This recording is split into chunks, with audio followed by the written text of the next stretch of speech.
Armok no care about wood. Armok want blood. Speaking of blood, welcome back to Violenthunger. Thank you very much for the hype train chat. Devilish, thanks for the 5-pack. And Eric, thanks for the $1.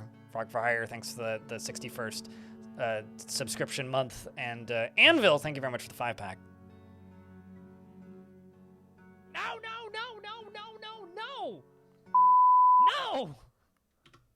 No!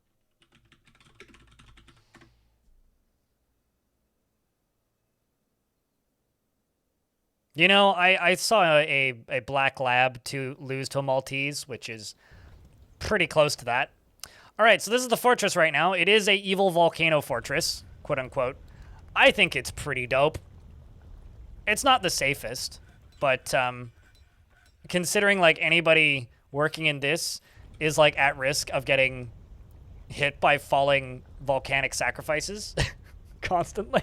Maybe I should actually fix that. That's a little bit risky even for me. But this is the fort. The beep, we've had the beep for a while. Like, just ask Devilish Potato about his favorite toy. But this is my fort. The upper wall area is almost complete. There's a few spots that need some additions. A little bit beneath that, we've got this. This is my 6-barrel fully automatic minecart lava launcher. It launches lava. Let's forget about the OBS gods and stop bringing it up because it's just going to keep me salty. I need to get past it and ignore it, and I need the problem to go away if you keep reminding me of it. The salt isn't going to go down. So if you want the salt to go down, let's just move on.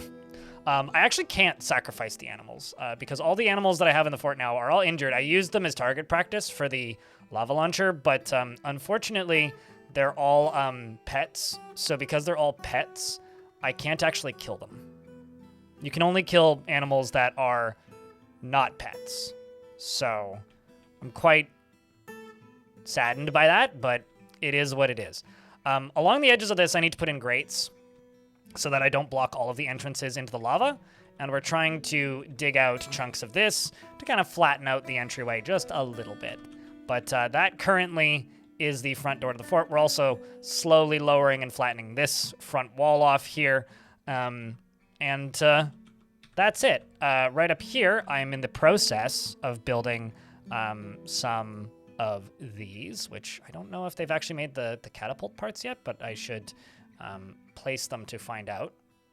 The catapults are, yeah, well, they're just going to kind of go like that, and then maybe I'll put some bolt throwers right there. And that's going to be the setup for the minute. Why the random cabinet? I don't know, because we've been stealing stuff from... So I'm constantly sieging stuff, and when they go out on missions and siege stuff, they get spoils reports. So I've got I'm getting tributes from some people. This is a tribute from the Band of Saviors for the year of Spring 231, and this is a spoils report. So was it included in that? Yeah, there it is, right there, the cabinet. So I guess a soldier was walking back into the fort to put that cabinet into the fortress, and then was like, "Oh, I'm being sent out on another mission," or "Oh, I got a different job." Anyways, and drops the cabinet. That's why the random cabinet. That's maybe the most detailed description of why there's a random cabinet there that you could possibly have. So I hope that was sufficient. Yeah, cave in? No. I'm not going to bother caving in stuff on those animals. They can just live there until something kills them inevitably. They will die, and they will suffer. I'm not going to do any cave-ins. As for this, this functions by the minecarts going down here really quickly, slamming against this and firing the lava out, and then they fall down through this, and then they are powered up all of these ramps all the way up into here, and then they do a little loopity-loopity, and then they go uppity-uppity here, and then back around to the top, and then they push the buttons that they're currently sitting on, and then go back down, and then drop themselves into lava again, and the cycle repeats. Kobolds can only make percussion instruments, so they're all drums. They're all drums. So that's it. That's the kind of the outside of the fort. Since everybody's actually in the fort right now and not attacking anything, I can read who's in the fort. We've got Diamond Kalilov Shinobi. We've got Link the Sky Spear. We've got Loki. We've got Corey Fancy Pantsy. Laya. I think the naming should be open. I don't think I've seen anybody claim it. I don't think I disabled it either. No, so it should be open. Yuppers. We've got Cannonball. We've got Flurf, McMurph. Kazoom used the command that I was about to remind people exist because nobody uses it. If you are a Tier 2 subscriber or subscribed at the recommended tier of my blog and have access to the sound commands, you also have access to !Dwarf, which lets you skip the line. We've got Jagged Venom Drinker. We've got Crub the Grub, who is the Duke of Luck Diamonds and is pissed. I need to look into that. We've got Waze. We've got Ray Matildrum. We've got Founder. We've got Stormwolf. We've got Wispy. And we've got a bunch of Hammerlords, actually. So I'm not going to take much mercy on depressed dwarves in this fort. I'm kind of planning on just either putting them into a squad and dropping them into the volcano or making them go and take over stuff. I haven't decided yet. Depends on like how annoyed I am with them. We've got Jesus in the military, who's won quite a few fights himself. We got Pothead, who hangs out with Jesus, obviously. And he sees him in his dreams. Then we got Montecore, and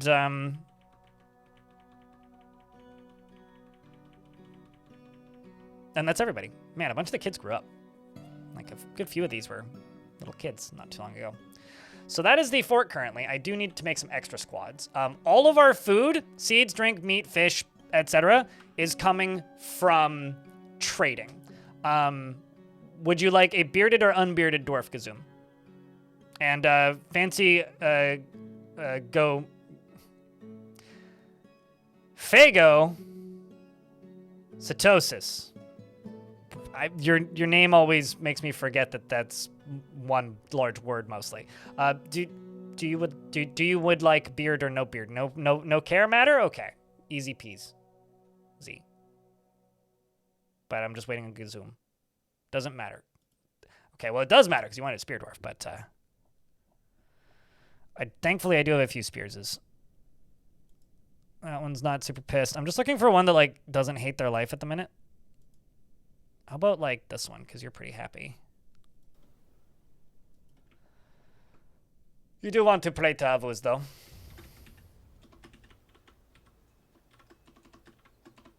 Gazoom! I don't know if you approve. If you don't approve of that capitalization, let me know. He is not a private person and freely shares. Your last name is Alley Painted, so like a graffiti alley. Alley Painted. You can find yourself in Legends probably. He is not a private person and he freely shares details of his life. He is grounded in reality and is brave in the face of imminent danger. He is assertive and he likes to keep things practical. He often He likes to keep things practical without delving too deeply into the abstract. He often feels discouraged and doesn't mind wearing something special now and again. And he tends to be a bit stubborn in changing his mind about things, and he does not often feel lustful. And he finds helping others emotionally rewarding. He often feels envious of others, and he can sometimes act without deliberation. He tends to make a small mess with his own possessions, and he likes to brawl. He needs alcohol to get through the working day and doesn't really care about anything anymore.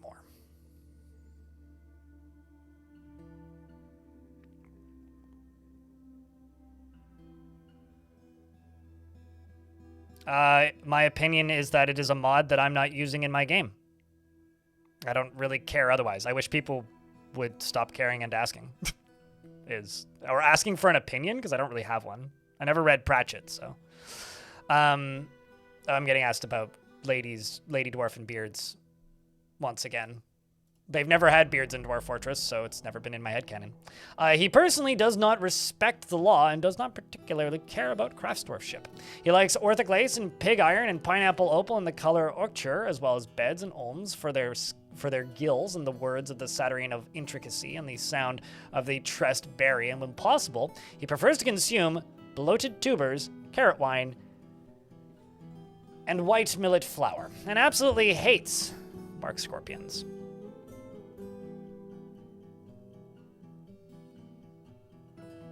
I maintain the scariest siege I ever got attacked by, Bismuth, was this was shortly after they added the Necromancer experiments. And there was a Necromancer that attacked me with a bunch of elves and a bunch of mounts. And their mounts were undead ravens.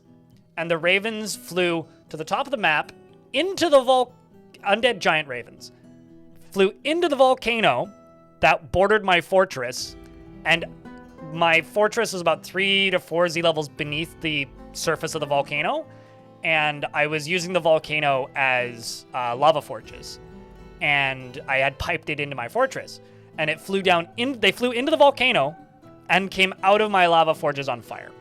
It's one of the scariest sieges I've ever witnessed. Anyway, he likes orthoclase, pig iron, and pineapple opal in the color ochre, as well as beds, olms for their gills, and the words of the Saturn of intricacy and the sound of the tressed berry. When possible, prefers to consume ibex, bloated tubers, and carrot wine, and white mullet flour, and absolutely hates bark scorpions.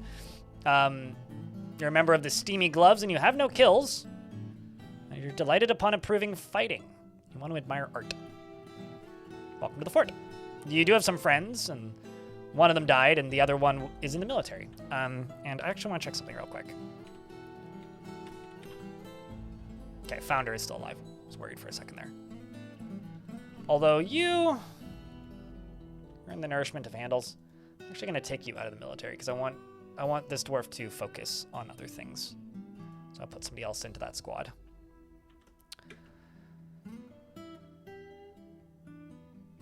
How do you keep track of all the dwarves in a bigger population? You don't. You feel like, don't.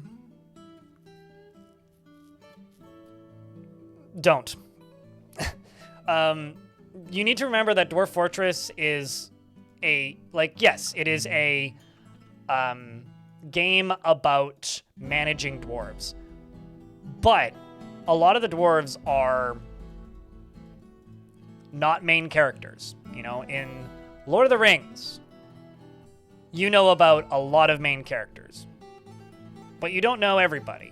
You know, there's tons of characters in Lord of the Rings that are not a going concern to the plot. And Dwarf Fortress is like that.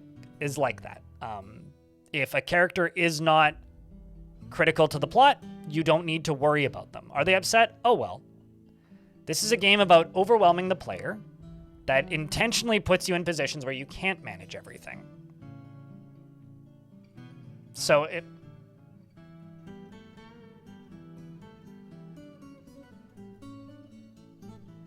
my encoder is overloaded again.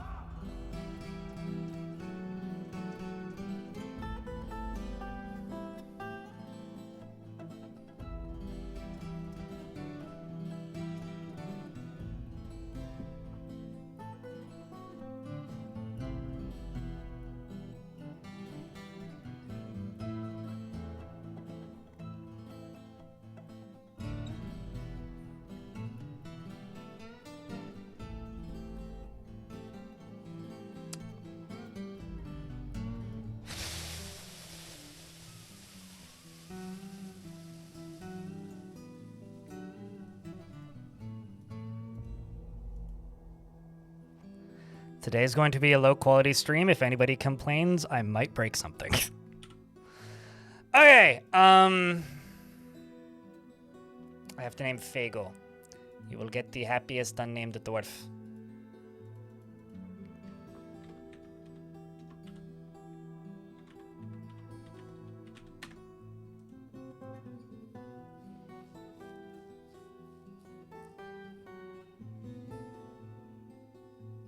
You and me both, Wispy. You and me both. She rarely feels discouraged and takes offered help and gifts without feeling particularly grateful. She tends to be swayed by the emotions of others and prefers that everyone lives as harmoniously as possible. She is not inherently proud of her talents and accomplishments, and she's not inherently proud of her talents and accomplishments, and she tends to be a little tight with resources when working on projects. She often is cheerful, and she is curious and eager to learn, and she occasionally overindulges and prefers to present herself modestly. She needs alcohol to get through the working day and doesn't really care about anything anymore. I think today's going to be a short stream chat, and I'm going to OS hop tonight. I think that's the plan. Or at the very least, back up everything and prepare to OS hop.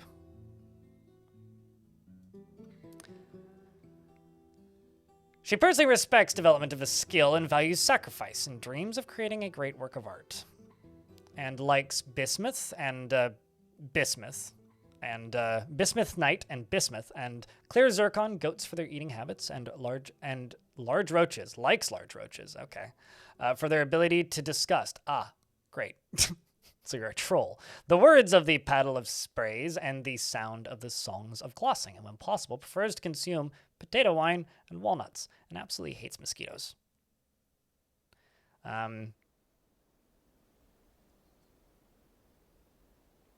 What's the word? I had a word I wanted to say out loud, but before I opened up this dwarf, and now it's gone. Oh well, it'll come back. If it was important, it'll come back. You worship Urith, the god of death. You've killed one tiger. In regards to following dwarves, you don't follow every dwarf. Most dwarves will just kind of get an approximate job, and as long as they're mostly satisfied and have a bedroom and a place to socialize, they'll be okay. Do not try to keep track of every dwarf in your fort. This is not that game.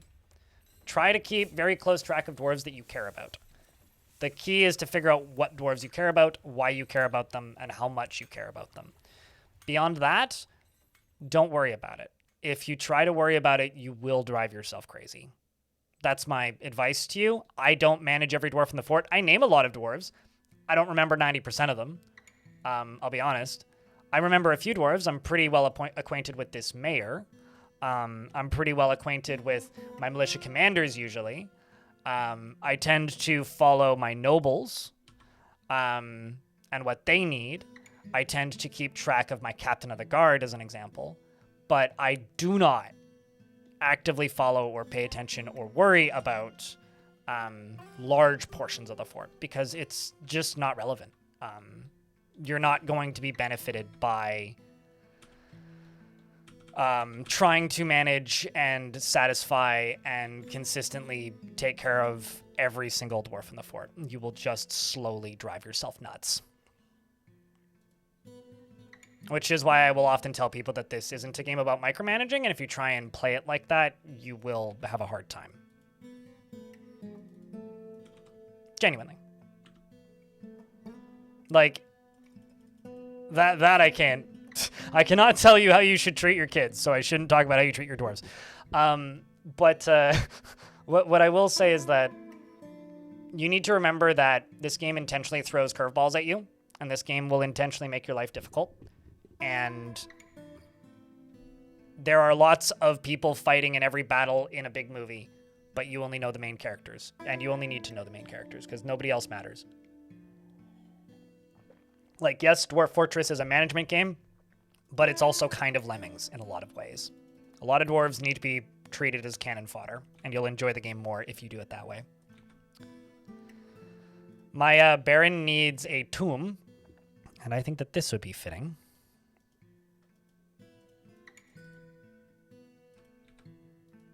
By that I mean my Duke needs a tomb.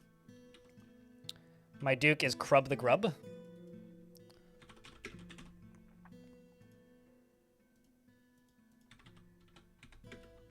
Crub the Grub, lesson lances.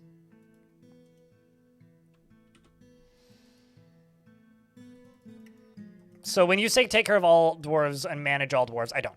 I never will, I never have, and I don't intend to in the future. But you can absolutely keep track of enough dwarves to enjoy the game without much issue. And that's all that you need to do. Just take care of enough dwarves that you can enjoy the game.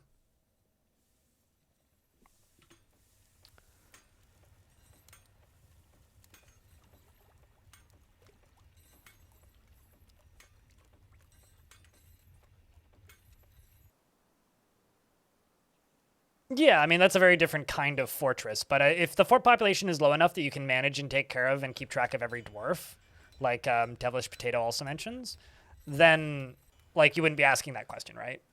Like clearly that's a question that arises when somebody's like overwhelmed due to the number of dwarves in a fort and not because like, you know, they're restricting the population intentionally. I do think the game plays better if you have a medium to large population versus a smaller population in the fort. Like, I honestly believe that this game is more enjoyable that way. Like, I think it's more fun to play when you have a larger fort. But that isn't to say that bigger population forts is the only way to play this game. In fact, far from it.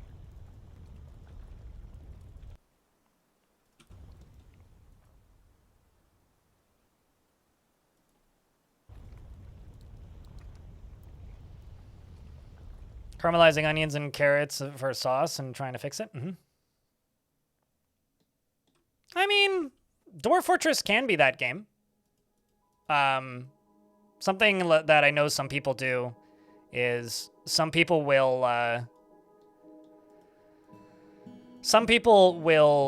number dwarves and then like keep a spreadsheet of all of their dwarves, and that's cool. I think that like running something like Legends Viewer with a recent-ish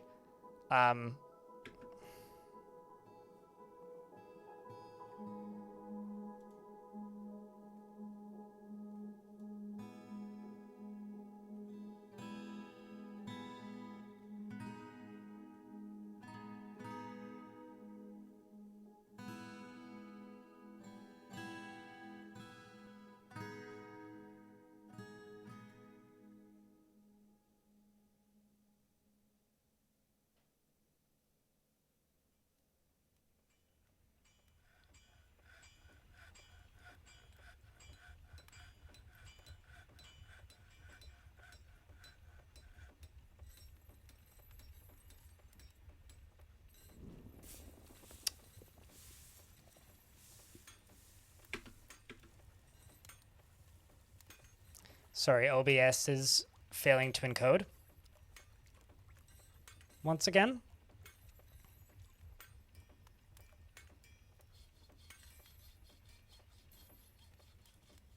It would be really funny if you played RimWorld like it's Dwarf Fortress, and you play Dwarf Fortress like it's RimWorld.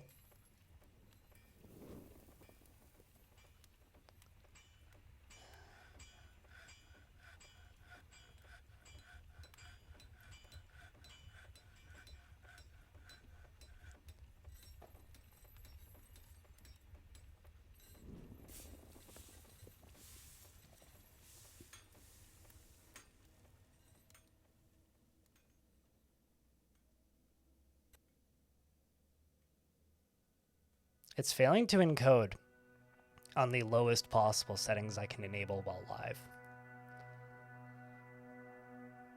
Like,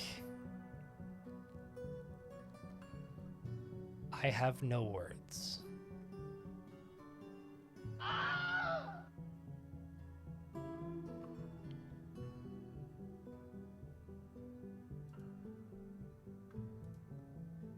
Like, unless I turn the bitrate down to like a fucking 1,000 or some shit.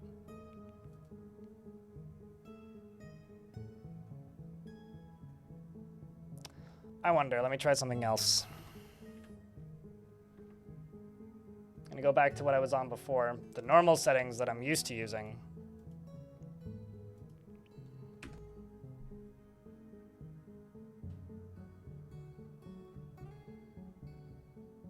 And window mode Dwarf Fort. Nope, that doesn't seem to help.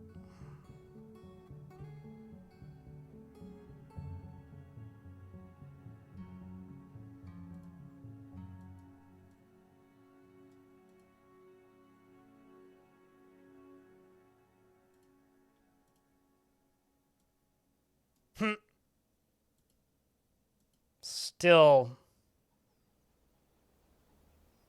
failing to encode. Folks, I'm out of ideas. I'm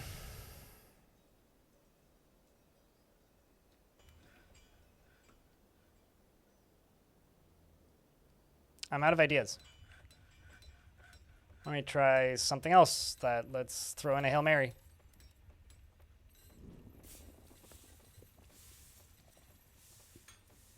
Like, it's not my camera, is it?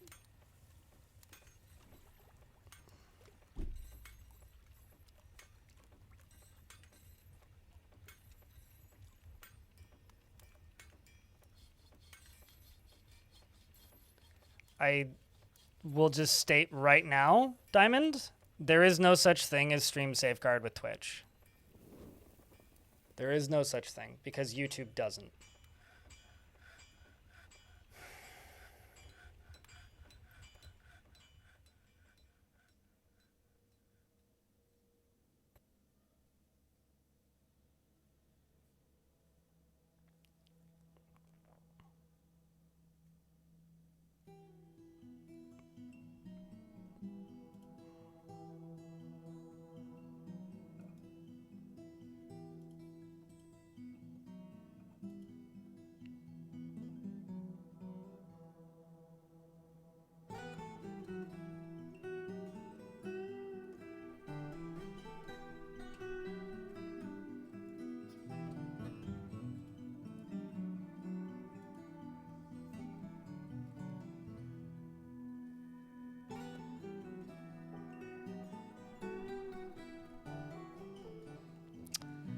All right. Encoding seems to have fixed itself, and I was having a think. I am going to see what happens. If it fails to encode one more time, I'm ending stream, and I will diagnose this off stream. Because this isn't a good experience for you, and it's such a fucking horrendous experience for me that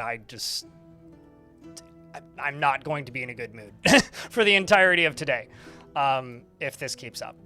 So I apologize for everything. I'm very sorry. This is unfortunate, but I'm not happy right now. I will pause the game though until the ads are done.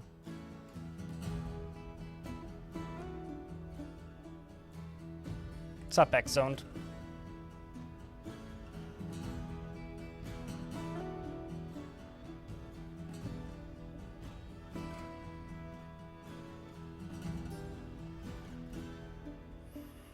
Yeah, sometimes it takes them a good, 3 to 4 weeks in game for them to stand back up, Bismuth. Unless, you see water cancellations, if you see dwarves looking for empty buckets, then just, make sure that you have a well. But aside from that, or make sure that you have accessible empty buckets. Aside from that, there isn't too much you can do. I'm not leaving Frog for Hire. I don't need you to wish me the best. There ain't fucking nothing good about this. So there's nothing to wish. This is fucking stupid. Wishing me the best? My fucking god, I don't need the best. I need the basics. Also, I'm gonna reiterate this. It's not the computer. It's OBS. For fucking Christ's sake, man. Jesus ain't here right now, I can say that. Vein this name in blah. Smashing stuff is a possible outcome? No, I mean, if it fails to encode one more time, I'm turning the stream off and fixing it. I won't be smashing anything. I will be fixing it, though. I need to build a Doctor's Guild, and currently I'm making the tomb for my Duke, because that's the one thing I haven't made for him yet. And he's going to get a tomb surrounded by billowing industry and fiery minecarts, and I'm sure he'll approve.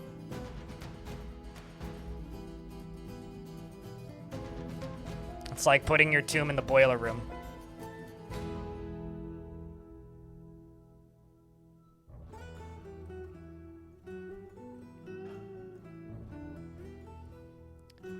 All right, well, for now, let's just cross our fingers and hope for the best, and don't worry about it. And hopefully me just making the stream look all crinkly will fix it, at least for today. And if anybody complains, I don't know. I'm sorry, there's nothing I can do. That's all I got. You fucking donkey! OSHA, we don't have that in Canada. I don't need their approval. Just like I don't need the approval of the FBI. We don't have that in Canada. We have WorkSafe here?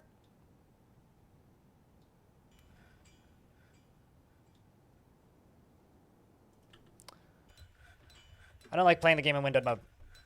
Let's see if me turning all of the settings down even more so.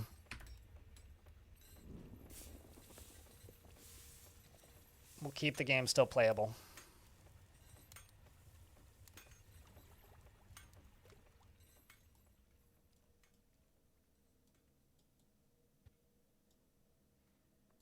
I have to move my monitor if I keep playing in windowed mode because things are going to be too small.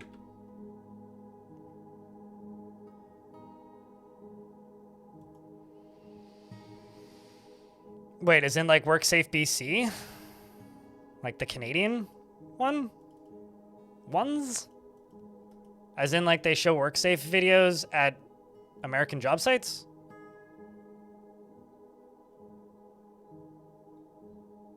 Huh. I feel like they should sue you for their intellectual property. I'm just saying, like that seems like some sort of misrepresentation of something, or like misuse of some illicit DVDs. They probably also got them on Pirate Bay. Uh-oh. Badly crushed? Oh. Well, I guess it was bound to happen. Dwarf was found dead, badly crushed.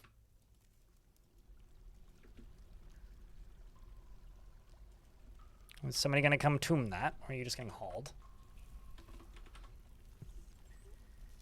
I think they'll get put in a tomb. That's unfortunate. The elves probably did it. They booby-trapped it the last time they were here. I saw them do it myself. Twice, in fact. A bearded peasant? Yeah, because the one woodcutter just died. I could find you a woodcutter, if you like.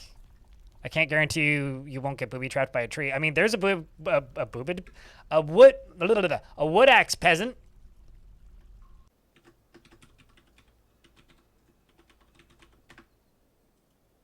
Hello, Tibbe.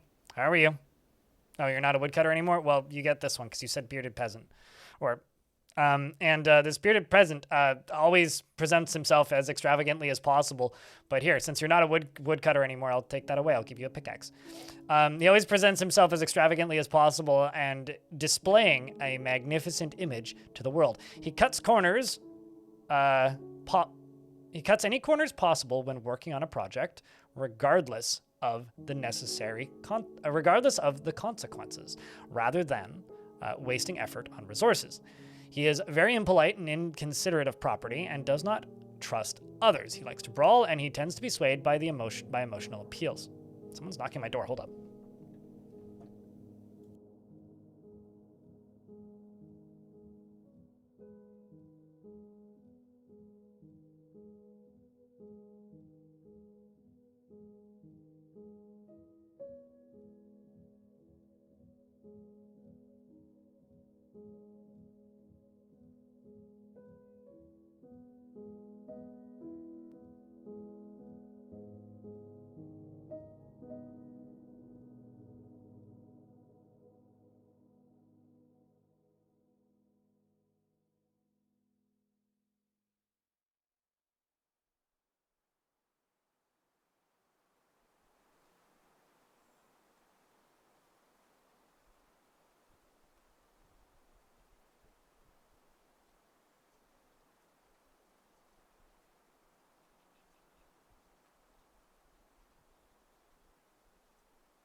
See how he bites off the shell to get at the nut?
You are correct.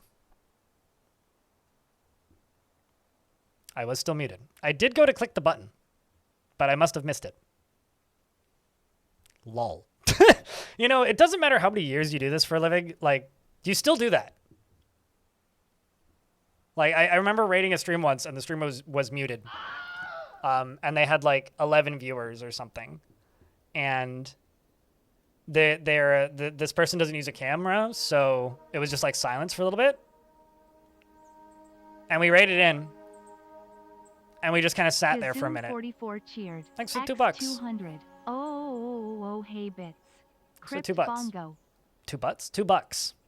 Gazoom. We raided in, and there was nobody there talking, really. And it was just like silence. And then after a little bit, somebody, like one of his mods popped in and he goes, muted? ? And then he immediately started talking. It was very funny. And he's like, maybe one day I won't do this anymore. It's like, nope, there will always be times. He is not inherently proud of his talents and accomplishments, and it tends to assume that the worst of two outcomes will be the one that comes to pass, and he's not particularly interested in what others think of him. He often feels discouraged and can handle stress. He needs alcohol to get through the working day. He dreams of crafting a masterwork someday and personally respects perseverance and introspection, and finds introspection to be a waste of time. He likes microcline and lead and yellow sespertine and the color beige, maces and the sound of the vermilion rhymes, and when possible prefers to consume ratweed and sorghum beer and absolutely hates blood gnats. I had to let the fire inspection in. I thought that was supposed to be tomorrow, and in this building, you have to, like, people who volunteer to help with the building sometimes have to volunteer to let people in or complete tasks around the building. And I thought it was tomorrow. But it was today. It's a good thing I heard the door. I wasn't really listening for it, so. All right. You do actually have quite the family, including your younger brother, Burr, who is no longer alive. So you could go look that up. Burr could, assuming Burr's still here, so Burr could maybe tell you some details there, but yeah, you are a member of the Communion of Gods and the Snarling Cult. Ooh, you're multi-denominational. Both, of course, worship, I think one of them worships the fish god, the other one worships Canis, but the Yurith, the god of death. So you're a member of the Burr fam. Found the only sewer brew enjoyer? They're a strange bunch, that. You know, I bet you that sewer brew enjoyers would get along really, really well with Malort enjoyers. Do you agree, chat? We're going to go back to I was trying to fight with the elves, but I think murdering the goblins is smarter because they have smaller armies, and it turns out that winning fights against elephants is difficult. So most of the dwarves here are actually putting logs into stockpiles. We're just carrying logs up. That's primarily all that we were doing. I need to make this doctor's guild, and that's where we're at with the fort, assuming this is almost done, which we're getting to quickly. So yeah, sorry about that. I was actually expecting that. I was just expecting it tomorrow. I don't know how I got the day wrong, but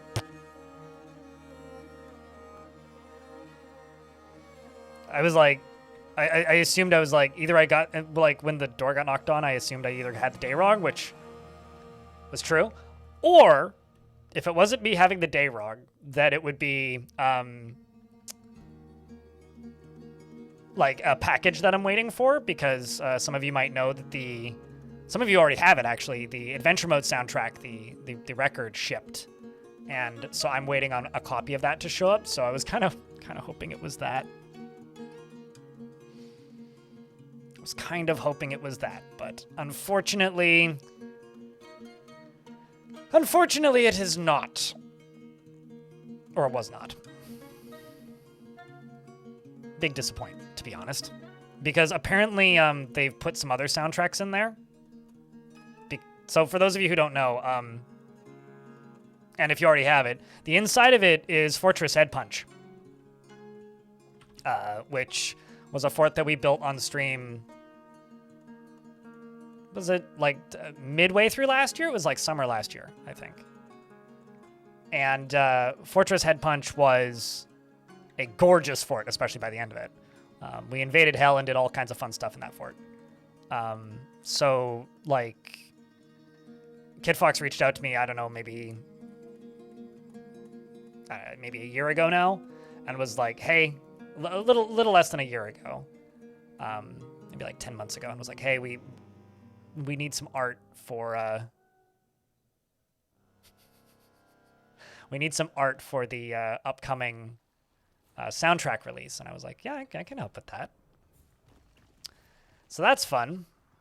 A vile darkness of forces has arrived. Thankfully, they are on the opposite side of where most of my dwarves are. Beware their mounted goblin swordsmen.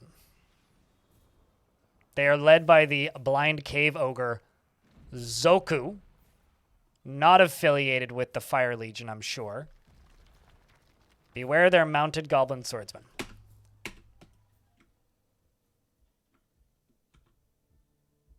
Okay. Well, the good news is, look at all of that loot that can be melted down into gear. Scorn loved. The problem is, most of my soldiers just left the map.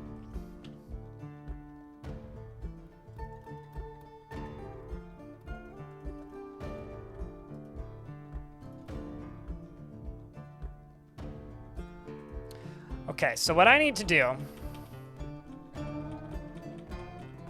Okay, so that's just right there for right now. I'm going to expand this a little bit.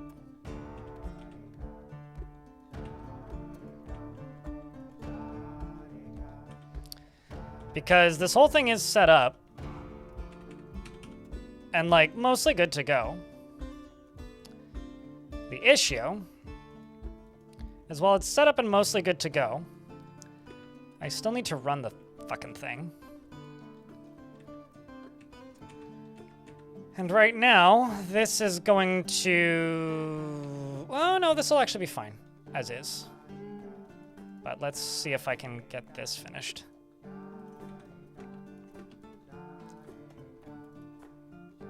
You right here, we're going to enable that. And turn that on. And I'm going to go through and hit pause job on literally everything. So clicking on this little person icon doesn't cancel the job. It simply removes that dwarf from the job. So sometimes it's a lot of clicking, but trust me, it's worth it. So if they can't access it, they will just simply find something that's within the burrow or cease trying to complete that task. And in some cases, just take a nap.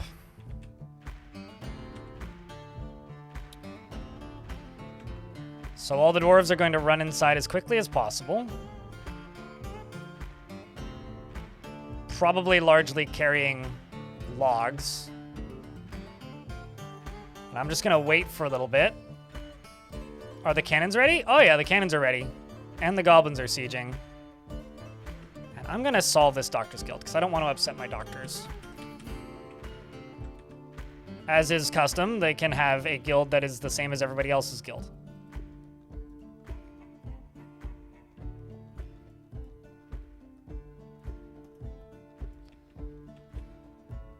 Except for the Farmers Guild, because we don't do that here. All right, chat, I need a big Vile Force of Darkness. That sounds like a valuable reward for your glorious dwarves. There goes a goblin.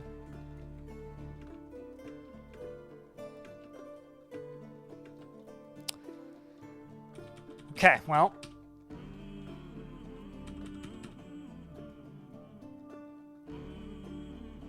So this is what I need to pull, which is going to open up that bridge.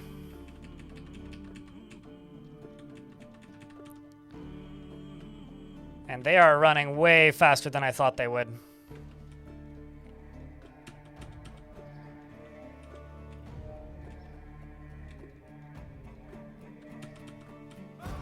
So they are already piling up here. So I'm going to send all of my soldiers right here. Thankfully, they don't have far to go. They're literally just right here. So the soldiers are going to go stand there. And I'm going to see if I can turn the cannons on in time.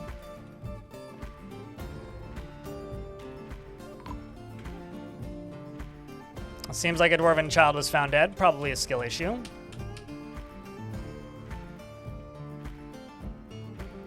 There go the goblins initially. Dwarves are following them. The cannons are firing, and uh-oh. Oh well. Dodge well, young dwarves.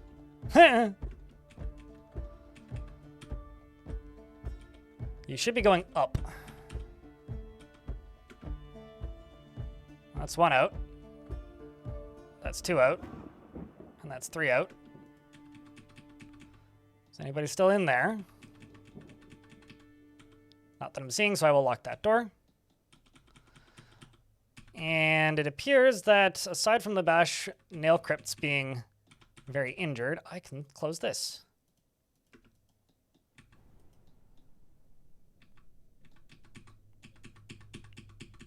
And as far as the cannons go, it's flying.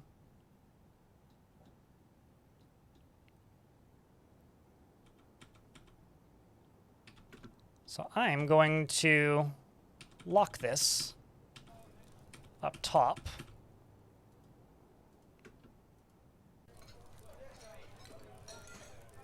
And close the gates. So I can see where these goblins are going.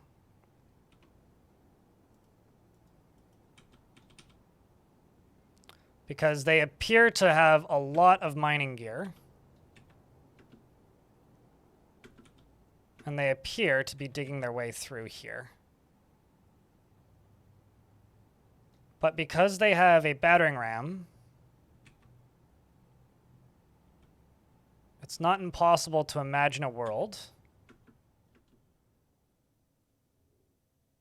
Yeah, that's a lot of great picks. Where's the battering ram? Because I had one of those too.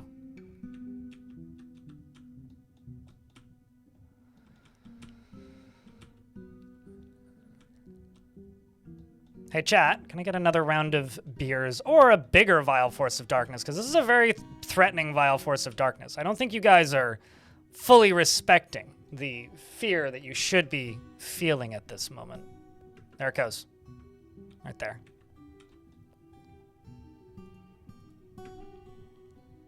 We shall prepare the dwarves. Vubok, the miner, and the hunter were found dead. Oh, shit. Oh. Oh, my God. My squads are all going to come back and immediately fucking die.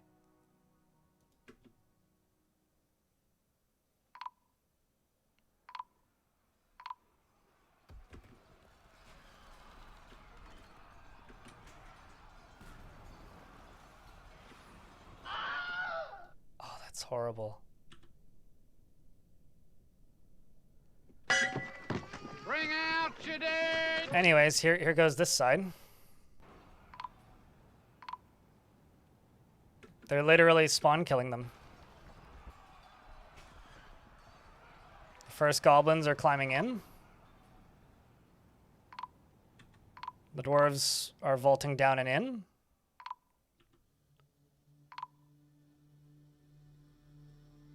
Oh, this could not possibly have gone worse. This could not possibly have gone worse.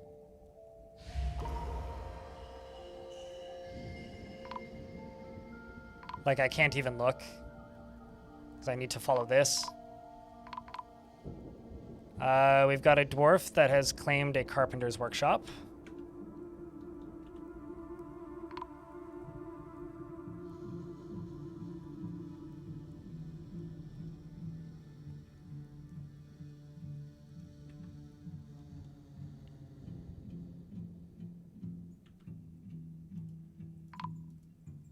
Yeah, as they come back, they're just getting slaughtered.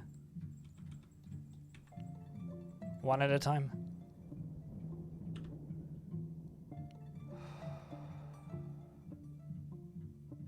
Oh, trust me, the goblins brought plenty of cheese with them. At least they managed to spill the guts of this fucking creature. I think they're turning at this point. Potentially.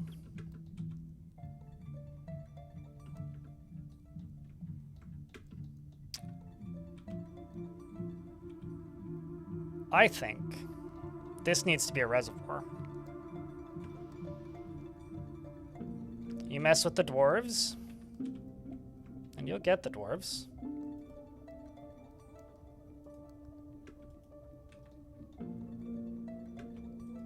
Where are you? It's like the dwarves keep coming in and still dying.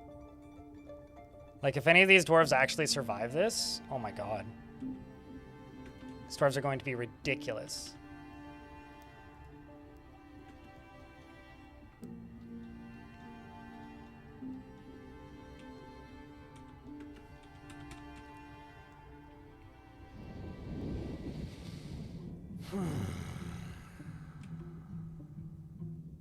So I'm trying to think, like, what are my options here?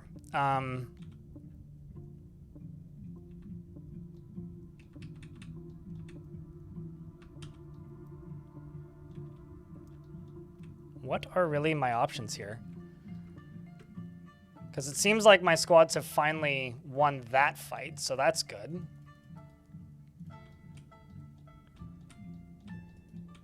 Where's the remaining goblins?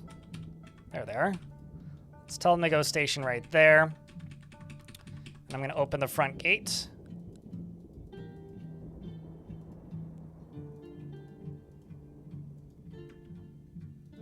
Okay, we'll follow Wispy. The goblins have been softened, but the dwarves are fighting uphill. We've lost yet another dwarf. We've lost Monticore. We've lost a ton of dwarves here. Mark's dwarves are firing. Absolute fucking calamity, man. Okay, what's still here from the siege? It's a handful right there.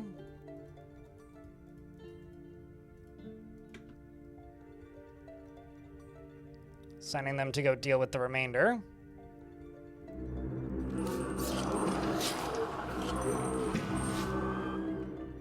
There's some additional goblins firing out arrows and taking out the Mark's dwarves. Wispy's been found dead. We've lost at least 30.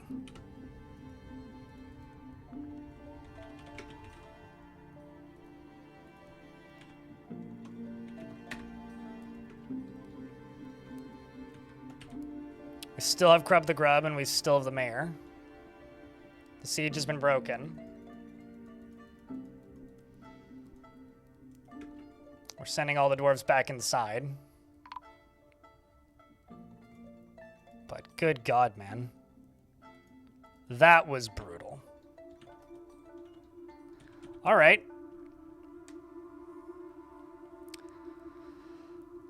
I don't know, man. Did we really win? F for the Fallen, yeah. Jesus Christ. That would have been not that big of a deal if it wasn't right when I sent all my squads out.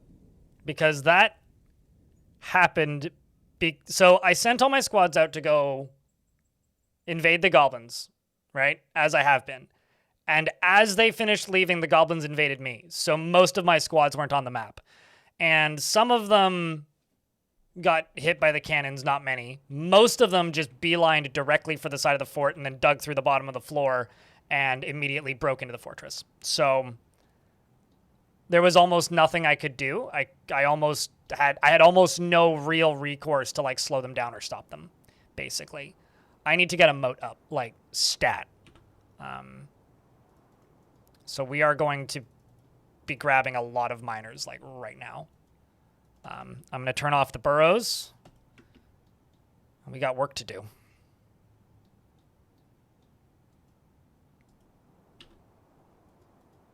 And most of my military is dead now. As far as the raid against the goblins, I presume that went well. Not after the fact, though. Oh, yeah, and also where my soldiers re-entered the map was right where the goblins entered the map. So they all just got, like, clotheslined, basically, by blashers as they re-entered the map. Stormwolf died off map.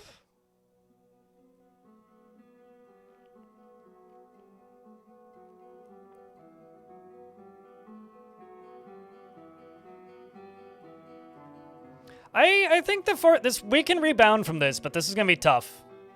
Clement J. We're not in trouble yet because we still have the Duke. I just can't do much for the next little bit. Yeah, even this went poorly.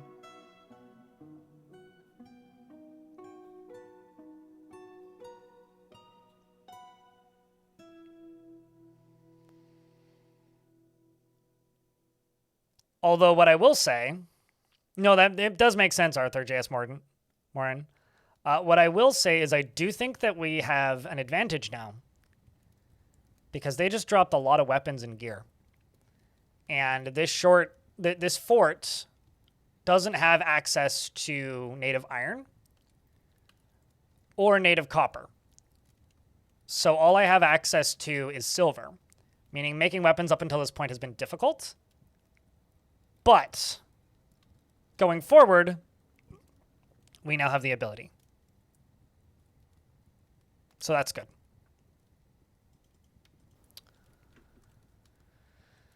That part is good.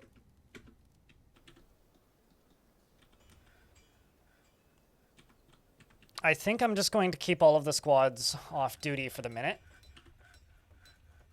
And in fact, I may actually just delete all of them and rebuild them.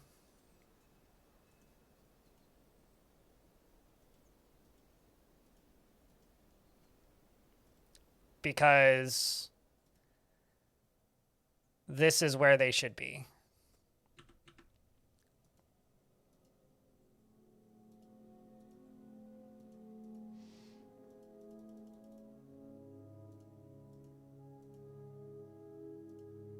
Because they just got so heavily beaten into shit. This dwarf died, but they're still listed there, so I will fix that. And then I will make a crossbow squad and a crossbow squad.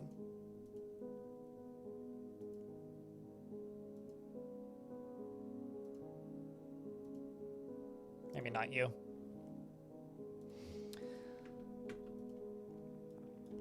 Let's just look for peasants. Okay, and then farmers.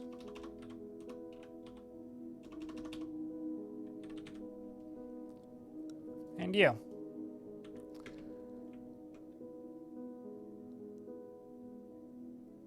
Okay, so what I'm going to do is I'm going to actually finish this. This needs to all be filled in. This needs to all be filled in. And then we're going to dig a moat. That's what we're going to do.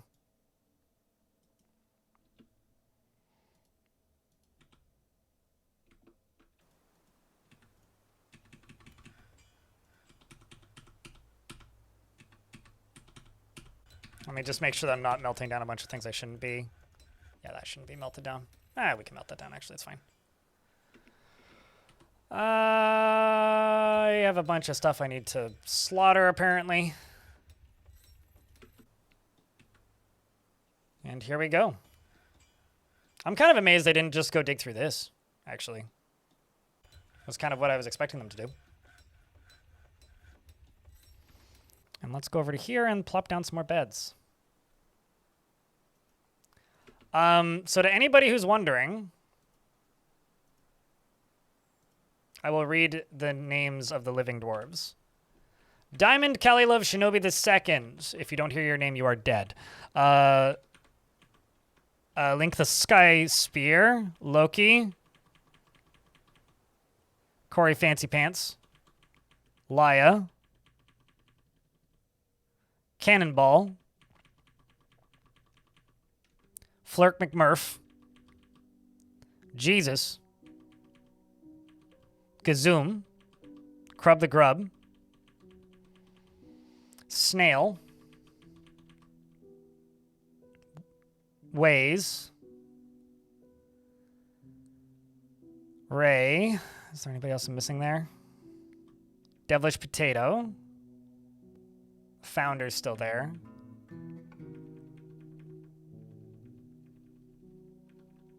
Yeah, I think that's everybody.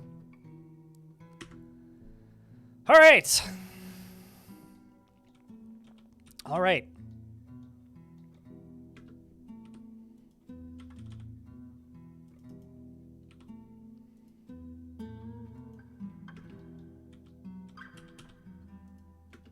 Well, good news is we're still smelting metal objects. Can you has one? Sure, if you insist. Beard, I assume? Darius?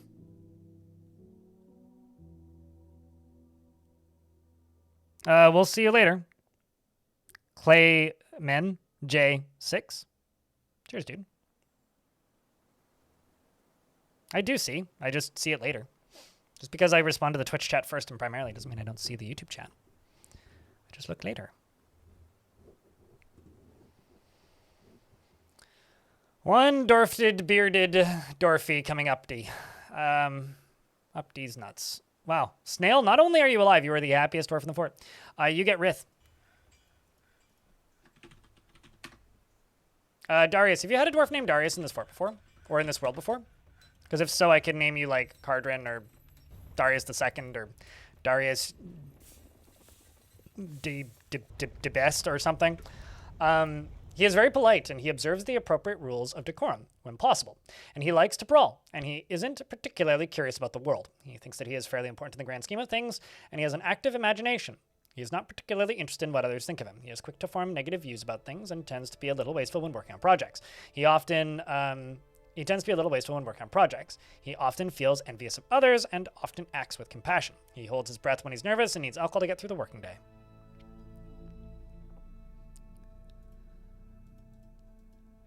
He personally is put off by family and sees competition as reasonably important and sees war as a useful means to an end and dreams of crafting a masterwork someday.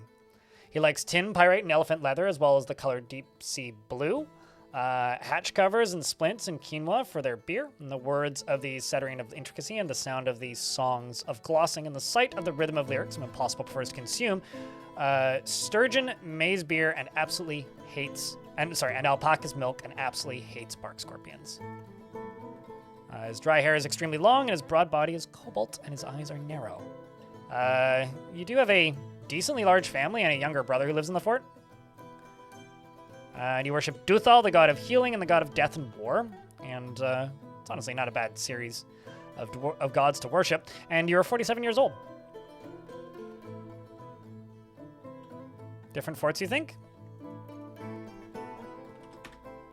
Or I could just name you Darius Cardrin or Space Cardrin or just Cardrin. I don't know, whatever you think's easiest for you to remember. I could just name you Darius, it doesn't really matter to me. Unless you've been in this fort already, which I don't think you've been, so. This dwarf's last name is Helmed Murders. Have you heard the one about the Helmed Murders? 'Twas a grim tale indeed.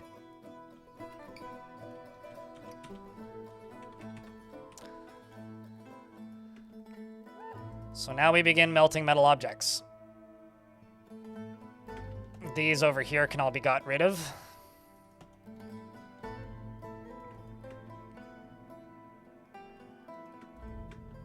Are you shoeless or pantsless? You are pantsless. Meanwhile, Cannonball over here is going to go get a new pair of pants. So he has one sock and a shirt on. And a hood, of course. And the artifact was finished, which I didn't read because I clicked out of impulse. And has created Lelmondostub, a bitter orange wood door. Cool. And offers it to the starvation of gluttons. That is a very pointed artifact to make for a fort like this, you know? It's a door. Being a door, that's such a A+, especially considering it's made of wood. I don't know where to put that at the minute.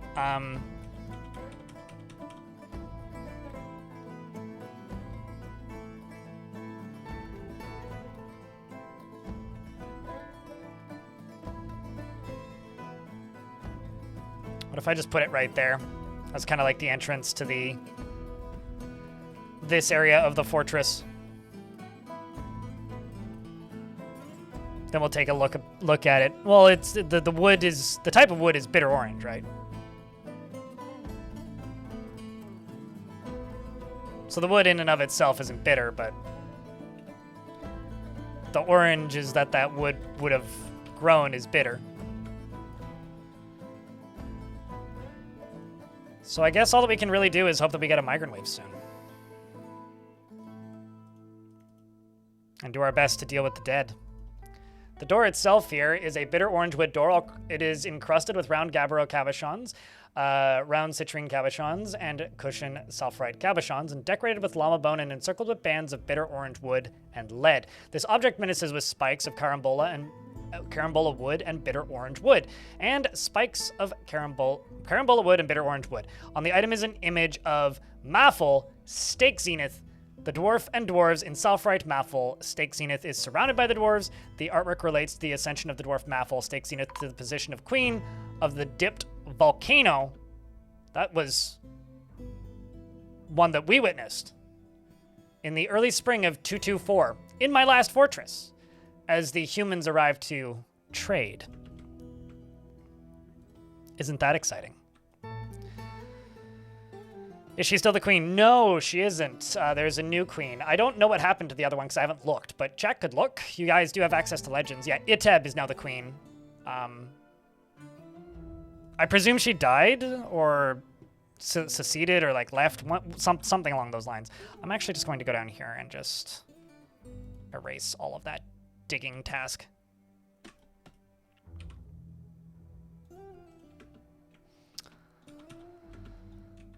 And then you down here.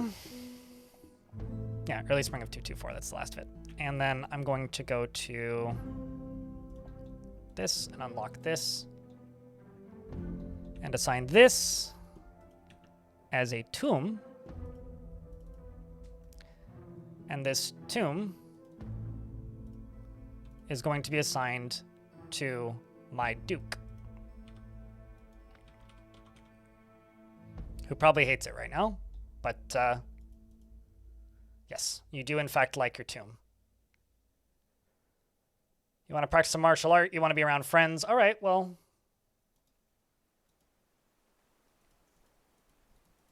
set all of these as ready.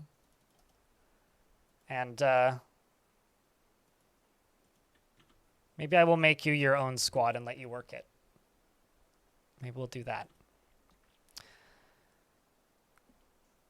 What was Maffel's last name? They were the last queen of the faction. So if you go to the faction history and scroll down, you can find it. I don't have access to the translation of her name, but, or rather, I guess I could look at the door because it won't say in. Her last name was Stake Zenith.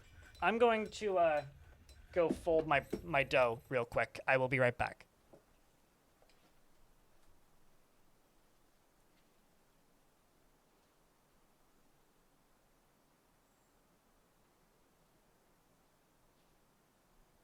Sandwich!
Dough folded. It's either a bakery. I'm baking a loaf of rye sourdough because I ran out of bread.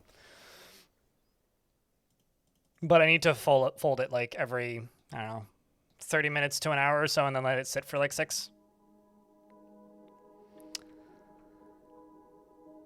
All right. Well, this has been an exciting morning. I had to let people into my apartment, and the fortress got murked. We'll see. Hopefully things cool down a little bit going forward here, because gosh, that was kind of a lot. I could go down to... I could actually mine out this, auto-mine that, and use that for coffins. So I don't really want them to get toppled. I could also use this for coffins. I just kind of want everything that... or all the coffins to go in a place where they are convenient and easy to access for the dwarves once they get placed, and also don't take forever to construct. So I'm just going to start placing coffins in here. We could even wall these off once they're done, because they don't really visit crypts very often. They tend to just kind of, you know, be happy if their relatives didn't, like, rot on the surface, basically.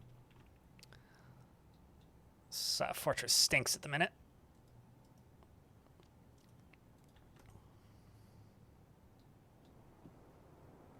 Those goblins were rude. It was very harsh timing, yeah. I'm just glad that some of my soldiers survived. Like, I didn't lose everybody. You know, like, we do still have soldiers, per se. Like, maybe they're not the best, but at the very least, we still have soldiers. So, there's that at the very least.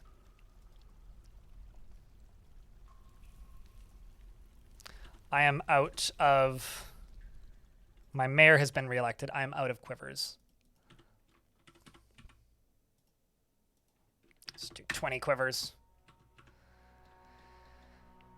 Okay, well. And apparently my site is inaccessible by wagons, which is unfortunate. And a Forgotten Beast has come. This is a knobby-trunked great hairy mite, and it undulates rhythmically. Its lavender hair is very curly. Beware its poisonous sting. So it's in a layer where it can get to us. I need to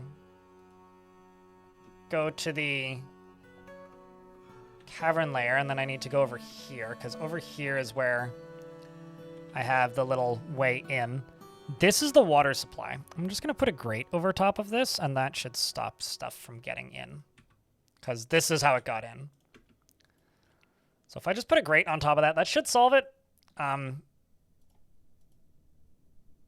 And regardless, I will dig out a little space right here and go here, and then channel, and then channel, and then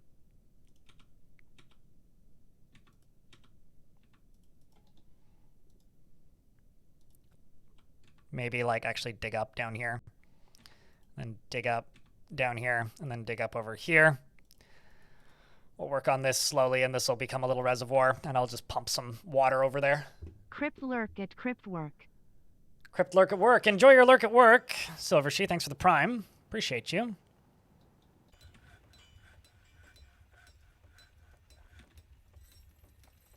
Wait, at least what's not stealthy? Oh, the Forgotten Beast? Yeah, geez, I hope not. That was pretty tough. Just a web-spitting Forgotten Beast showing up in the fort suddenly. Like, just, oh no, the population dropped. Weird. And then just jump down there. There's just a giant spider Forgotten Beast in the fortress. It's always terrifying. Gavros in YouTube chat says, I just had my monarch arrive into the herd of agitated unicorns. Shortest capital stint ever. Yeah. I had the king and queen arrive during a spat of elven ambushes once. That was pretty similar. Did you reacquire the noble, or are you just like out of power now? It's really fun when like a noble dies, except like you get it reassigned and it's to somebody in your fort. That actually is something I really like. I love it when that happens. The only real good news about that siege is I've got a lot less mouths to feed, and hopefully the ones that survive this psychosis will be better off than the ones from before, you know? You didn't even know they could be stealthy? If nobody sees a dwarf get killed, the dwarf shows up as, this dwarf has been missing for a week, after a week. So if Dwarf A dies alone, Dwarf B dies alone, Dwarf C dies alone, Dwarf D dies alone, Dwarf E dies alone, Dwarf F dies alone. I already knew that the Forgotten Beast was on the map, but I don't get like the tick that somebody died until like the, how do I put it? I don't get the notice that somebody is dead until they're all done dying alone, if that makes any sense. What's up, Emily? Hey, chat, can I get a big round of beers for Silver Sheet keeping that subscription live for 45 months? As always, this is a crowdfunded channel. I make a living because people throw bits and tips at me, and that's what helps me keep this channel funded and continuing to stream full-time primarily. So if you like what I do and would like to support it, you could do that by throwing a Prime sub just like Silver Sheet did. If they're caught in the webs, can they witness the death of someone nearby? I mean, sure. I mean, but then there would be somebody witnessing the death. Like, what happened yesterday was a Forgotten Beast arrived and killed a dwarf, and nobody was in the room. And then they killed another dwarf, and nobody was in the room. And then they killed another dwarf, and nobody was in the room. And then they killed another dwarf, and someone was in the room, and I heard a tick. And then I looked, and there was 8 dead dwarves already. On behalf of the Merchants Guild, let me extend... No, actually, and I saw the combat notice, which doesn't make a sound, and I saw this dropping. And Gaia chucked out 5 memberships in the YouTube chat. Appreciate you. Let me extend my greetings to your people. There is much to discuss. And I will honestly just request anvils.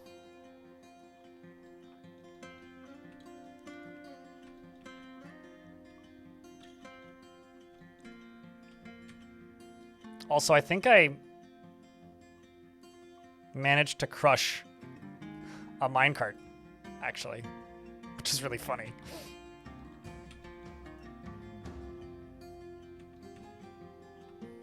Yep, I did.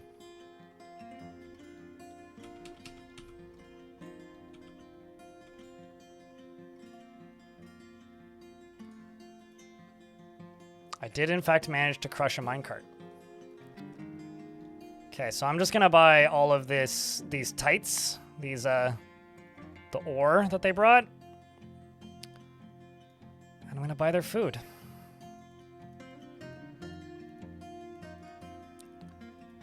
And then I will sell as much as I need to.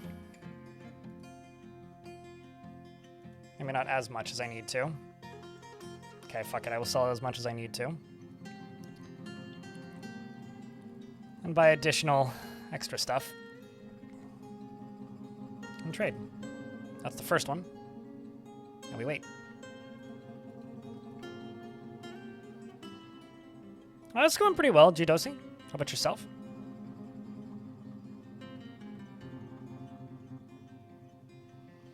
Really makes me feel like we're playing... Wait, what? Wait, which aspect of DF do you like? Emily? We're playing a collective mind and not... Wait, like, what do you mean? Oh, that the game doesn't tell you? I mean, kind of.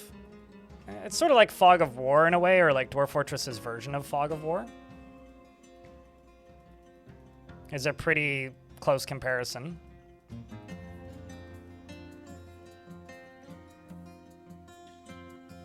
Trade for all that.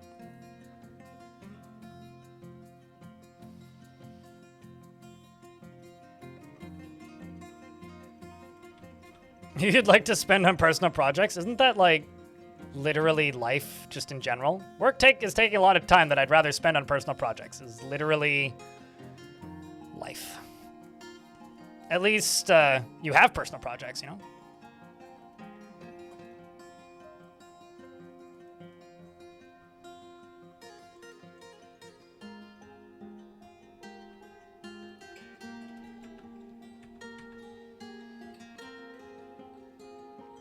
I also desperately need to make a proper furniture stockpile because I don't have one.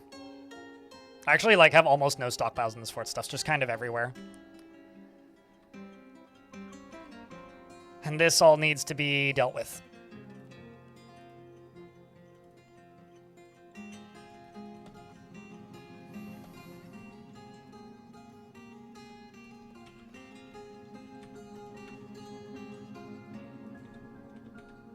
Let's put goblins in that stockpile, so we can at the very least start getting rid of the goblins.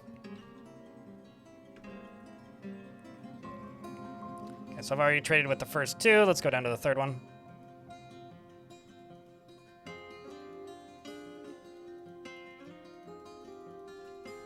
Whatever I don't sell now can be sold to the dwarves later. They brought mog juice?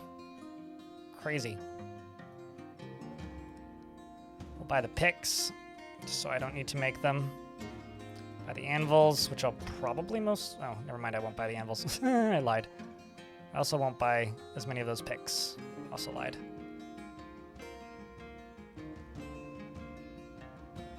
Whatever, we'll see if they'll take that. They will. Buy more. Some migrants have arrived despite the danger. Moses. Aiden. Extra dwarves to fill out the squads. Bookbinder. I mean, I guess that would make sense. Why are you going that way? Seems like such a strange Oh, you're gonna go pick something up, of course. Of course! But of course. Okay, so the next thing I'm going to do is burial. Peasant. 21 tombs have been assigned.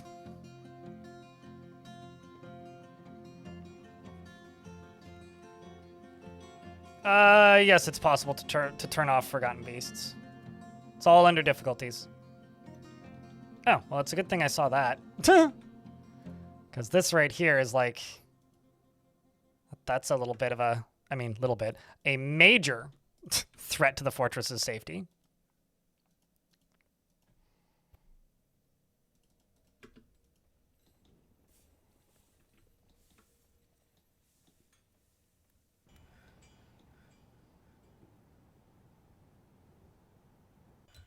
Some new guys after that last siege, yeah. You know, up to a population of 110 now from 90 something.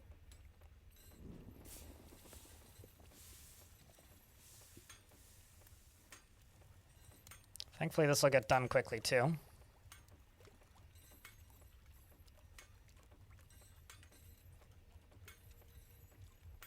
There you go.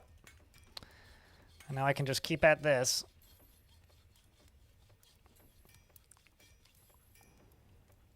Mog juice comes from mog hoppers and predates the manosphere term, mog juice, and mogging. It's... Mog hoppers are little cavern creatures that were created by Tarn and Zack for Dwarf Fortress and exist deep underground, and you squeeze them and you get mog juice. And then that can be cooked and brewed, I think. Or maybe it's already brewed. I don't know. Nisam, greetings, Noble Dwarf. There's much to discuss. They've updated our civilization and world info. I'm very happy that the Duke survived that. You think of Final Fantasy? Yeah. It is kind of an unfortunate recent term. Although it's not the worst. It's kind of one of those ones that's like so dumb that it's easy to make fun of. It's like aura farming, where it's like, I can't tell if the half of the people referring to it are saying it in earnest or just like in irony, because it is really funny when you think about it for like more than 10 seconds. Yeah, I'm trading with a shit ton of people. Elephants. And all of the food that I have has come from trading. So I'm intentionally stockpiling it. But now that we're actually in a spot where the fortress is actually at threat, I am refocusing the fortress to be much more... How do I put this? Defensive focused.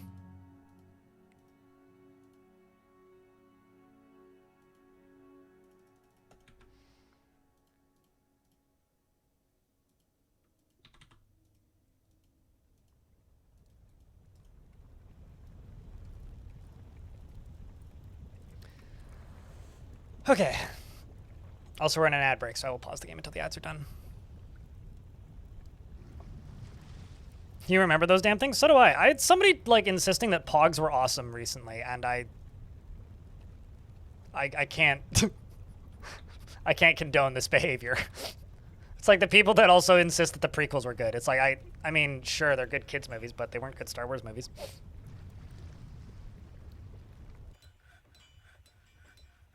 Oh no, that's like half the fun, right?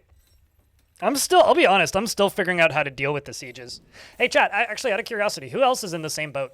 Like, you've played the siege update, you like the siege update, but you're still figuring out how to deal with the siege update. Who else is still in that spot? Because that's certainly me, and I think that's going to be me for a while still. It's like figuring out exactly how the goblins prioritize it and how to, like, solve issues and deal with sieges. So your fortress doesn't just, like, fall.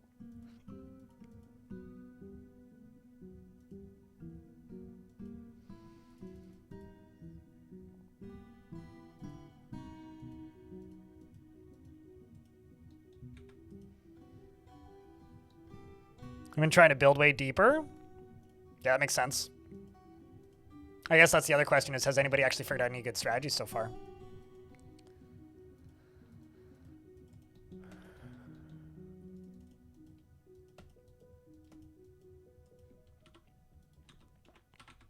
These are all dwarves putting things into tombs. There goes Monticore.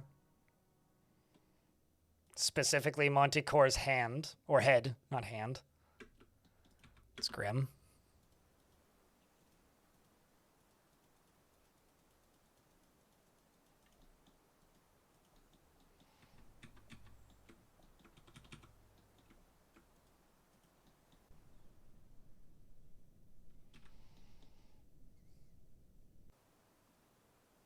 More dwarves getting put away.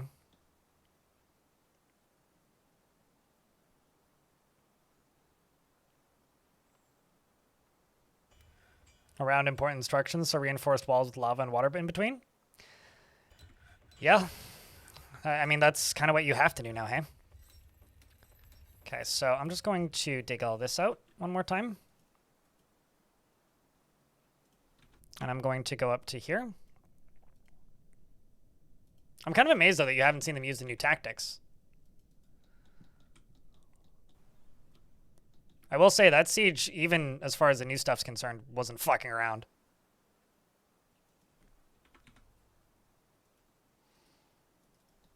Certainly wasn't fucking around. Okay, so how far out do I want this to go? Let's just go down to here and start filling this in.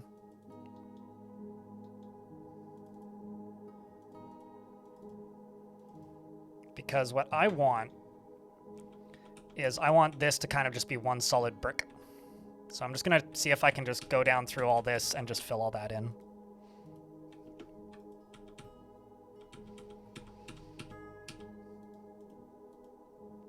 Crab the Grub meets with the human chancellor. And they give us some news. That's going to all take a little while to get dealt with.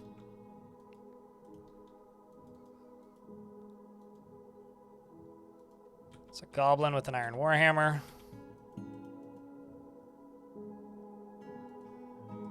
It's another goblin. It's another goblin. Oh gosh.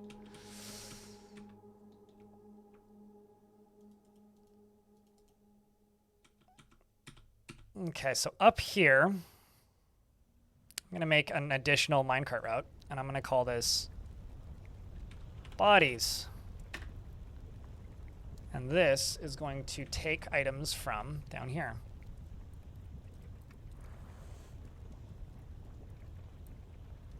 You are going to take items from right there. You are going to load all corpses and any refuse. And you are going to take a lead minecart. And none of that. I had that set up and ready to go. I just need to make it. So once that minecart gets put up there, which will take a minute, they can transport the bodies nice and quickly. And I'm going to go right here and give us a little stairway up.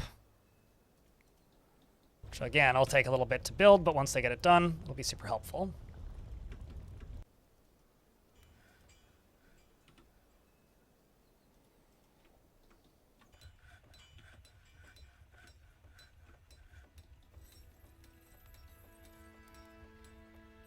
And all of this is getting dug out.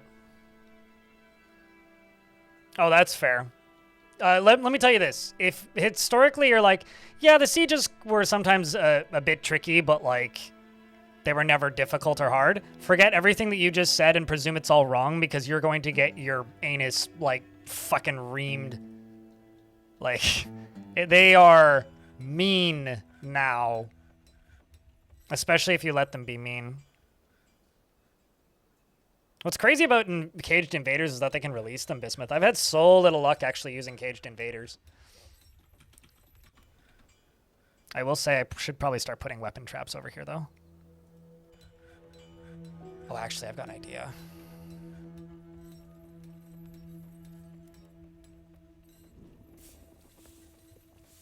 Those will probably burn them, hey?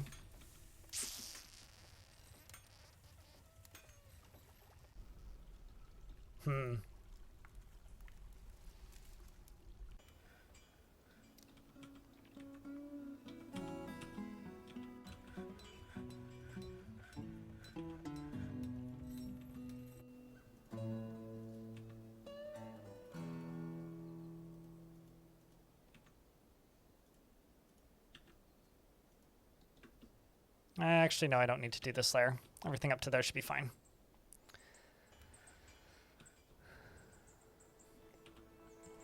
And then the last thing I need to do is, how many miners do I actually have? 1, 2, 3, 4, 5, 6, 7, 8, 9.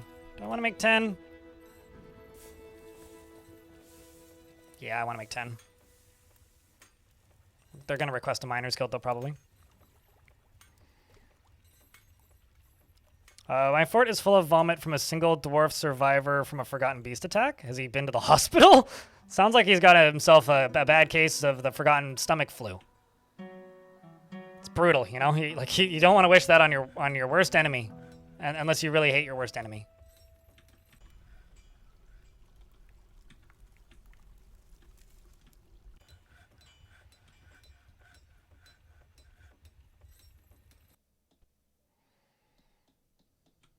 Okay, and then I need to go up to here. I can just do that. 12 more tombs. Okay, looks like we've got some open tombs now, finally. So how many dwarves are still getting put away? Still quite a few, but the good news is it seems as though we may have finally gotten to the end of the line of bodies. So that's very good news. Well, you'll remember very quickly when you have to deal with the forgotten contents of the stomach. It's like, what did I eat today? Blah! All right. Now I remember.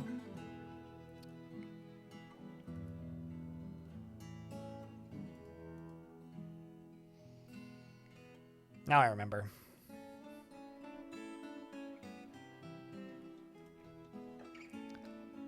That I will keep loaded. That I will keep loaded. And that I will keep loaded. Don't test fire them, just load them.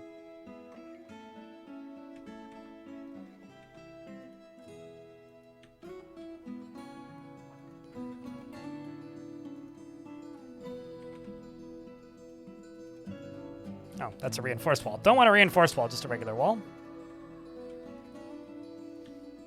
But yeah, I do honestly feel that the Siege update is one of the coolest updates they've ever done, just because of like how much it changes, how much you have to think about the game.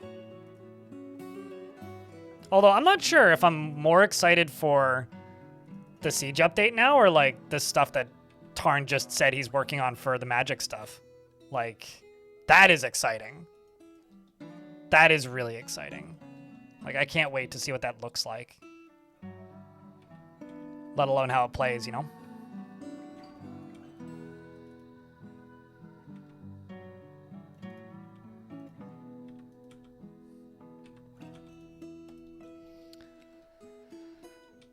Okay, let's just go up real quick.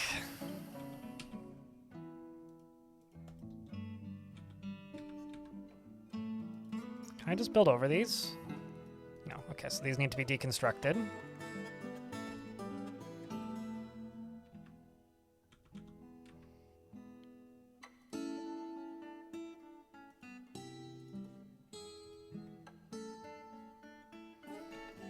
And once those are deconstructed, I can do that.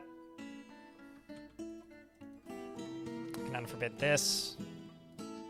That gets deconstructed. If those blocks are inaccessible or something weird.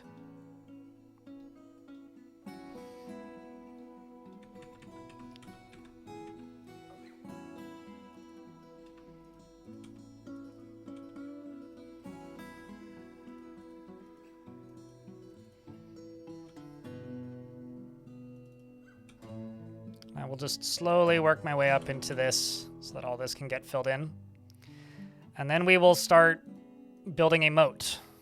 I gave them a tavern yesterday, so that'll help with some of the things. And if we start having mood problems that are serious, then they can leave the fort. Willingly or not, doesn't really matter.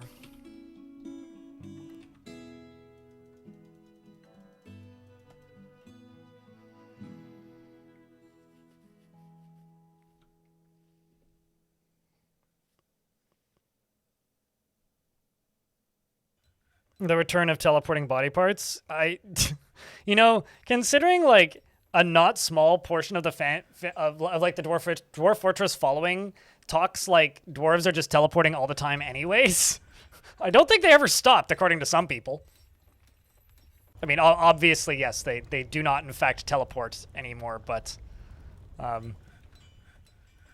don't know, like the frequency at which with which I will read a Steam review of Dwarf Fortress, and they're just like, hey, this thing that is like literally not possible and won't happen because of a bug is happening constantly, and this game is unplayable. It's like, oh.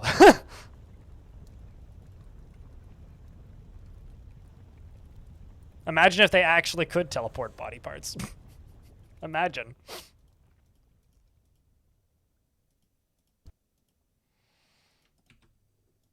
Although, honestly, the thing that, like, spooks me the most is, like, oh, imagine if they could, like, cast Fireball. It's like, imagine if they could cast frame rate 0. Imagine. Just imagine. All right, so I need lava that can go into a moat.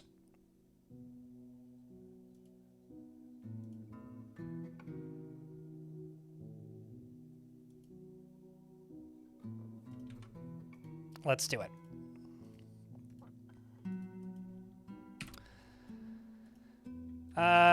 Green glass cork. Green glass pipe tube. We'll always forget that. Let's do 20 of each.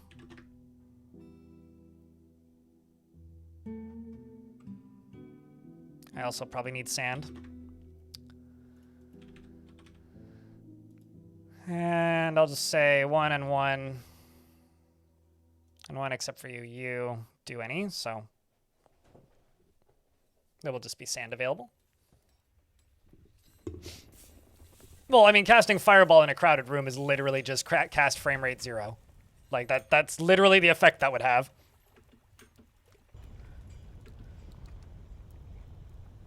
Is the frame rate would go down very quickly.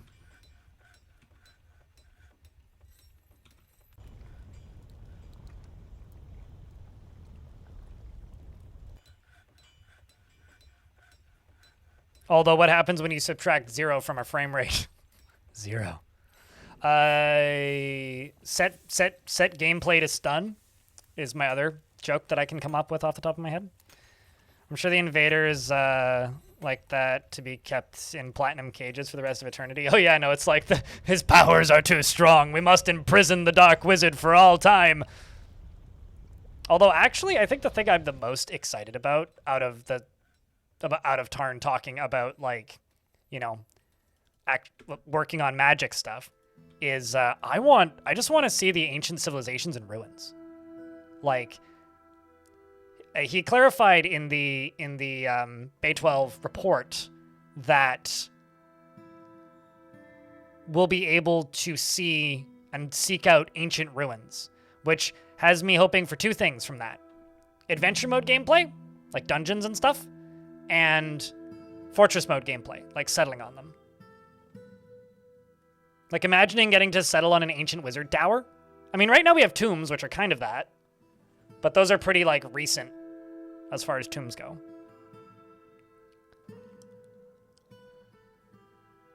Like, something that I've always wanted from, like, a mod or otherwise would be just... Like, there's a... I think it's a mod for RimWorld. It was something that a game called King Under the Mountain wanted to do, but never got to fully implement it. I've always wanted a way for the player to stumble on their own ruins in a more organic way. Like, there's a thing that a game called Dungeon Mans does, which is you can find your own corpse in other runs, or if your character doesn't die, then your characters show up as NPCs in other runs. And it would be really cool, because, like, Dwarf Fortress has so much continuity, right, already? It would be really cool if, like, a fortress died due to a calamity or something, and then you were able to find it later in a new world, or, like, find elements of your fortress design, you know? You didn't know anyone else has played it? I recommend Dungeon Mans a lot to people who want to get into traditional roguelikes. There's an interview on my YouTube channel with the developer. He's a cool dude. And the guy who did most of the art for my channel, Cooler, is one of the contributors to what is it? Art of the Commando? Something of the Commando, the game he's working on now.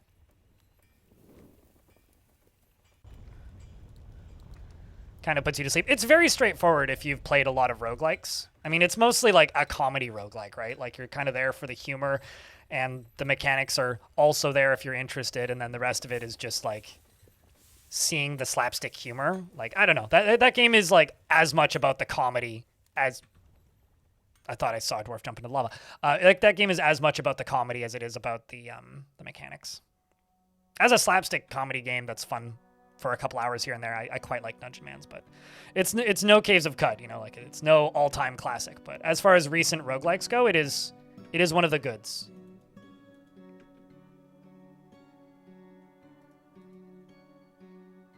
In my opinion.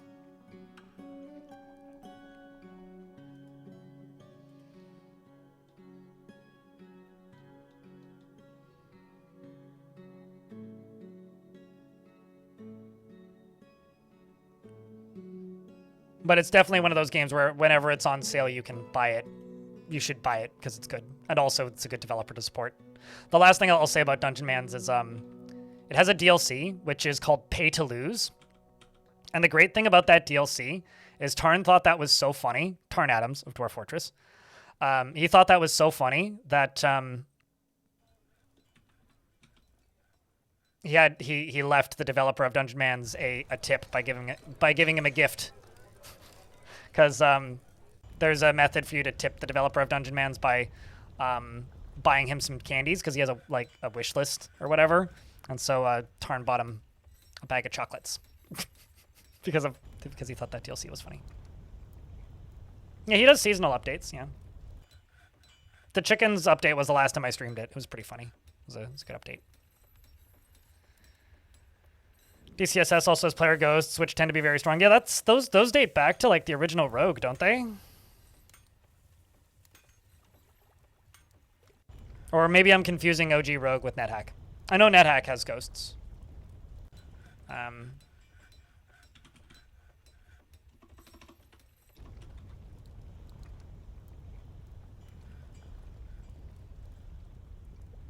Actually, let's just do it this way.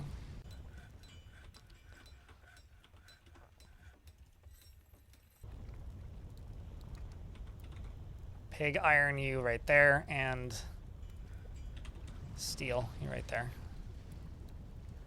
Galena can go away. That will keep. Section of caravan is... Oh no, somebody died. Aiton.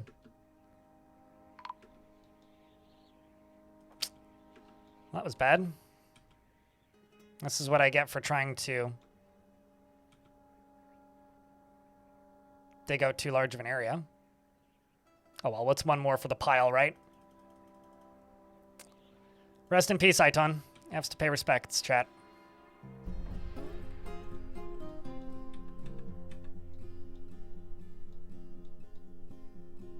But that's as far down as this one's going, so.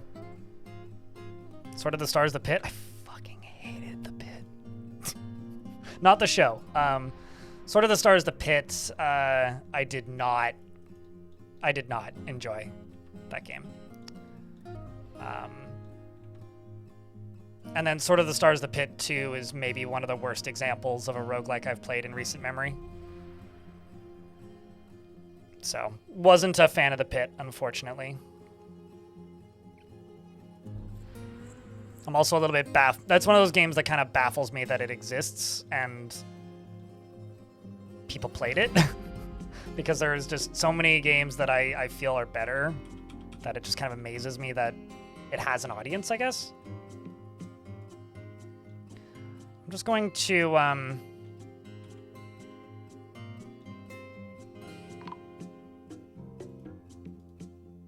Okay, that's it. A devilish potato has been found. God damn it.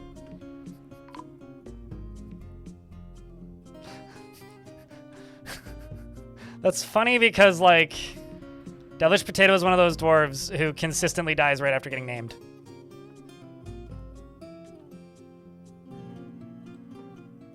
There's actually 3 Donjus. There's actually 3 Sword of the Stars, The Pit. Or Sword in the Stars, The Pit. It's plural. 3 pits. There's 3 of them. Chat, can I get a round of beers for the deviled egg and also a round of Fs for poor old Devil Dawn? Or not Devil Dawn, Devilish Potatoed. Because they got potatoed once more. Rest in peace, you poor dwarf. I'm sorry for my incompetence.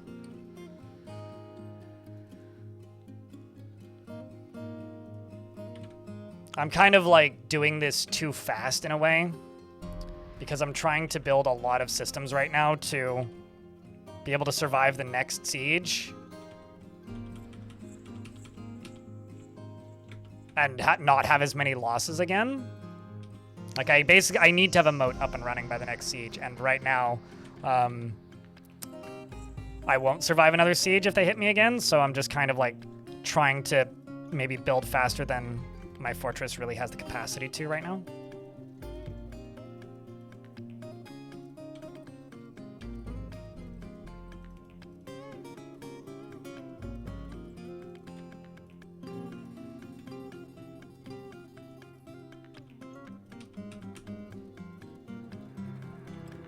Oh, well, that's why things are not getting completed. There's a block up there.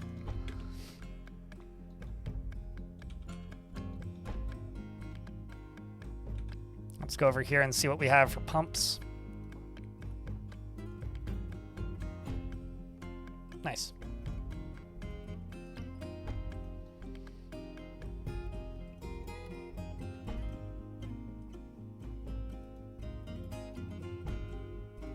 What if I just go back down to there and say 2? We'll do them in 2. It's once again hash browns. Smash browns, more like. You've been struggling to sell elves anything besides your spare armor. Your dwarves decidedly don't want to... And your dwarves decidedly don't want the steel shields I make. What are they using for shields? Gavros. Elves won't use anything that uses any kind of wood product. Silk clothing or plant cloth clothing is probably your best bets as far as stuff to sell them. But why aren't your dwarves using your steel shields? Like, what are they using instead? Because you might have to update their equipment, and if you're not updating, if you have updated their equipment and they're not picking it up still, then I'm not entirely sure. Aside from maybe you have other types of shields assigned, like nothing. Okay, open up your squads. Update equipment is the first thing that you should do. And if they're yellow, then just make sure that they're not set to off duty. Because if they're set to off duty, they won't pick up anything. Otherwise, the only other thing I could think of is that they just don't have them assigned, at which case, yeah, you got to fix that.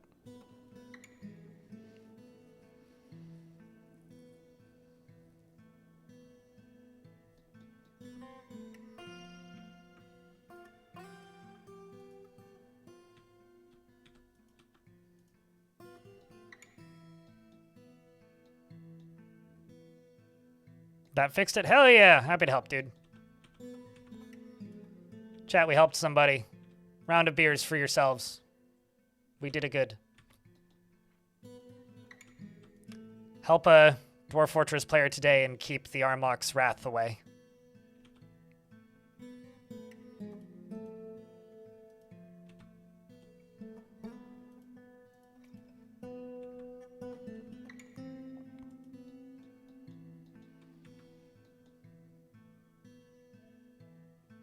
The mayor, if they are still unnamed. They are.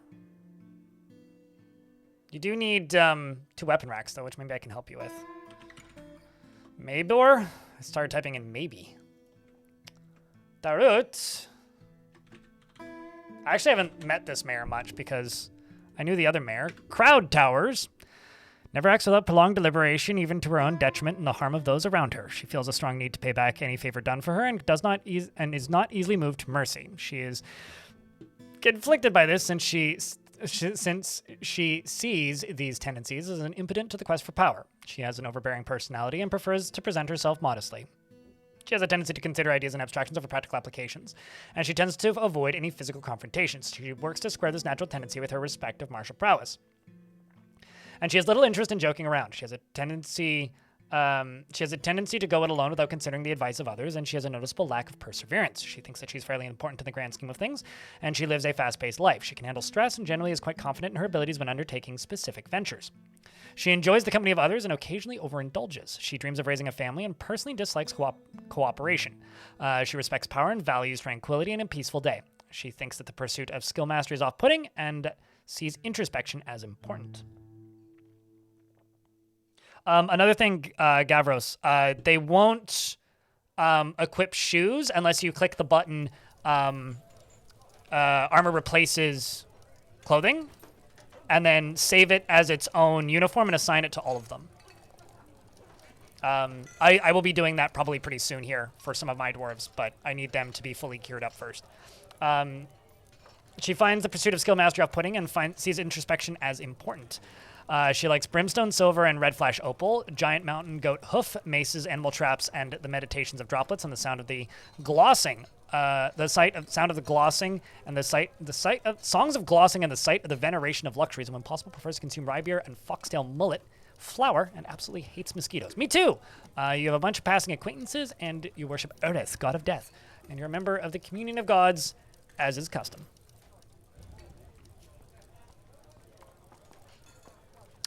Some lucky timing and 500 channel points, and if you subscribe to my blog at the recommended tier or on Twitch at tier 2, you will also get access to a command, which is !Dwarf, which lets you skip the line. Those are your 2 ways to get a dwarf.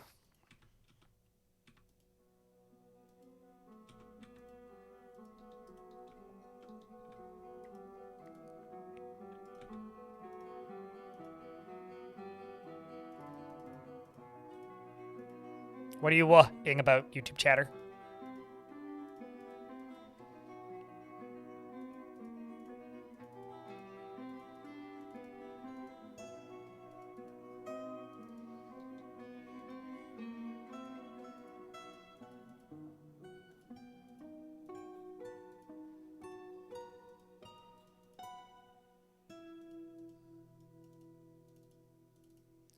That one at the end is the penthouse suite, obviously.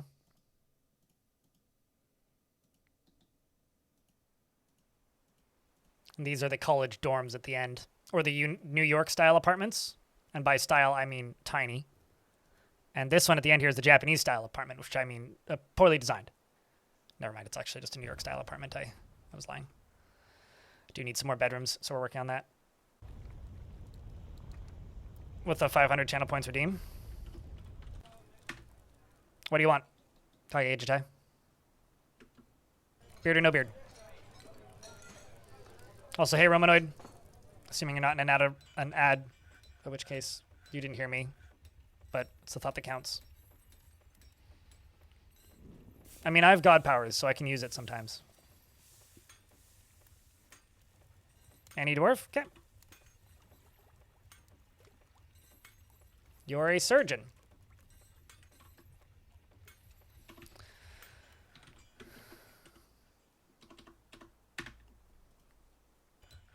Ring Dips is your last name if you want to look yourself up on Legends, which to me sounds like onion rings.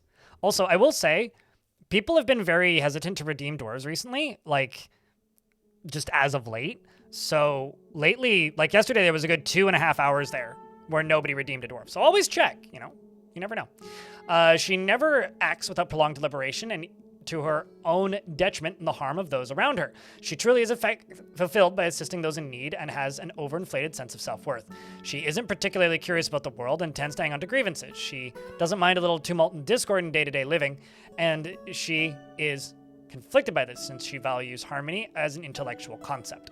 She takes offered help and gifts without feeling particularly grateful, and she does not easily fall in love and rarely develops positive feelings. She occasionally overindulges and sometimes acts with little determination and confidence.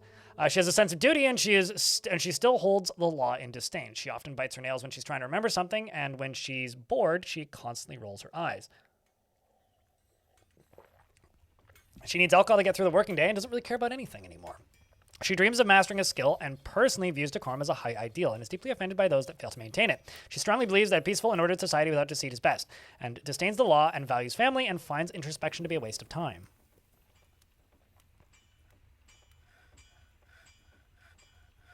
You want the penthouse apartment at the bottom of the volcano? Heard it's not. It's a hot listing. Many dwarves have made offers, but none of them came out alive. The Frog Witch. Thanks for the brand new Prime sub. Appreciate you. We got a Frog for Hire and a Frog Witch. And I miss Froggy Frog, but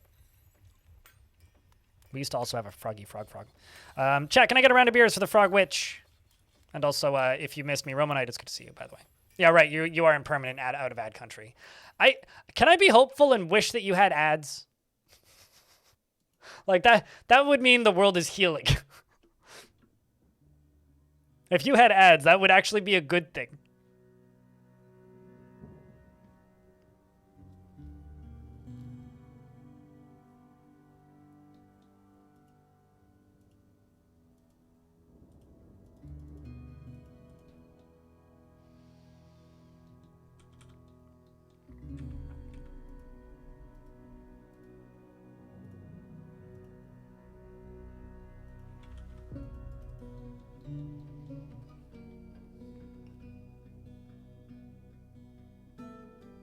So to go to websites blocked here? Yeah, fair. Makes sense. No, you were a frog. You were previously, as in previously, tadpole. Now you are a frog. This is Sparta. Okay, so let's make more pumps.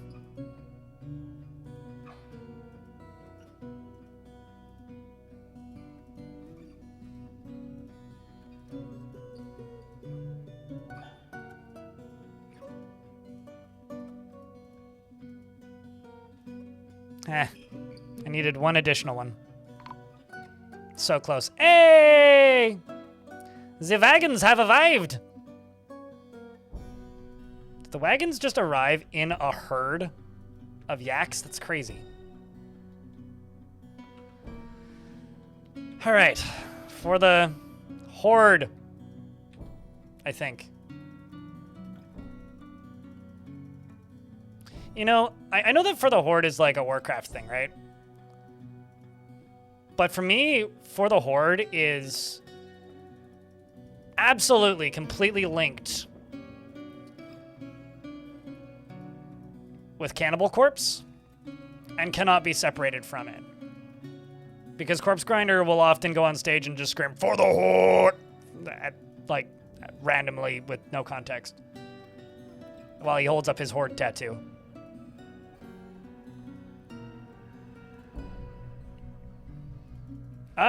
Based on our stockpile supplies, I would say fresh meat is back on the menu, but we've had meat for a while. It's probably pretty salty at this point, though. Or alternatively, sufficiently dried.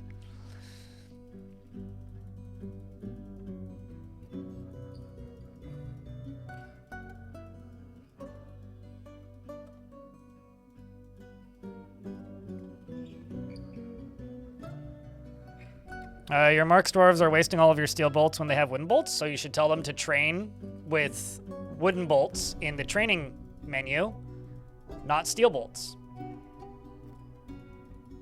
You got to enable that. Also, they're not wasting. They're training. They're just not simply training the way that you see that they should be training. Doesn't mean they're wasting it.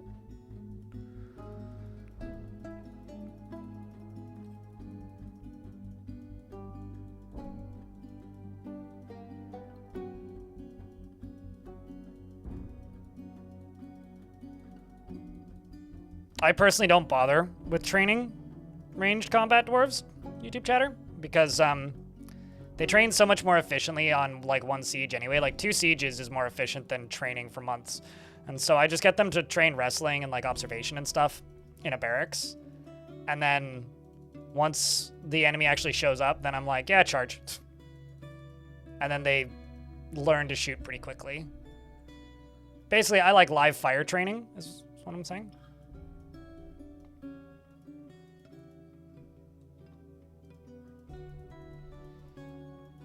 Man, spears are still forbidden, eh? Guess that includes the wooden ones.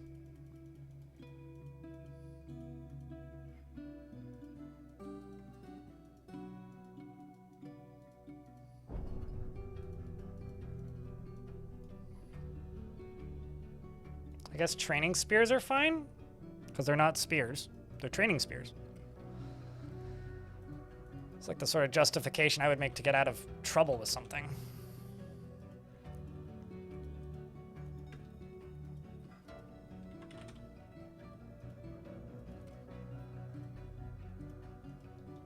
I don't know if they'll be able to carry the minecarts, but I'll try.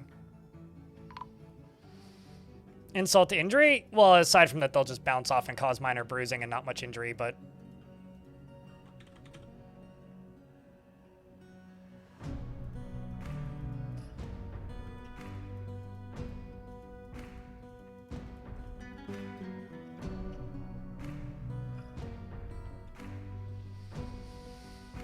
Are these all separate caravans? Yep. It's 4 different factions I trade with, or 3, maybe?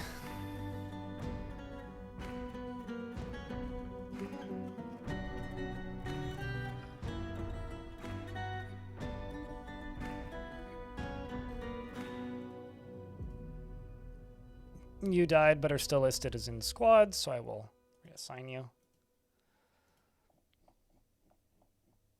Oh, I also need crossbows, I presume.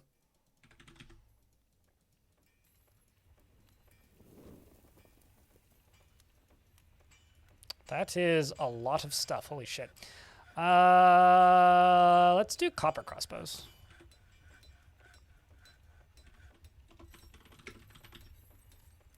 Let's do 20. Here they come.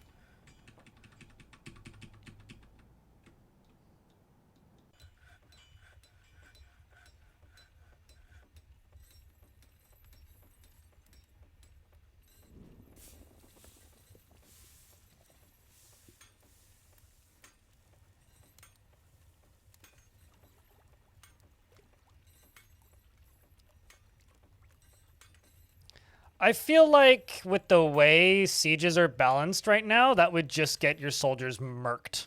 Because they have the ability to send sword masters, right? So if your dwarves are all like medium-high novice tier, and the enemy sends sword masters, that's just fort over. Like, you cannot win that fight. You know, there's like 4 or 5 wagons per trade caravan. How am I getting so many wagons? Because I demanded tribute from like 5 or 6 different groups right at the start. And that's how and every single one of them trades with you. So I have trading deals with all of them. I just don't normally do that because that ends with like traffic jams and shit like this. And assuming another magma man doesn't come running out of the volcano like that one time, we shouldn't have any problems. They'll all unload and we'll all be fine, see? If I scroll down here, they're all unloading.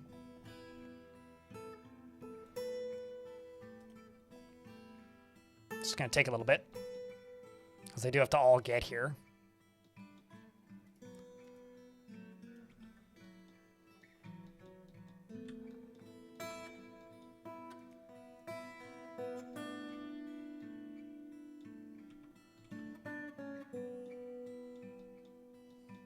Well, the other thing I should do.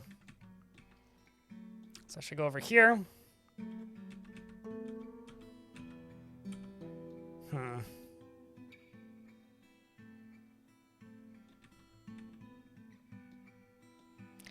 Actually, I changed my mind. I'm going to dig out this way. So I'm going to go up to here. I'm going to dig out that way. Basically right there is where the actual moat is going to go.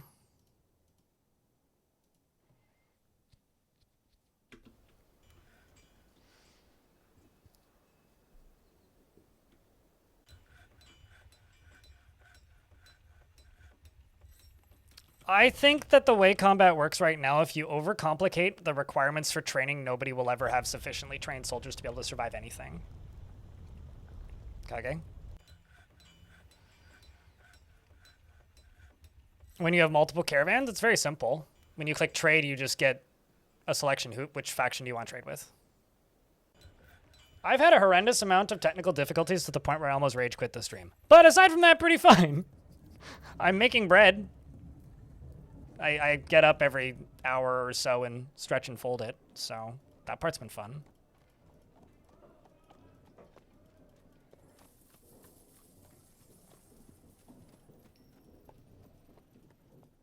Thankfully, it only manifests when I tab out. It started with the most recent update to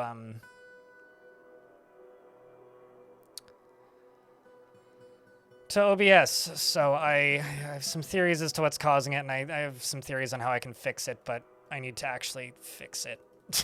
So, you know.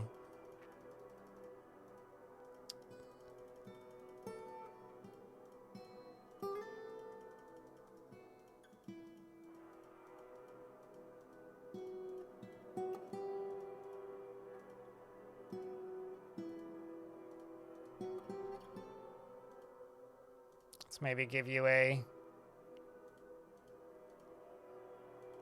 smaller bit of profit on the end of that. Trade.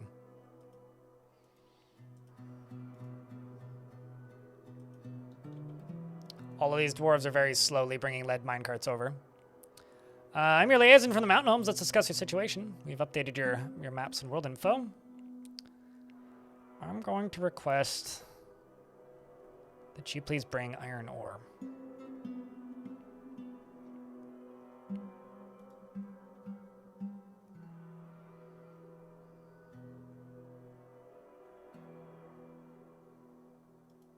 Limonite and magnetite. Magnet fight, you say? Speaking of bars. Got shit tons of silver. Holy shit. Tons of leads. Tons of billion.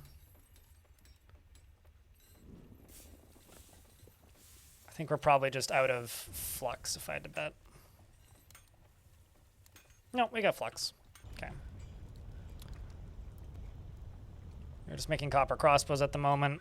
Let's do iron greaves, iron gauntlets, iron shields, iron high boots, iron steel spear. Well, steel short swords. We'll do 7 of those. Let's grab you.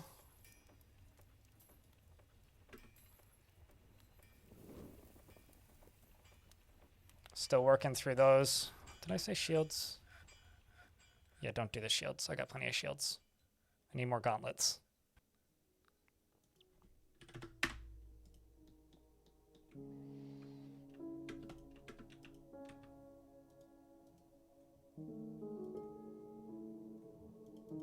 I will select everything that I want. Let's grab the flasks because I'm too lazy to make my own, although some of those have to be worth ridiculous amounts. Yep, there's a couple ridiculously expensive ones in there.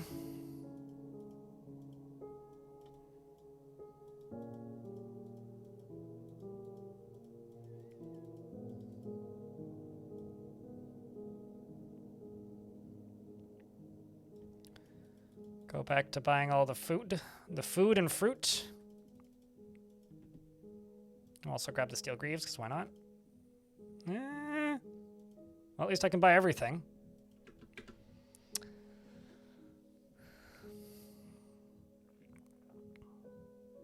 Ha. Ha. Ha. Diamond. That's all I have to say to that. I'm actually planning on upgrading my whole OS to keep up with the version. Because I need to do that eventually anyways. Because stuff is supporting newer firmwares. But yes, I will roll back. Well, first I will like quadruple check that there's nothing I can upgrade on my end to fix it. But then I will roll back is what I will do tonight. And then I will back up my OS and then upgrade to Debian Trixie this weekend. I was planning on doing that a couple weeks ago, but then I got sidetracked and made that video that I uploaded recently, you know, which I think most of you have seen. This is the Goblin Diplomat, who has a different color voice, which is fun. Just from a different Dwarven Civ.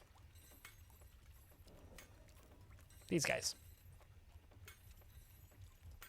Let's just wait until the last of the stuff's there.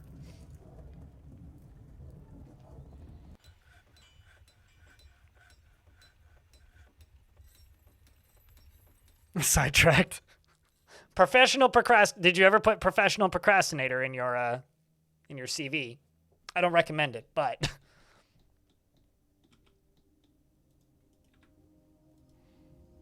I feel like there is there should be a comedy bit of like honest cover letter.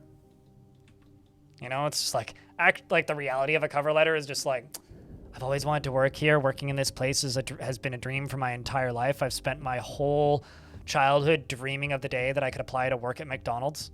I've always wanted to work in fast food. I love burger. Big fan of burger. Burger saved my life once. Burger rescued me from a fast-moving car. My childhood idol was the Hamburglar, followed by like all of that bullshit, whereas reality is just like, help, I need money. I'm broke. I have 3 more weeks. I didn't want to apply here, but it was my last option. Everybody else has said no. The Shinobi, the manager. I am a team player, absolutely. Me applying for Chick-fil-A, yes. Although, hey, some people, I've never been to a Chick-fil-A, but I hear good things about Chick-fil-A. So, like, you know, there's probably somebody out there who, like, likes Chick-fil-A enough that they're happy to get the discount, but, like, at the same time, none of that's actually true to that level of extreme.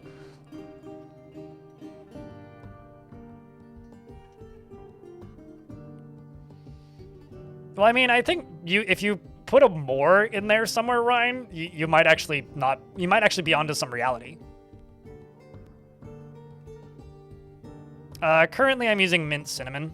I want to move to Debian Trixie. But I'm using currently Mint supports older versions of Linux kernel. And when this problem started, I went and figured it out, and it's quite literally just OBS has moved to a newer version, so I could temporarily fix it by rolling back OBS. But it got weirdly worse this morning, so I don't know what changed, but... So I could roll back OBS, which is what I will do tonight. And then this weekend I will move to Debian Trixie from Mint. So I can be on a current version of the kernel. Not really. It's just going from heavily flavored Debian to Debian. You know, I'll be honest. I would absolutely distro hop Cutest Ghost if I made twice what I currently make with 10% of the work. I would absolutely, no questions asked, be distro hopping constantly. I just don't have time for that shit. Like, I already do 60-hour weeks, and I want to have some time out of the apartment and some opportunities to socialize and some opportunities to, you know, not just be working all the time. As much as I don't mind working. A lot of it is quite literally just I don't have the capacity, like mental bandwidth-wise, to do more. Crub the Grub meets with another person, and we get more news.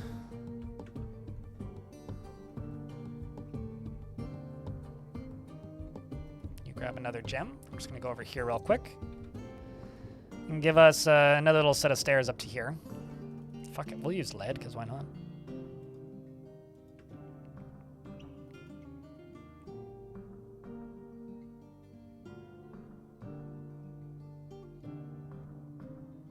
I'll be honest with you, I moved to Linux because after testing it on a USB stick, it was pretty clear it would use less mental bandwidth than Windows. Like, I've been on Linux now for 2.5 years, and I've had 2 spots of technical difficulties, one of which was my fault and I knew it. Like, I tried something that I figured wouldn't work and it broke, and I was like, well, saw that coming. And then the other one is this, and it's specific, and I still know the reason, and it's literally just I need to update a thing. I prefer the headache that I've gotten from Linux versus, like, there is no such thing as a perfect OS, right? Like, every OS is going to break, and then somebody in chat's going to be like, I'll have you know that my Nix OS install is absolutely perfect and has never broken on me, and every time it did, I just simply copy-pasted a text file. And I know, but I also don't have the mental bandwidth to learn Nix, so I'm good. Nix OS, my bad. Don't attack me in the comments section, you Nix OS users.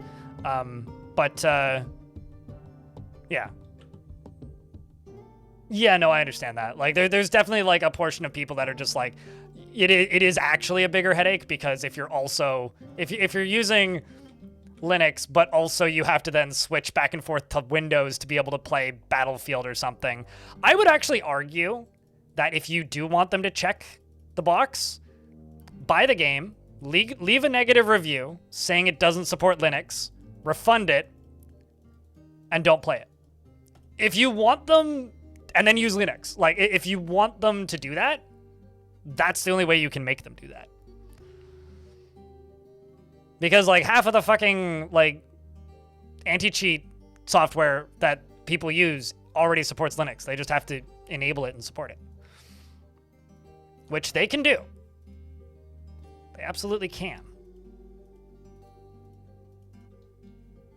Oh, shit. I screwed this up.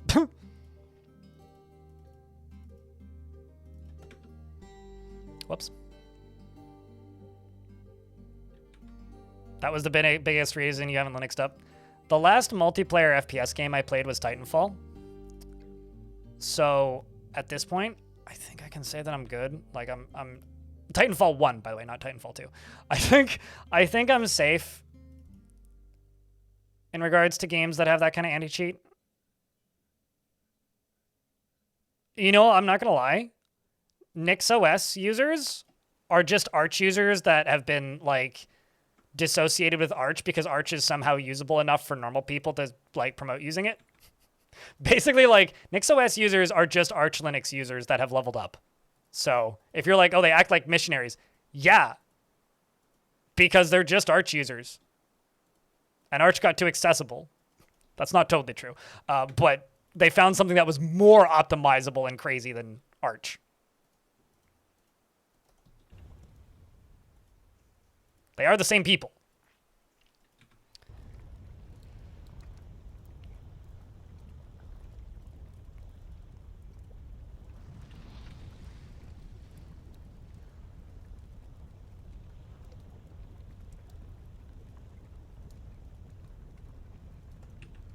Okay, so let's just manually assign these. I want to see how much more I have.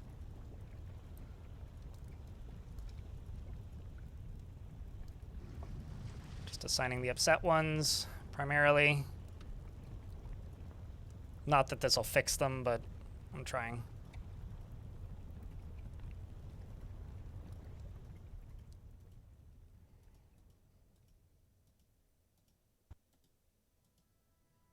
Yeah, barely put a dent in it. We'll put more in.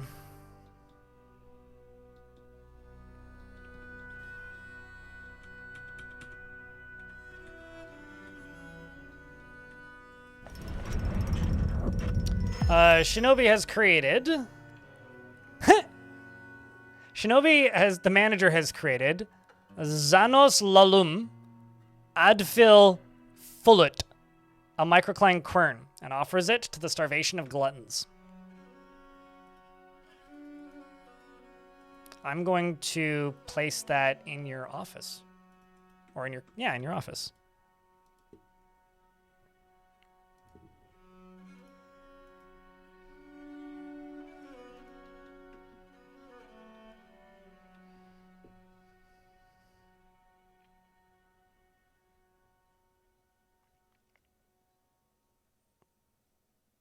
I mean, I don't know if I necessarily agree with that, Urist, but okay. Because people who say I use Arch Linux don't talk the way they used to. They talk like Nix users do now. For milling dies? Yeah, it could be, but I'm not going to use it because we're not doing any farming, and I'm considering that as part of farming. So yes, you are correct. But that would require farming. This is a very expensive quern, 23,900. All Craftsdwarf ship is of the highest quality. It is encircled with bands of cushioned microcline cabochons, oval cut black opals, and this object menaces with spikes of hornblende, goshenite, and on the item is an image of Spiral Priest, the marble figurine of Godin banner riddled in smoky quartz. On the item is an image of a coffin in copper. Oh, that checks out. Holy butts, it's windy out there. What is the speed of the wind outside? I need to check this app that I have on my phone that tells me the speed of the wind outside as well as the weather. Because I just saw a tree like trying to do the...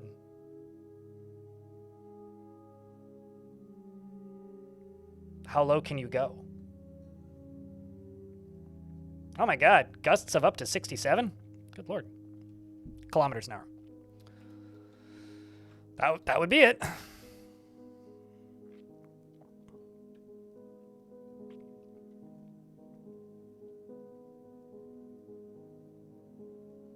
I mean, there was somebody who was literally sounded like a traveling preacher in my Discord the other day.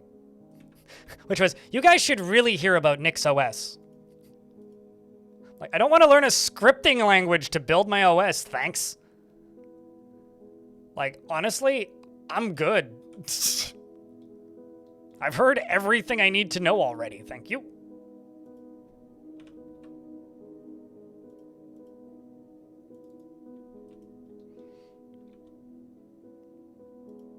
I mean, now that I can't actually have an opinion of. I can have the opinion that it's complicated and I don't wanna.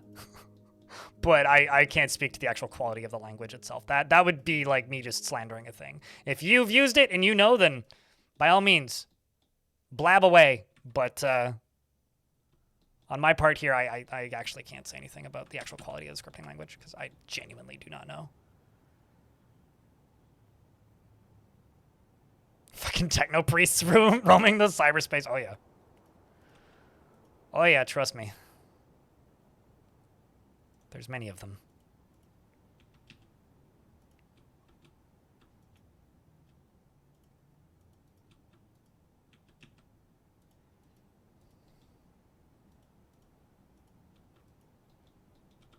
Although, honestly, living in a reality where there is enough cool OSs that people are willing to literally evangelize for them is a pretty good reality to live in, you know? Like, I would much rather live in that reality than a reality where, like, well, Microsoft exists, you know? Like, if I'm given an option between, like, having many different operating systems that I could choose from fuck you ridiculous complicated to normal people sane, I'll take it. Like, that's great. That is an excellent place for computing to be. If not, like, the best place for computing to be. You know?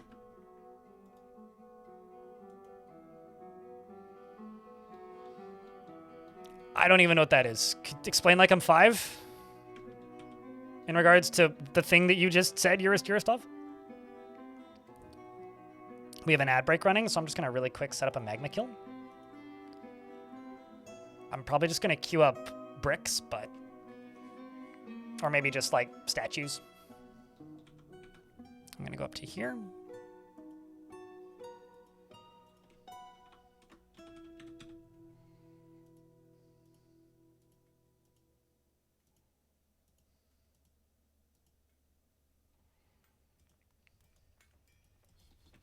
I also love the fact that I managed to actually, like, make this completely inaccessible, which I didn't intend to do. Whoops.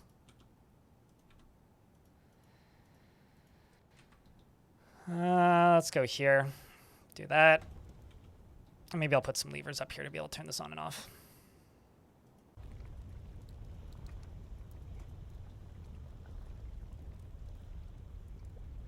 Well, Temple OS is an unusable meme.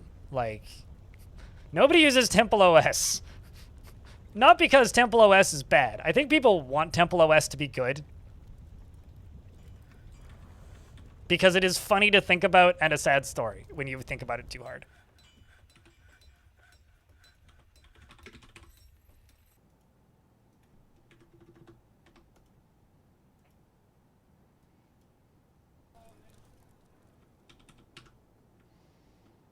Ah, ads. Gotta correct that quick. They should Crypt be over now fear, anyway. crypt Umbrella fear. Alderman, thank you very much for the 3rd month. Welcome back. Appreciate you. Yes, there was a very interesting goblin visit. Chat, can I get a round of beers, by the way? There's a new community FAQ put up. There's nothing there. Fans of Blind are, I bet. Trust me, at the rate people ask me stuff, there's definitely stuff people won't know. Now, I'm going to try something. Add scene. Window capture. Yes. Close this first. Turn it off. Click this, turn it on.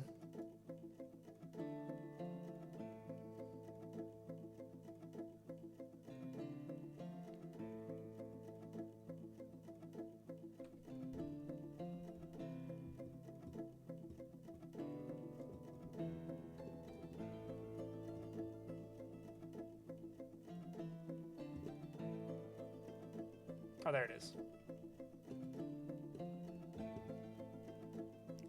This is me hoping that this won't overload my encoding.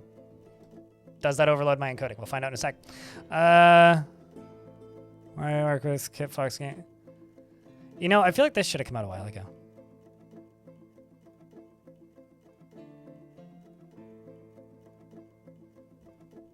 Boop-a-doop-a-doop-a-doop. How do you all know each other? How is Kit Fox Games involved with Dwarf Fortress development? Why not hire programmers? Actually, why? We can't and won't hire a bunch of programmers to make updates faster, and even if it is a huge project so far, let's scroll in. We've hired exactly one programmer to the team who is selected based on the extensive pretesting and understanding of the code base and the relationship with Tarn. Dwarf Fortress is a single complex simulation, is the single most complex simulation ever created by one programmer. Then it was started in 2000. It started in 2002.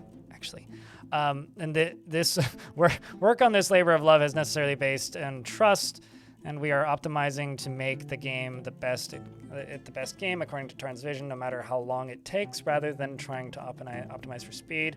Modders have the freedom to move fast and break things, and Tarn does that sometimes, and we'll continue to support them. This is a lifetime project, and this game is not necessarily finished, but it is our place.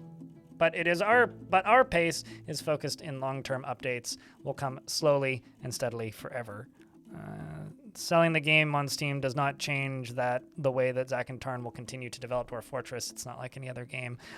Or off Steam, there was far ahead of its time, partially because of the unique development approach. And we know it can be frustrating to wait, but we will not interfere just because some fans are impatient.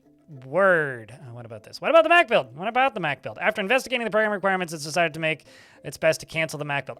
People ask me about this so frequently that it's starting to gaslight me into believing that there's more than 12 people who use Mac and want to play Dwarf Fortress on a Mac. I'm sorry if you're one of those 12 people, but there's only 12 of you, okay?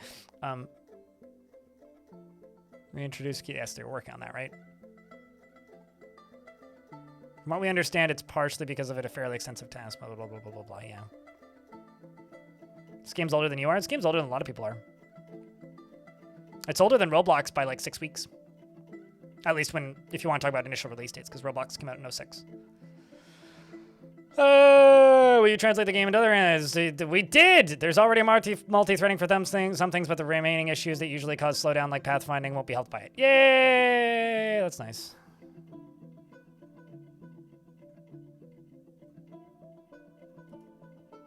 Fullness of time, I wouldn't be surprised, but right now Tarn and Zach are prioritizing other improvements. Yes.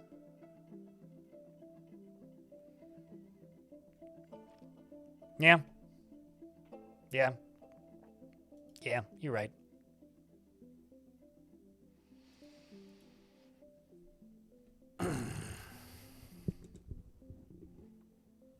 My most consistent response to why isn't bug from 8 years ago fixed yet is it's probably not a bug.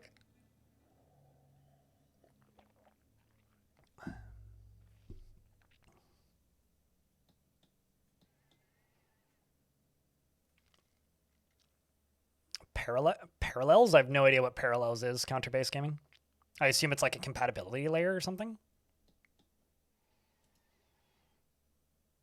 And there go all the wagons.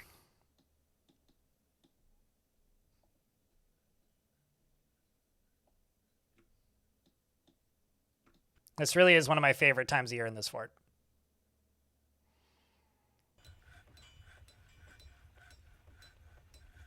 What did it say about a GOG release? Is there's an itch.io release, which is like also DRM free. So is Steam, by the way. And they don't feel the need to support an additional storefront. I don't even need to say it for you. Like, that's literally what it is. Clino, could I ask you kindly to also post that in the YouTube chat if anybody wants to go look at it? I should have done that, but I didn't really think about it. And now I'm here. Like, I don't understand why people demand a GOG release for DRM free when, one, the Steam version is already DRM free, two, the itch.io version is also DRM free, and three, why do you need to sell it on an additional storefront? Like, who cares, really? Like, I understand, like, that GOG has its users and its fans, but the reasoning is always, like, we want a DRM-free release. It's like, all of the releases are DRM-free, and there's a DRM-free specific platform already that's supported. Why do you need another one? It's literally just more taxes paperwork. Synthetic Cat Girl, thanks for 10 months. Appreciate you. Checking to get a round of beers for Synthetic Cat Girl. It's a virtual machine. We're really well optimized for gaming compared to other VMs. Yeah, I've never. It's expensive as fuck. Runs and is that one of those corporate softwares, which is why I probably haven't heard of it.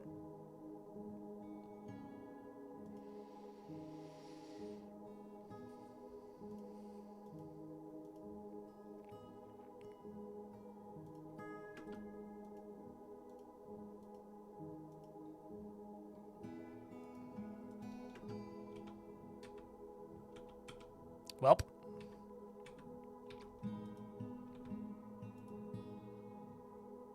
It's probably corporate, right? I mean, isn't like a corporate license of VMware also ridiculously expensive?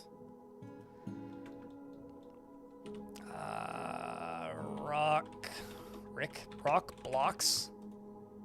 I'm just gonna do one task for specifically Obsidian for my outer walls.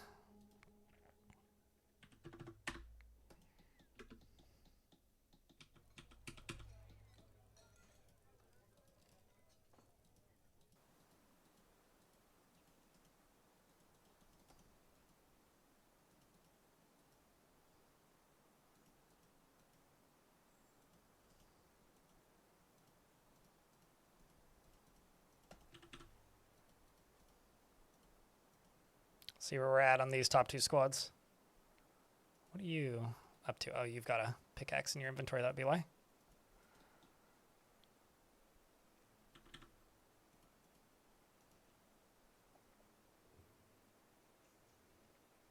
Okay, so top squad can officially swap uniforms. So I'm going to go to you and go details and click this button. Uniform replaces clothing. I'll call this metal melee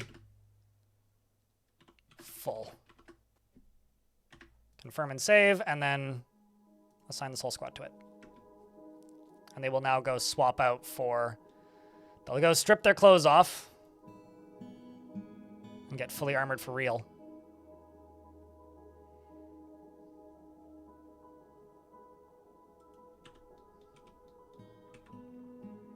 Okay, that's all done.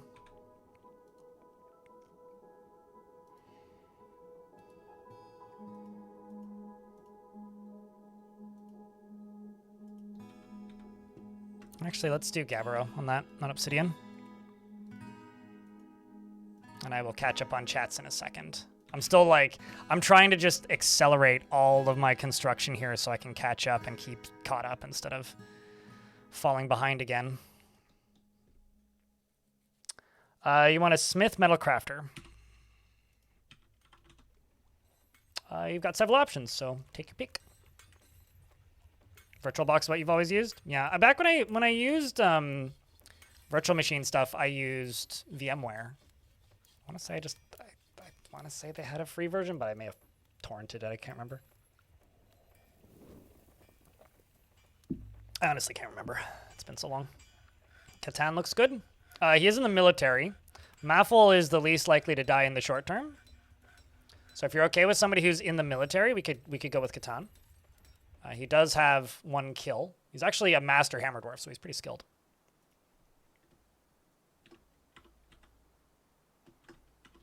Zortos. Did you have a dwarf previously in this fort? I think you did. Or at least recently. Would you like me to vary your name at all, or are you okay with that? It's not really useful for you since you're on Linux. So I haven't used GOG in like a very long time. Is GOG like Linux compatible at all? Or no? It sounds like no based on what you just said. I personally like stopped using GOG almost entirely around the same time I discovered itch.io. Like itch.io kind of does everything that I would want GOG to do, but like with more features. Zortos would be totally fine. Feels Sure. pleasure when resubscribing. I mean, it doesn't really matter. I know what it is. Portum5, thank you very much for the 2nd month with Prime. Chat, can I get a round of beers? That means the first one wasn't an oopsie. Chat, can I get a round of beers for the 2nd month with Prime? Appreciate you. Yeah, no, absolutely. You can use Lutris, but like... Anyway, seeks out exciting and adventurous situations, and is quite ambitious, doesn't try to get things done perfectly, and is moved by art and natural beauty. He tends to avoid crowds and has a greedy streak, and he tends to avoid crowds and has a greedy streak, and he is a friendly individual. He tends to make a small mess with his own possessions and often snaps his fingers when he's bored. He needs alcohol to get through the working day and doesn't really care about anything anymore. He dreams of creating a great work of art, and personally thinks that there is something deeply wrong with people that persevere through adversity and does not respect the law, and finds eloquence and artful speech off-putting, and does not care about nature one way or another. Speaking of game stores that aren't compatible with Linux, I got something to talk about with Epic in a second. Did you guys hear that there's rumors flapping around in the rumor mill that Disney's trying to buy Epic? Anyway, he likes schist, steel, and turquoise in the color eggplant, and flasks and large rats for their strength and the sound of the tressed berry, and when possible prefers to consume giant hyena and carrot wine, and absolutely hates worms.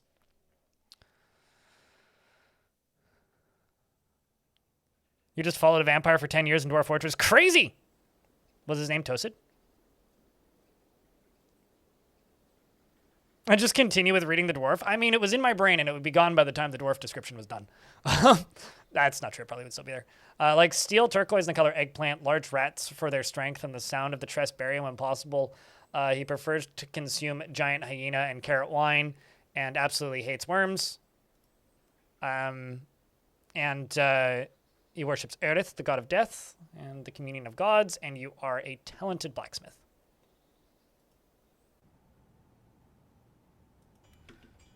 That's an April 1st joke?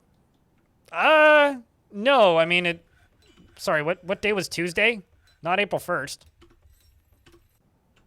No, like so it's strictly in the rumor mill. Yeah, no, this was Monday that news came out. The 30th.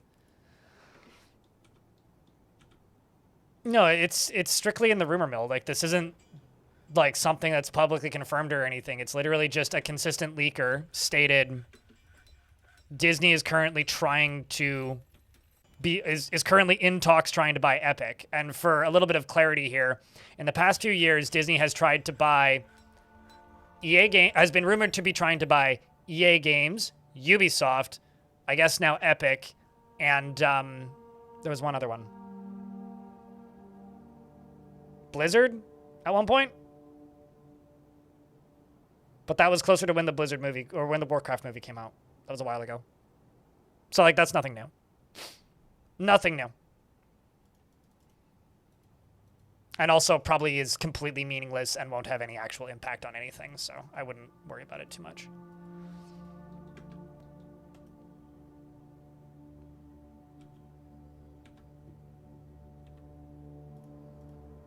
Well, yes, Microsoft has Blizzard now, but everybody's always for sale and everybody's always talking, as is the way with any industry.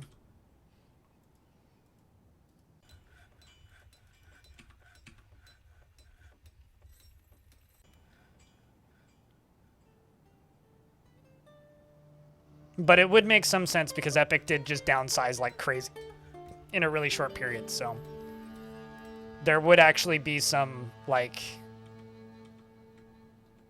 I'm not going to say like correlation to make it make sense, but like believability to a rumor like that at the moment.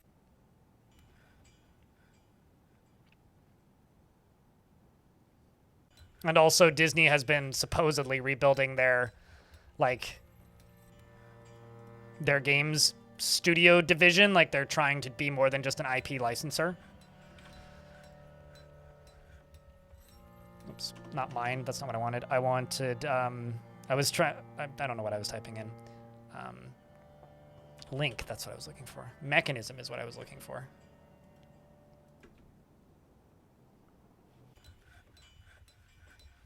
Although I could see a world where Fortnite was playable on with a Disney Plus subscription. That I could see.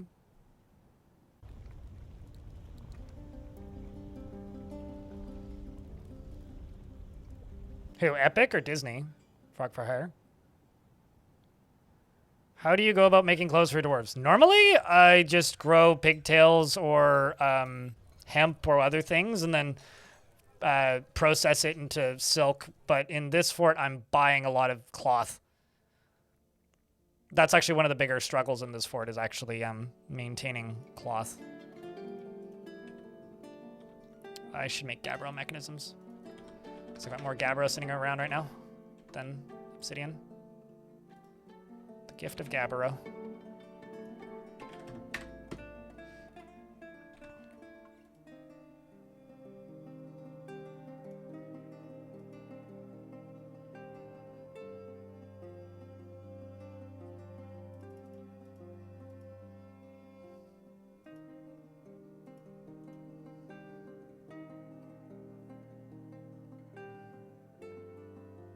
Oh, okay, fair enough. And I gather they weren't fun to work for, hey?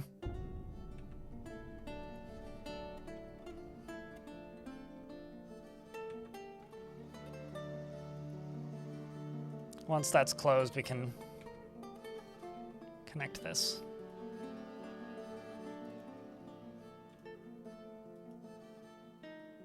There we go. Now you're gonna get pulled. And then that closes. Pretty good timing on that, I say.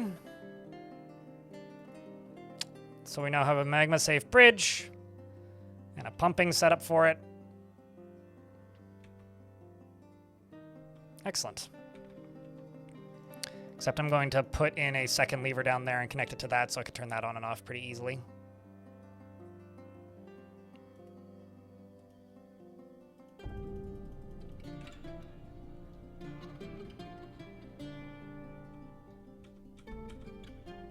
What?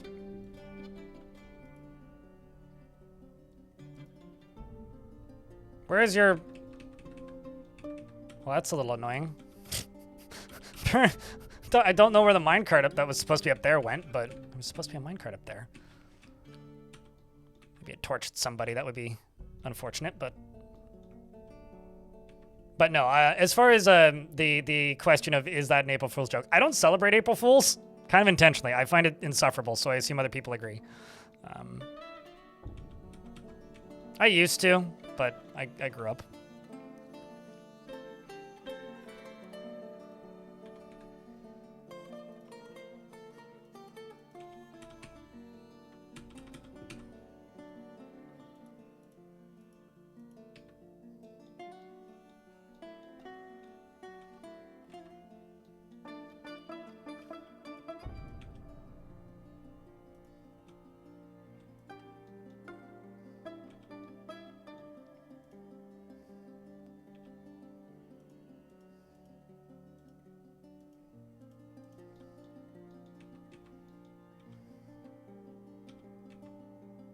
Okay, so that will bubble in.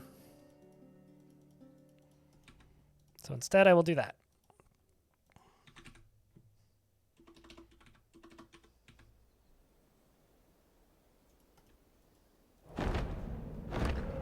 The Wertelope Bar Igu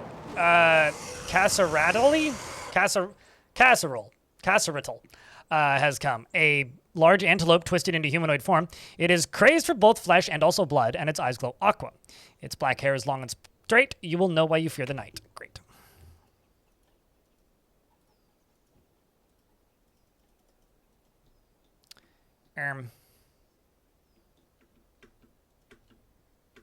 Uh-oh. Uh-oh.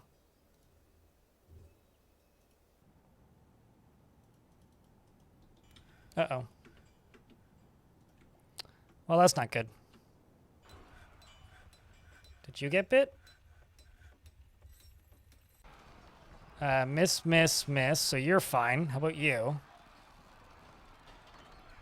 You hit it, which teared the right lung, so I think you killed it. Diamond killed it. No, you didn't kill it, but you did tear its lung. I'm not gonna fall like your husband did. And you also didn't kill it. It missed you, it grabbed you and threw you, and you landed on your head. But you're fine. There is blood, though. A tear. Oh. Oh, a tear. You poor dwarf. Chad, I got bad news. But Atir is the first of many. I'm sure. The first of many to have to accept their fate. I've got an idea, chat. I'm just going to give you a nickname so I can keep an eye on you. I've got an idea.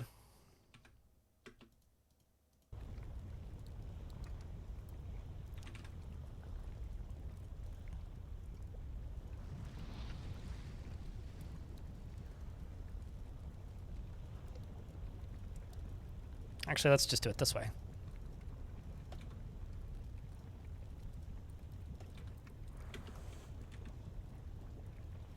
So these should get constructed pretty quick. So it was the 3, 4. Yeah, it was just the 4 of them. I want to see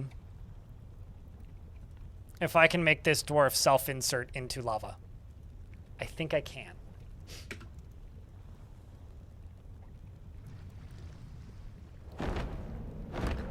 Game, can't you see I'm busy? The Forgotten Beast, Ithby Essolormorek has come. A great 3-eyed, 8-legged iguana. It has a gaunt appearance and sky blue scales, which are round and overlapping. Beware its noxious secretions. And it is down here and shooting out gases. That is an appropriate number of eyes. Creepy. I love the multi-legged ones. They look cool. Hellcoaster? Not quite. This is going to be a little bit less exciting than a Hellcoaster probably could be. But hopefully we'll have a similar effect.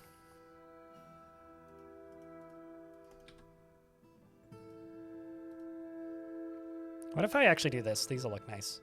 Like rose gold, yeah.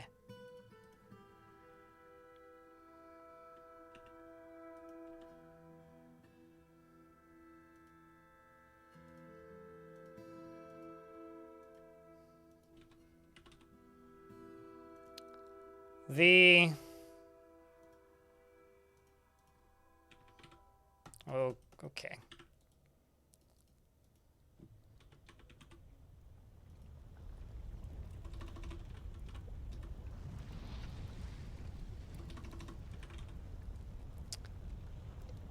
The Lost Soul. You are Atir. Kid, this isn't a good place to play. Trust me. This is a really bad place to play. You should not play here.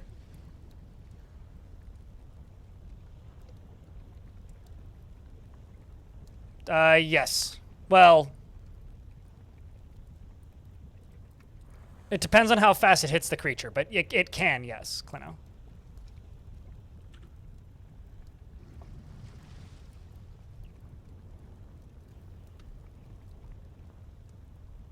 Currently, you are in the obsidian pit known as the hospital. Your foot's mostly hurt. Crub the Grub tended to you himself and evaluated your wounds. Wow. The highest ranking official in the fortress is the one checking your wounds.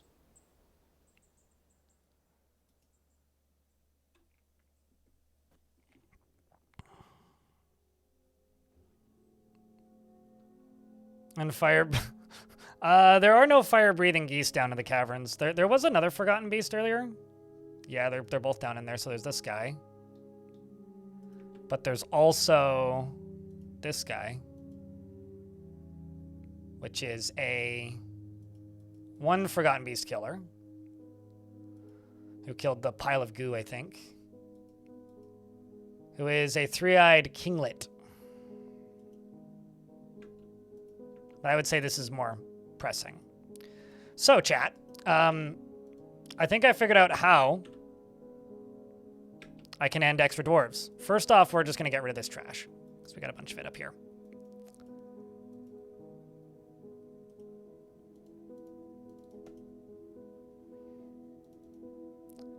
So the way we're going to get rid of this stuff is I'm going to go to the bodies thing, and temporarily, I'm going to say ride it. It'll take the minecart with him. Or actually, if I ride it this way, will it dump him? Let's see. So the minecart should stay where it is, and he should fall down the hole.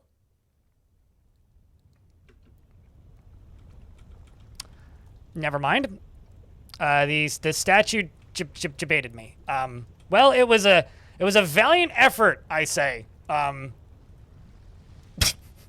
have to put a wall piece here. I can't. The duck must go. It was a valiant. An attempt was made. Yeah. I hopefully you respect it, chat. We will do better. Trust me. I will move the duck to a more appropriate place. And I will place a statue made of bituminous blocks. And I will hope that you stay stationed up here.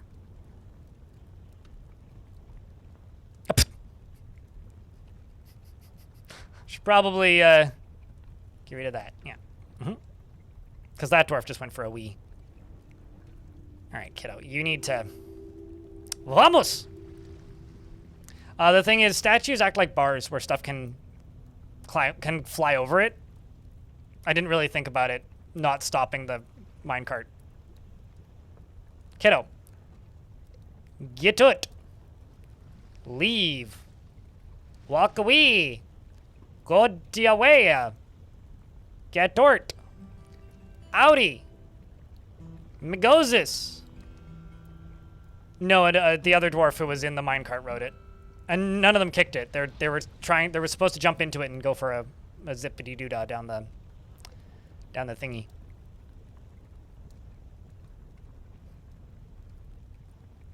I'm just waiting for this kid to leave, and then I can lock this door. We're in an ad break, so I won't actually do the thing, but I can set up the thing, though. Oh, there we go. Okay, so forbid this. Go here, add north, and then ride it. So what should happen is it should hit the wall and then dump him back that way. But we'll see. Although I need to take a pee, so I will be right back. Don't go anywhere unless you really want to. BRB.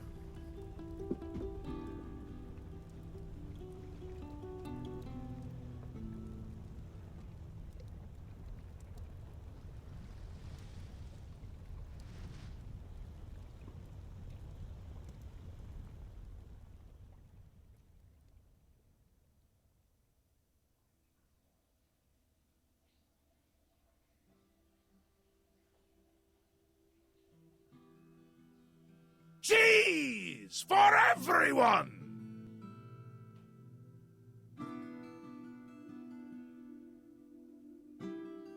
Flobberdobberdoggadoggies?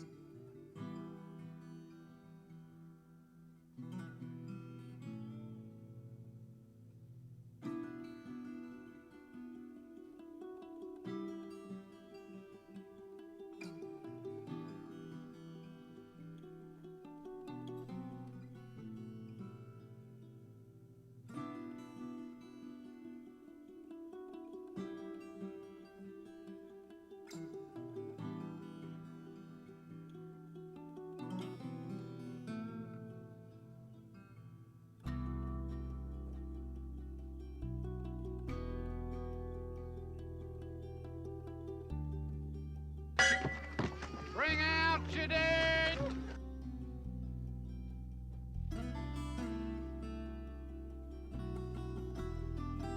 All right. Over here, he has a sword. Also a werebeast curse. So, for this cursed dwarf, I'm going to take you off duty and unforbid this. And you might want to look up, chat. Oh, geez, encoding's... Okay. You might want to look up if you're lurking. Could I get a moment of silence for the brave dwarf who is about to commit self-immolation as a sacrifice to the god of death?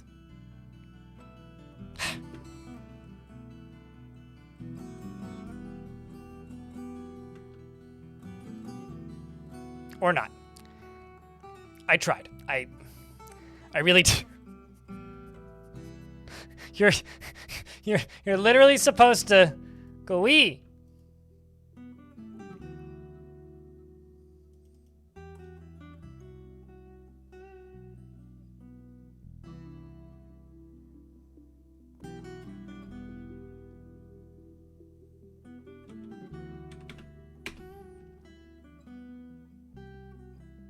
He's clearly not falling, nor for this. I'm trying to figure out how else I can do this. I mean, I could literally just, like, put a wall piece, like, right there.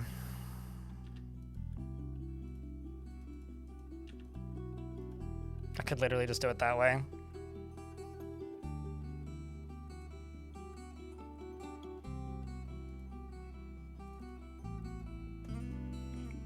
I'm pretty dedicated to this bit.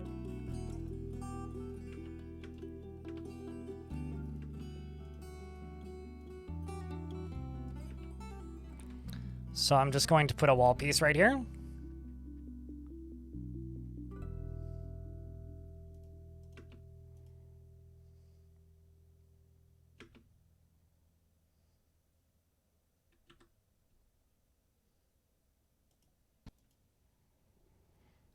I treasure my freedom. I hope you do. No, don't stand there. None of that. Buddy, we can't have that. I need you to not stand right there. Standing right there will...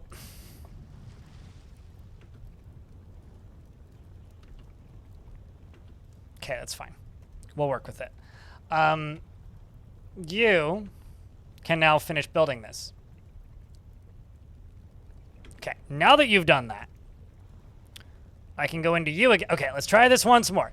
Our brave dwarf is now about to commit self-immolation for the glory of the god and the safety of the fortress.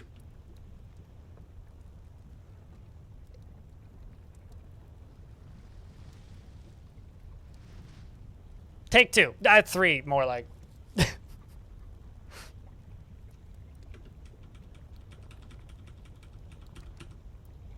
All right, so I think we're gonna have to move this minecart to lead, probably. They'll go down like a lead minecart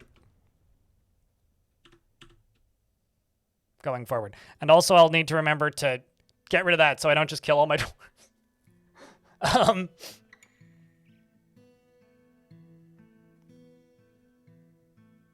That ring is mine, pretty much. Or thumbs up from Terminator. No wizards today? Nope. No, Tarn confirmed that that is just simply a progress update for what he's working on and not an update that's releasing today. I'll jam Mighty, or I'll jam Fry. And I'm overloading my encoding again.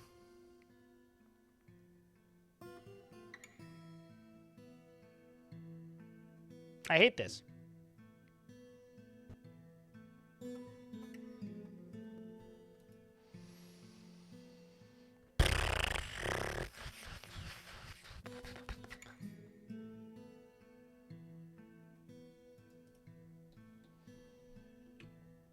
Dear game, dear OBS, can you please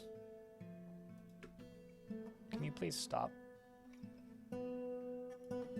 not encoding properly?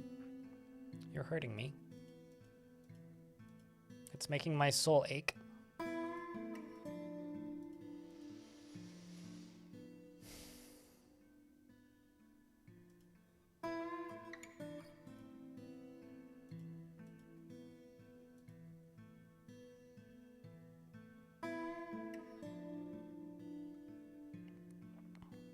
The goblins conquered the former kobold cave that your civ conquered? Oh, so you lost.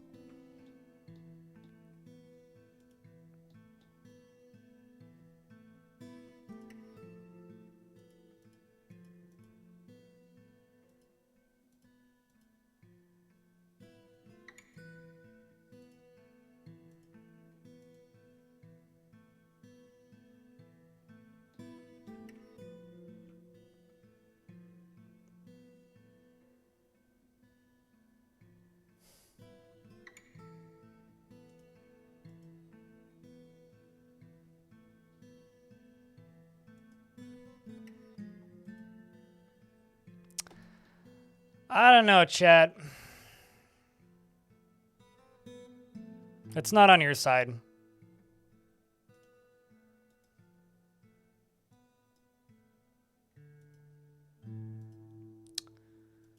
It is not on your side.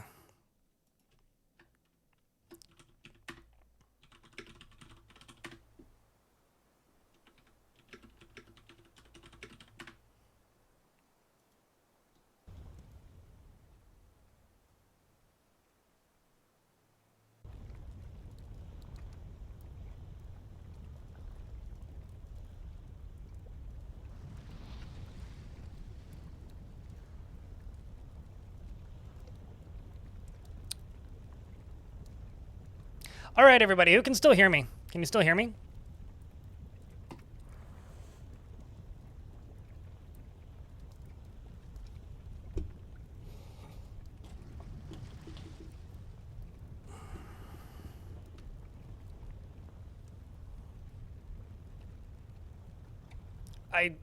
I know, Diamond. I'm not gonna lie, but you saying that really doesn't fix or help anything in particular. All right, I'm calling it. I can't deal with this bullshit. I'm pissed off. So that's it for the stream, guys. I wanted to go longer today. I really did. I need to fix this shit. I can't keep sitting here and just like bashing my head against this fucked up bullshit of like everything breaking constantly. Like, I'll see you guys tomorrow. Normal time. You know where to find me. I'm gonna go take a sledgehammer to this PC until I fucking fix whatever this issue is. Apologies for the salt. It's not your fault. YouTube folks, I'm shutting you down first. Sorry, but goodbye. Give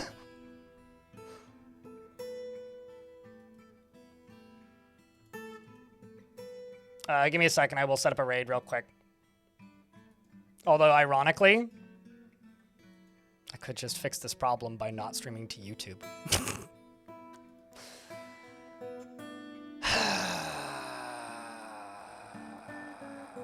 I mean, I guess that's the one thing I haven't tried yet. I did just turn off the YouTube stream.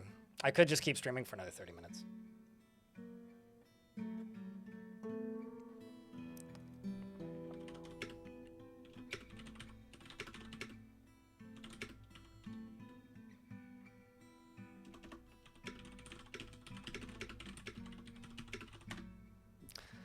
So here's the other thing. What about the reality where potentially it's literally because I'm streaming to 2 spots? Like, I effectively cut my encoding in half by turning off the YouTube stream. Let me see. Let me do like a minute of testing here. This was breaking the encoding previously.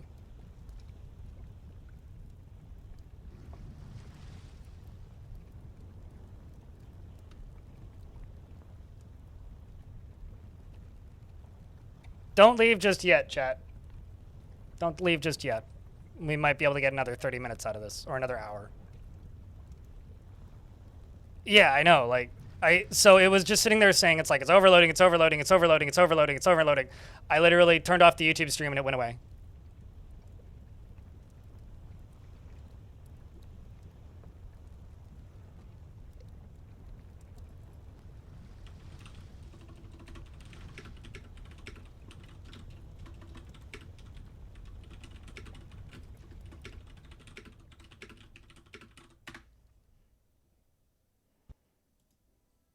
We'll keep going. I mean, why not?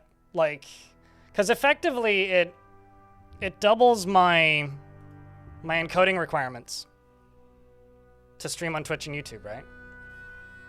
So maybe that's just what I need to do now, is just like, oh no, I can't stream to YouTube. Anyways, let's see if I can turn the quality up. Will it break again?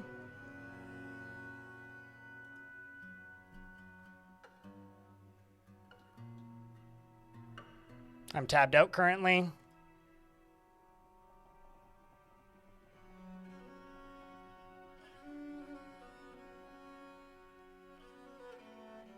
I haven't dropped a single frame. And it hasn't given me the encoding error since I turned YouTube stream off.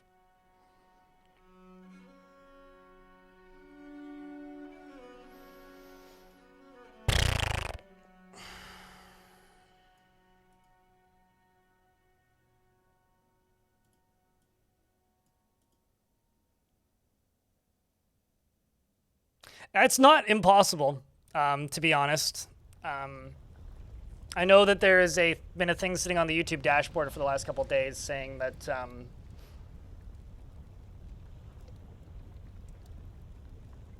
there was an issue on the YouTube dashboard for a little bit. I'm just going to put it here on Discord.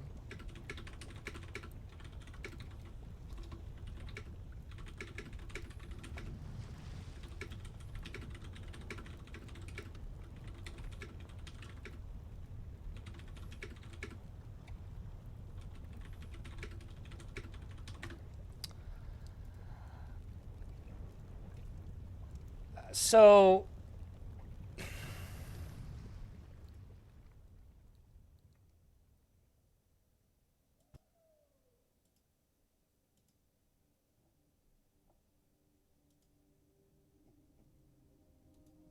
I'm just trying all of the things that broke it earlier and nothing's breaking it. YouTube curses me apparently. It might. I mean, in all fairness, like streaming to 2 platforms doubles your your input requirements. Let me just double check something. Let's turn that back on.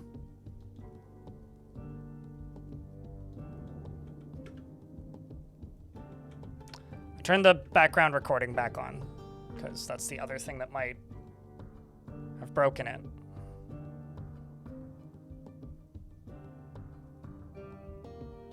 I swear, if like that's the whole issue. Ah, boy, oh boy, oh boy, oh boy, oh boy, oh boy, oh boy. So out of wild curiosity, because I did post in the YouTube stream that I think that may have something to do with it. Is anybody here from YouTube, or have you all just, or is it just still the Twitch people? Because I don't know how much conversion there really is.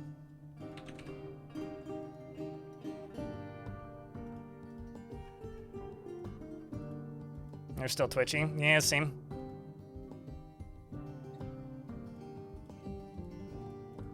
Let's fill all that in. That's going to take a while to set up, but it's now up there. So that's how we're going to get rid of people I don't want.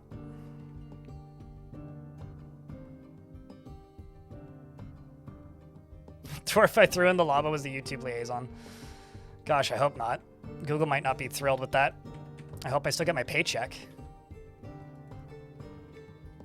That drawbridge I can get rid of. This all the way up here is good. Okay. I'm a little bit thrown off again.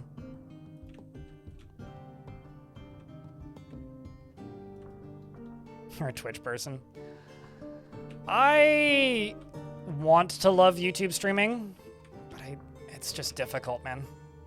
It's just difficult. Hey, Mind. It's good to see you, mate. You saw the YouTube stream at Twitch chat. That was cool. Yeah, you know, honestly, the thing that hurts me the most about the YouTube stream are the people who, like... Today's just going to become the YouTube stream gossip session, isn't it? Is the... Why doesn't he ever look at this chat? It's, well, I do, but... You know. You wonder why.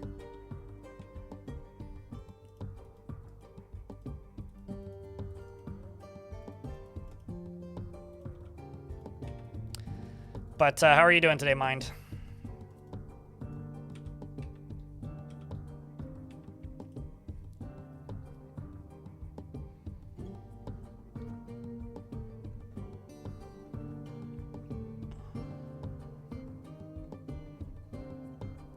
I watch them on YouTube sometimes, but it's pretty rare. Okay, so I need to make a slab now.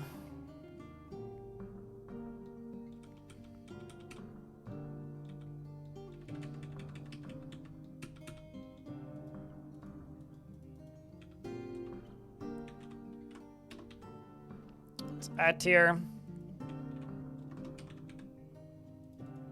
Let's just do the slab first.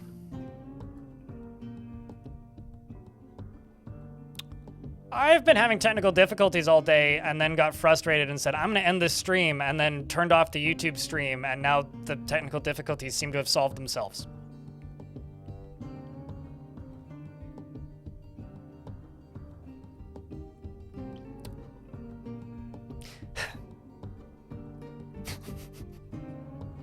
Like... So, like, I mean, it still doesn't, like, streaming on YouTube and Twitch concurrently uses, like, 8% of my compute on my graphics card. So it's not like it's stressing my capabilities. But I kept getting this encoding error, which would bring both streams down.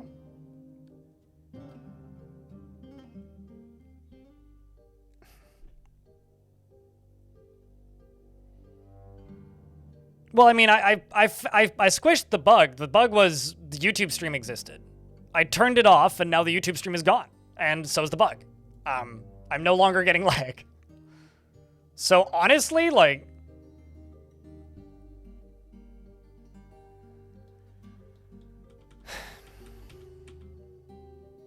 The problem is that, like, I need to keep this paused and keep focused on what I'm doing. The problem is that, like... I do actually want to keep streaming on YouTube because, you know, I don't even need to ask for the show of hands. I know how many of you have found my stream because I stream on YouTube, right? So I do obviously value that. Like, that is a pretty sizable portion of my income. Like, no joke, just true facts. And I do value that. So because I value income, believe it or not, apologies, I know there's some annoying capitalistic tendencies in me, as much as I wish that weren't the case.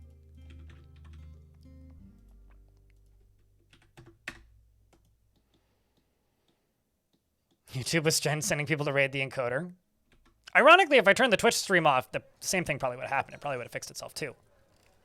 The difference is, if I turn the Twitch stream off, then I no longer have any reason to stream whatsoever. I can just be done for the day because, like, that's where the majority of the money comes from for streaming. Whereas, like, But yeah, I don't actually know how to go forward with this. If I just stream the rest of the day and it's fine, I could like quarter the quality of the YouTube stream, but that's not going to make anybody happy.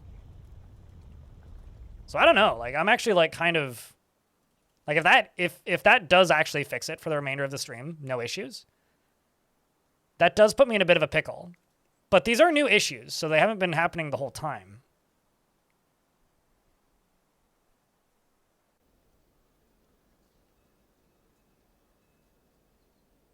For a while it bugs out and YouTube does things that messes with each other, it seems. That's weird.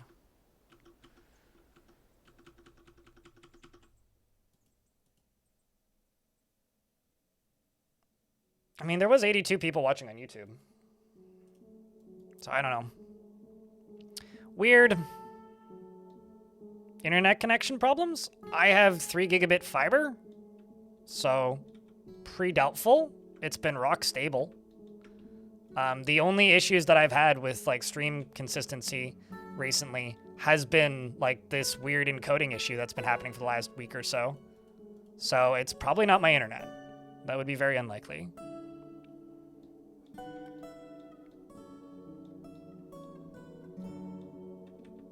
Like, it's not unfair to suspect that maybe something there could be causing it, but I would be very surprised.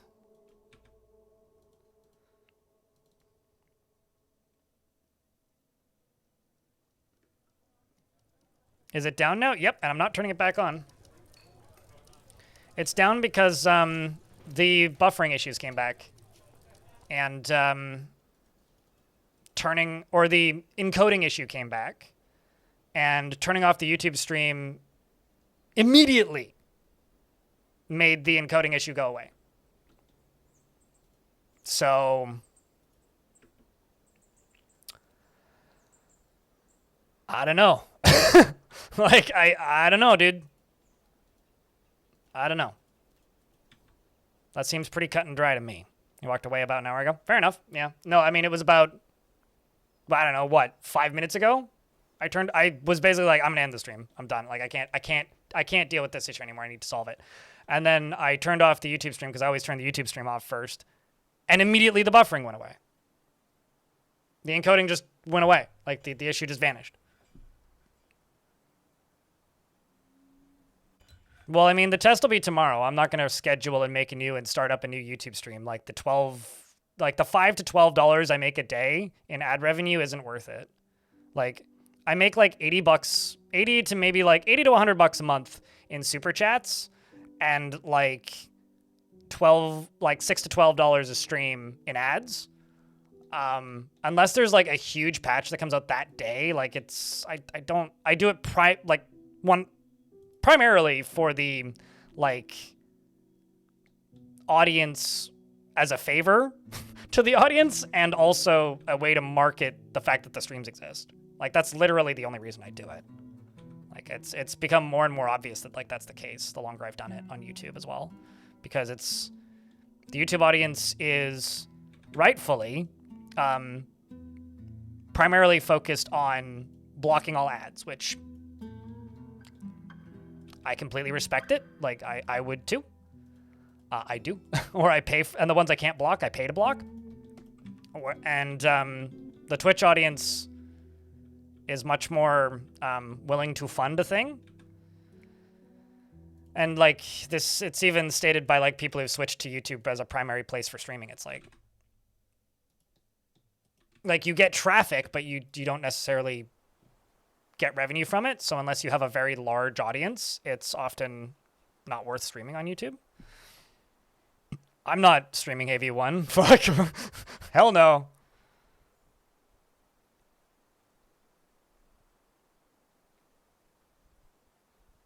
I don't know. But I'm not streaming AV1, but it could be drivers. I was under the assumption that it was my OS that needed updates. It could be OBS. It could be all sorts of things. But like it's a very simple plugin. Literally all it does is it splits the feed and gives you a separate way to go. Like it's a very simple function. But like what was driving me nuts is like I would turn the quality down to the lowest possible quality. that I could physically stream at, and I would still get the issue, which is like using like not even 10% of my graphics card. I'm actually going to up the quality again and see if I get encoding issues.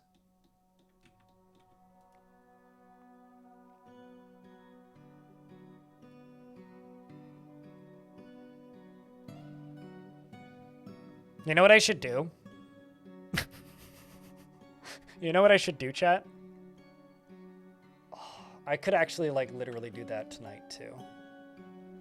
In the other room, I have a box that's plugged into my TV because once every 3 months, I like use Steam Link to stream a PC game to it and play a game on my TV.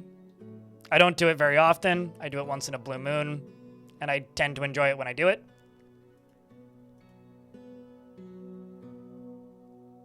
I could very easily take that computer apart, rip out most of the fans, set it up, install Debian on it, because currently it's, I would just install Debian on it because I know how everything works, and set it up as just a YouTube feed of the game, connect it to the internet, and just stick it back there.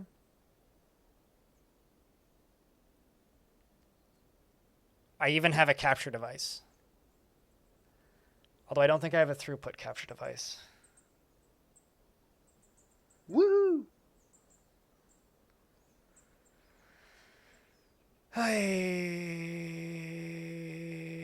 Yeah, no, I don't have a throughput capture device. I only have a one-way capture device. So no, I couldn't do that. Oi.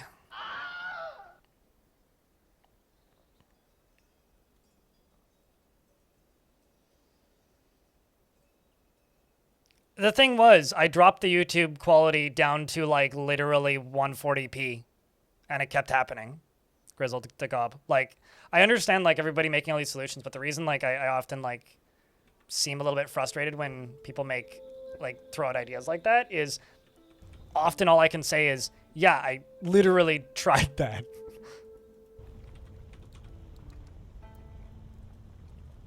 So it's not actually that easy, I guess.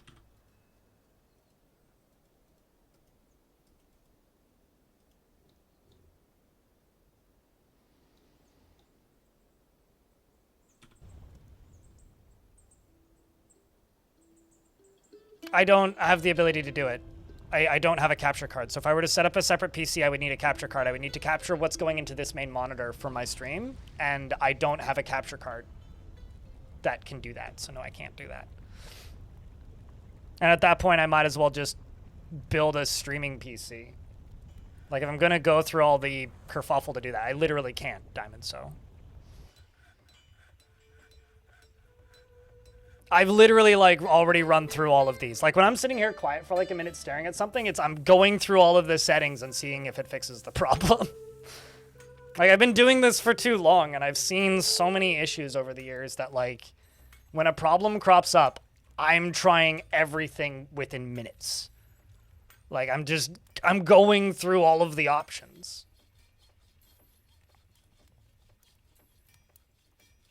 Which is why I sometimes sound like a full of it know-it-all, is because I am.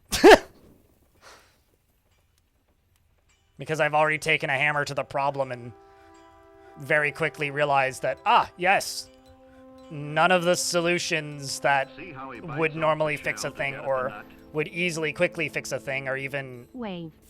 an option. Flurf, hello, welcome back. Thanks for the second month. Check, and I get a round of beers before devilish nuts again.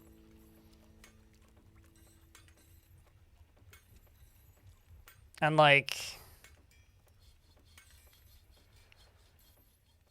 this oh wow, I actually realized I fucked up the thumbnail yesterday on YouTube. I was gonna say the amount of money I made on YouTube stream yesterday, but I can't because it hasn't updated yet. What did I make from YouTube stream the day before? You said nuts, so I said nuts again. I made $16.50 Canadian the last time I streamed on YouTube. That where the revenue actually counted. The day before, I made 11. The day before that, I made $10.61. The day before that, He has a sword. I made $7.65. Canadian. So like 2 subscriptions on Twitch. The thing is, today's not the first day I've had this issue. It's been a weird lingering problem at varying levels of severity depending on the day for maybe about a week and a half now. 2 weeks was really when it started. So it's been bubbling, and it's been a thing I've been trying to fix behind the scenes, but clearly it didn't.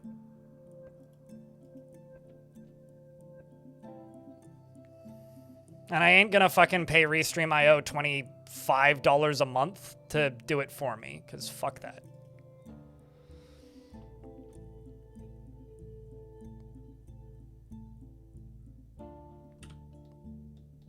So yeah, I don't know.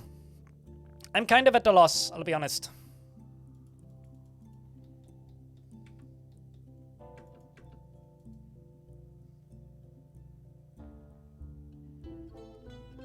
All of these bits and pieces are just getting hucked. Very efficient.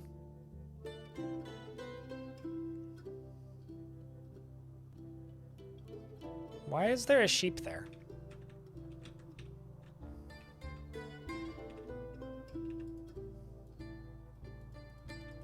Apparently I have a lamb in the fort.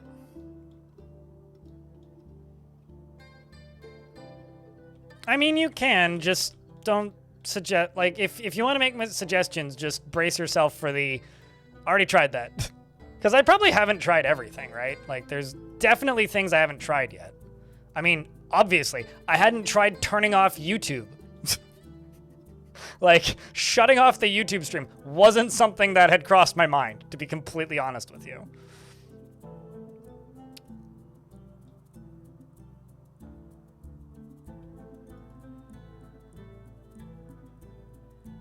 So in that sense, like,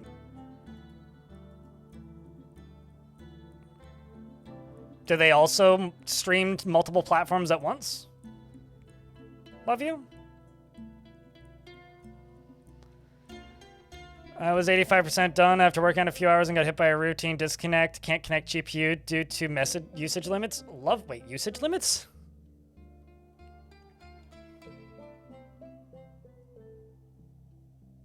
I mean, you're not supposed to do anything. You can do whatever you want. Just, if I respond with like dry sarcasm or a sarcastic know-it-all, you already know why. That's all.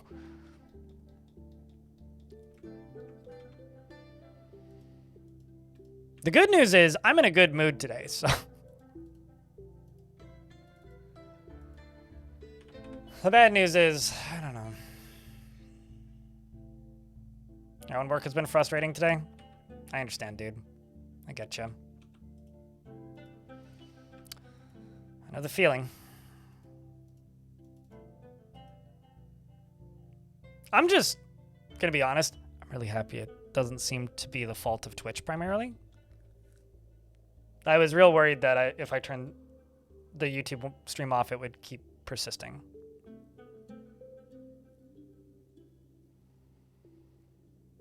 Slower. So once you're live on Twitch, you can't actually change the resolution, Sable MP. That's news to me. I didn't know that. But once you're live, you can't actually change the resolution. But what you can do is you can change the encoding quality. I stream at 1080p. I don't stream. I can stream at 4K. I have the option to, but I don't. Mostly because I don't want to overuse my CPU because computer parts are expensive. And I've been kind of an underclocker for a while, and so it's kind of become a bit more than just like I want to preserve my computer, and more of a like this is like a direct philosophy of how I run my computer and the software that I use. So because of that, like I kind of go out of my way to not push my computer, even though I know it can be pushed further in a lot of cases. So this would be one of those instances where I'm specifically not pushing my computer, even though I could.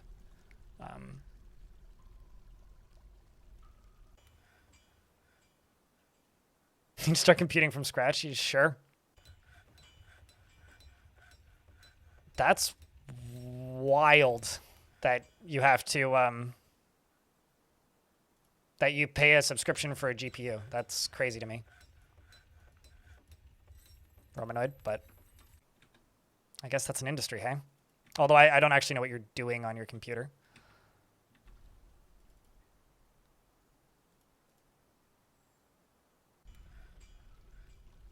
Dwarf Fortress doesn't actually use as much system resources as possible. It caps out a small portion of your system resources, which in the case of modern computers isn't going to burn out your CPU. Like, those are mostly memes. But, like, it's going to grind to a halt because it's hit the capacity of what it's capable of doing, but it's not trying to literally do everything that your computer can do. My computer can do more than what DF is trying to do. It's just there's a certain capacity of what DF is capable of.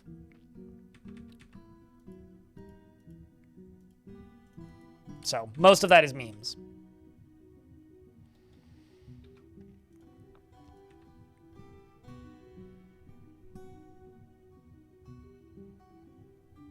No, I mean, even just saying that sometimes YouTube has problems with certain resolutions, that's interesting, because like I didn't know that. But I know YouTube has had a notice like on the dashboard for a week saying issues seeing live streams for certain viewers, which is like, cool. I don't know what that means. That's great. that is a meaningless notice. Thanks, YouTube.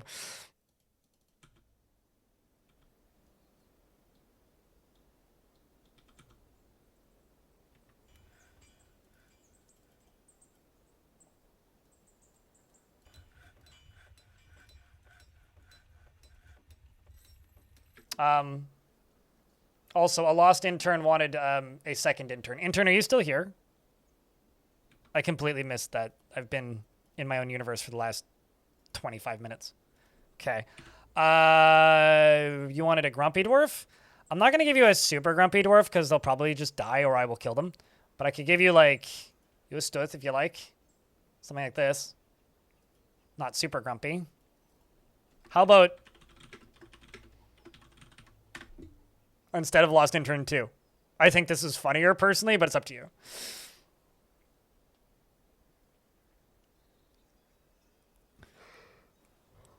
For the first time? Wait, like ever?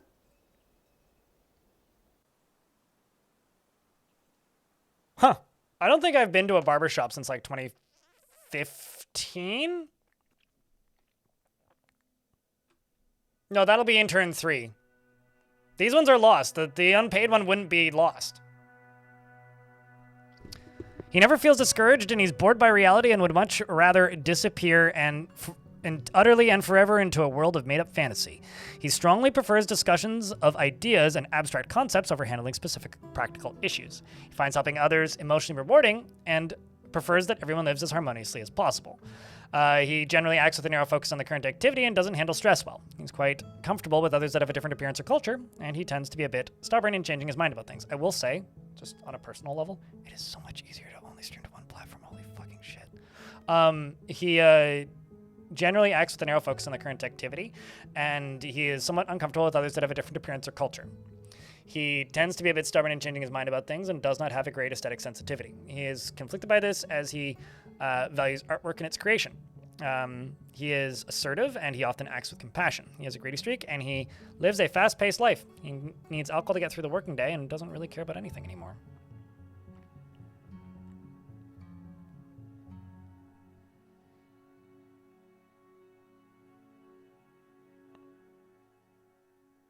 Cool. I don't know what any of that means, I think here. Nor do I know why you're telling me this. He personally finds romance distasteful and respects the development of skill. I'm not even in that Discord, actually, now that I think about it.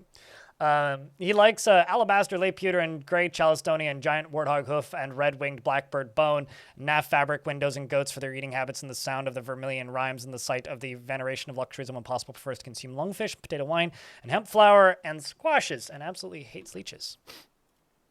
Oh, gotcha, Vankir. He has incredible muscles stretched over taut muscle. Stretched over a broad body, not taut muscle. I was thinking Caves of Cud. And his hair is dry and his very long beard is neatly combed.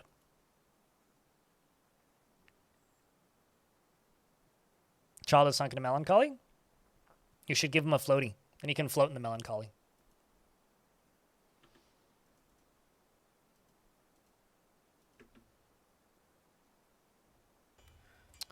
Check my bars.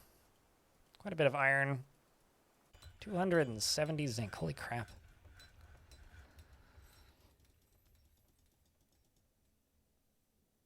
Let's do iron breastplates. 20. 12. It's gonna take me a little bit. I'm just waiting for whenever they put out that DLC.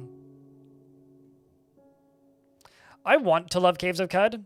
I never actually end up loving Caves of Cud as much as I want to love Caves of Cud, but I do tend to enjoy my time with Caves of Cud. Why can't I remove the melt on you? That's weird.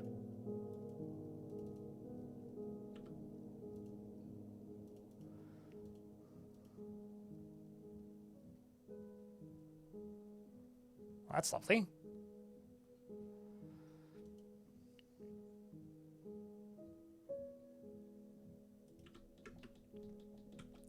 Okay, let's also go here and just get the top 3 training.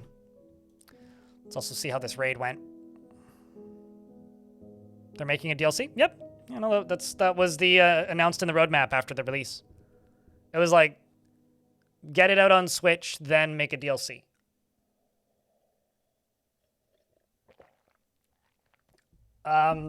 The Home and Poisons was stolen. Is that a goblin guide to murdering your spouse? Seems like it. Anyway, they snuck in undetected.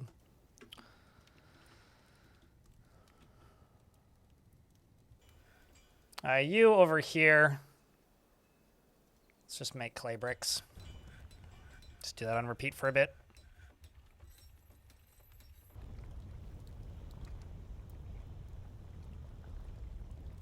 I believe it, yeah.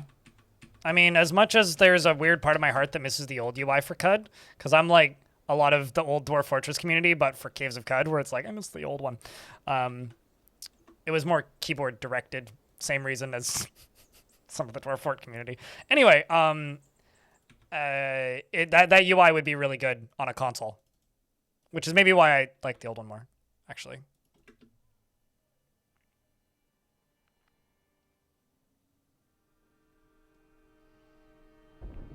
I'll give you some starting tips, which was nice. Which dev? We've had them here from time to time. Also, Nomald, I know, like my Discord and Fluxer have become your private Caves of Cud blog. I wish that like you were playing that game when it was recently released, because it was a pretty consistent like thing that a lot of people were talking about in the Discord at that point, but it's slowed down quite a bit. And we'll probably pick back up whenever there's a sale or a big event or whatever.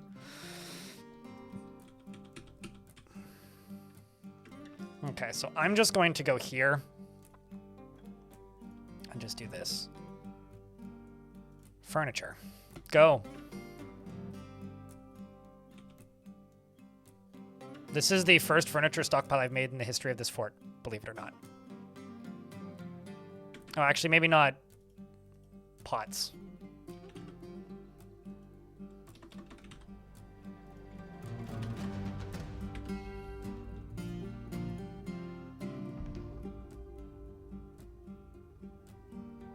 I also need to melt down anvils.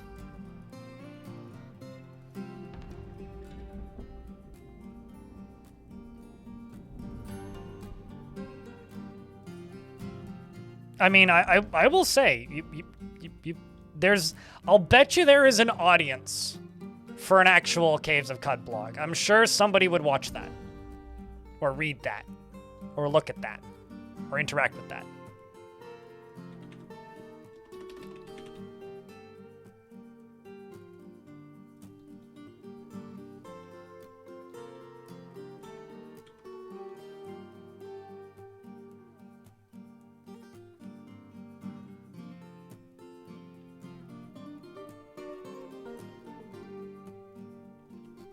Once again, I don't know why you're sharing this here or what it has to do with anything, but I'm glad that you found results from your poll.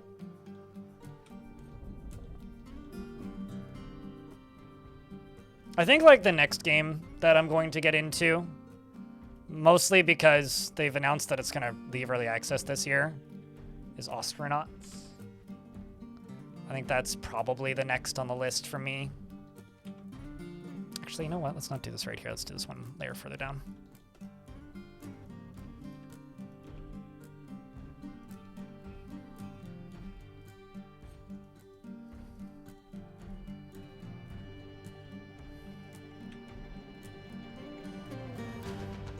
Let's just get you down to the same level as that. Still working on all this mess.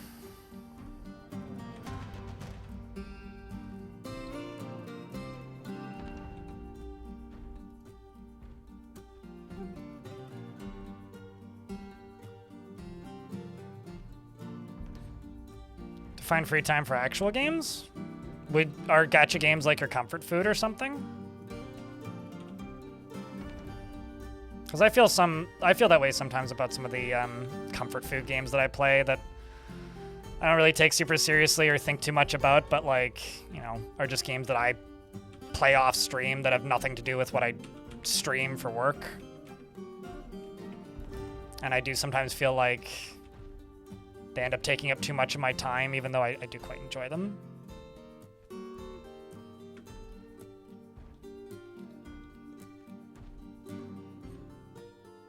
Fear of missing out food? That doesn't sound pleasant. What are those games for me? Tokyo Extreme Racer. SSX Tricky on Dolphin. A lot of like arcadey racing games. I've been playing a game on and off called Tricky Madness, which is basically SSX Tricky or SSX 3, but made by one indie dev who used to be a SSX Tricky modder. And I basically speedrun well, not speedrun, but like score attack the leaderboards in that game. Basically, I play it as like a Tony Hawk game, more or less, where I don't ever play the races or anything. I just try to get higher scores. That game is like $12 or something Canadian, so it's like probably $9. It's just called Tricky Madness, no mold. It only has four tracks, 5 tracks? I haven't played it in a minute, but those are the types of games I play. And then the ones that I fall into that I feel bad about because I don't actually enjoy them that much, but they keep me playing are games like Mega Bonk. I just feel like I'm wasting my time all the time when I'm playing them. Like there's zero substance to them. It's just junk food.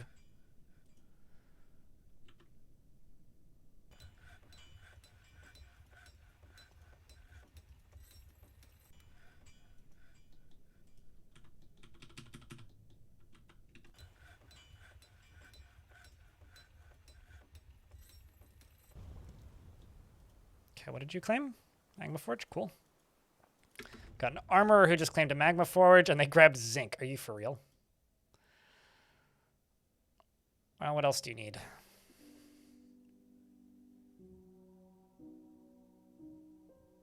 Metal bars. Bones.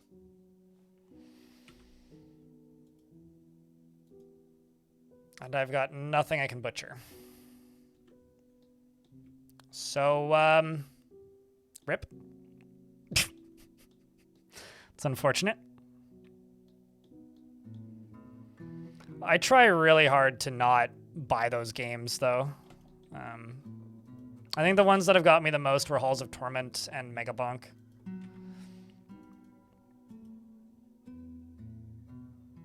Tales of Two Wastelands mod for Fallout New Vegas and Fallout 3? Gotcha. Gotcha. Is that the one that puts them both into the same universe? I've heard about that mod, if that's the case.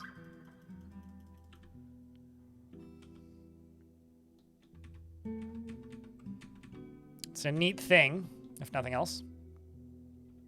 Kind of neat in the same way that, like, a lot of Stalker mods are neat. The ones that, like, blend the games together. How the... Oh. It's like, how the fuck did you guys get stuck in there? Makes sense, though. They sealed themselves in.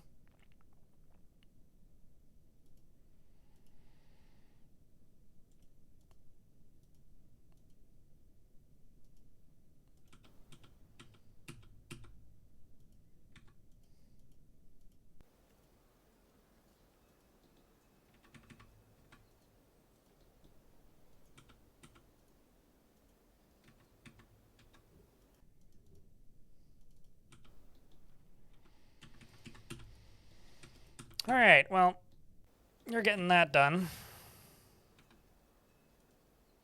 Let's pause the game. Go across here.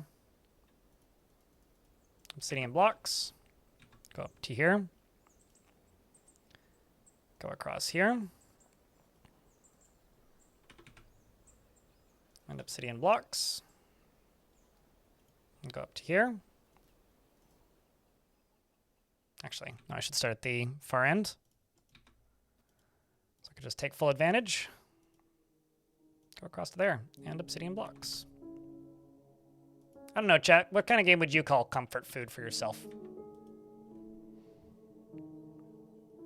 The problem with Megabonk and me is it's a fun casual game for unwinding after work, and then oops, I accidentally stayed up till 3 o'clock in the morning and didn't actually get any of my post-work work done. Because I do have work that I need to do at the end of the day, right? So it's like, the problem is I have no self-control for the amount of time spent when I play games like that. Foundation? Yeah, that's a very vibey, casually game.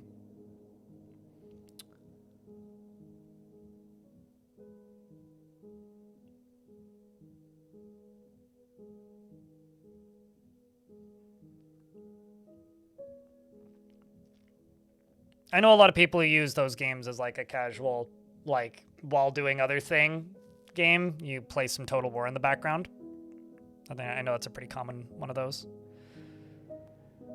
To old school RuneScape? That's pretty good for an MMO, actually. Especially if it's just every once in a while.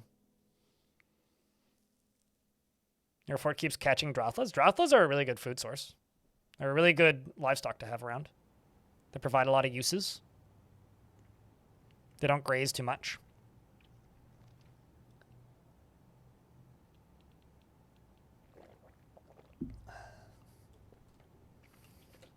I don't know. Worst case scenario, as far as the YouTube thing goes, I just won't stream on YouTube for the rest of the week.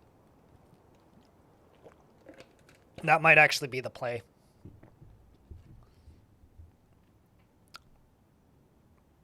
And as far as the YouTube audience is concerned, I will just be dead. Thought you died.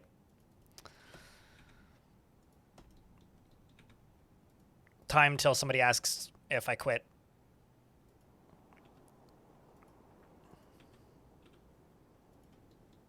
I had a comment not too long ago where someone was like, I thought that you quit YouTube and then realized that realized that I just accidentally unsubscribed.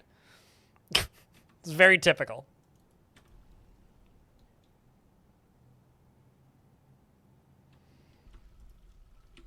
I don't know what P99 EverQuest means, but I know what EverQuest is. Basically, Wipeout for PC. One of the developers of that game used to watch this stream, or one of the original developers of it back when it was free. So that game was free when it first released. It was a long time ago, though.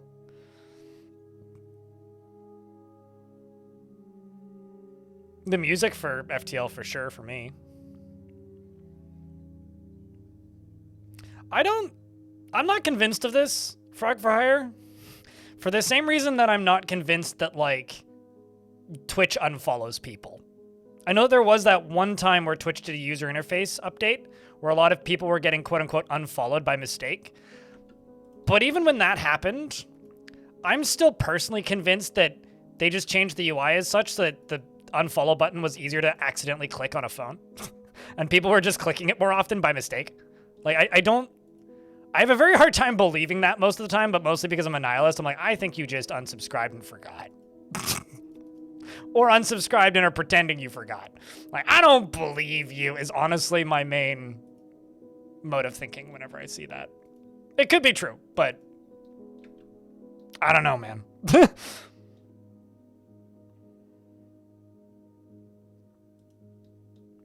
If it's a trash account, YouTube will go through and clean up inactive accounts. So if you haven't logged into it in months or something, then that would do it.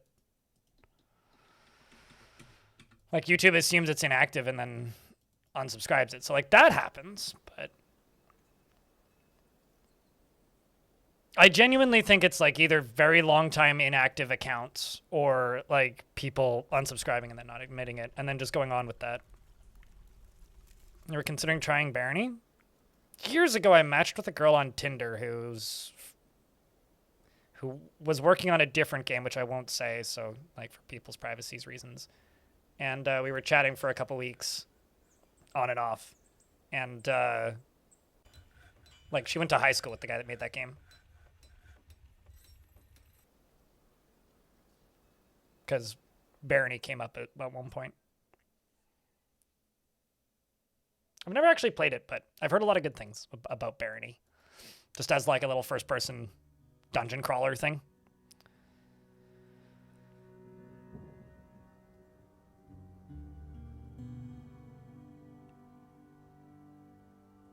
You've been playing Old World?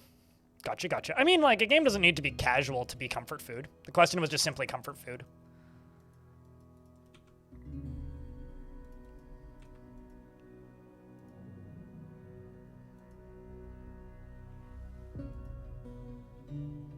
Perfect.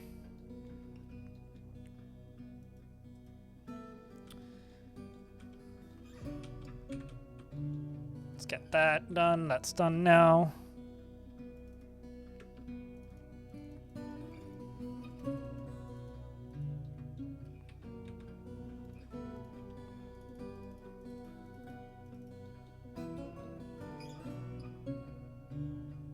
Age of Empires 2 is comfort food? That, yeah.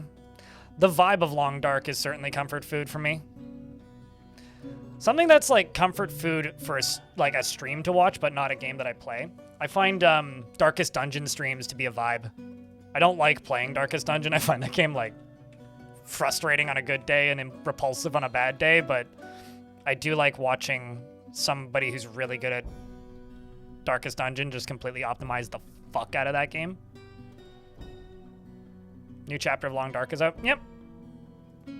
That's another Canadian game.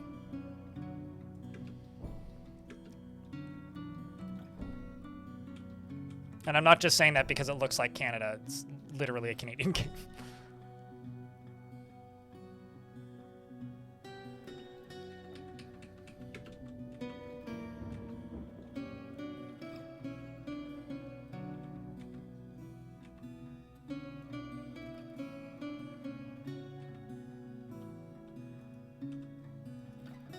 Yeah, I also learned a while ago that the people who made Space Pirates and Zombies and then later Clan Folk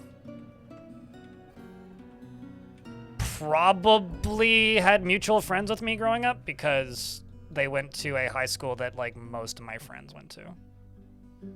Are we dwarfing today? Weird. I was having fuck tons of technical difficulties and then I turned off the YouTube stream and they all fixed themselves. And now there's an ad running, so you probably missed most of that. Which actually has me like really curious statistically, like if I'm going to lose a lot of traffic today. Although views have been slow for the past few months, so.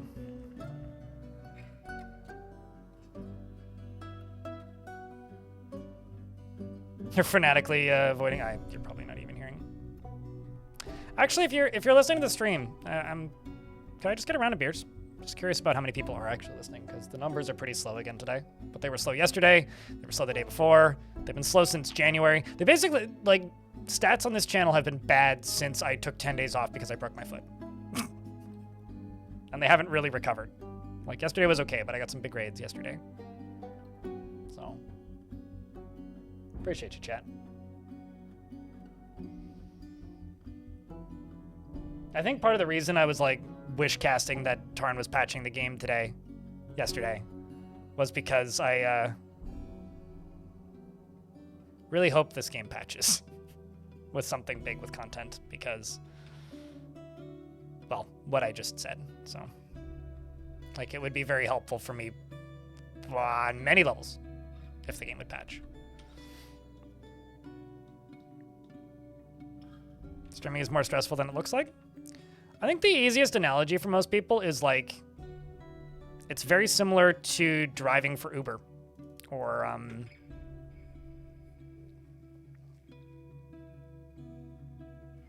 any other contract gig work. I love me a good troglodyte blood-filled cavern. Appreciate you all for tuning in and posting beers, though. Actually, hold on. Dragon Garland, let me take a peek at that one. Is that supposed to be a beer or a soda? I can't tell. It's got green goo coming out of it. If that is in fact a beer, Dragon, I will make it post beer. Set as an alias. But I can't tell if it's a soda. Okay, not beer. Done count.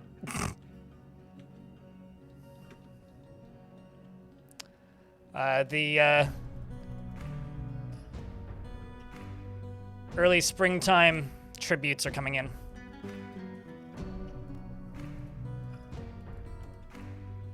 Energy drink, even less beer.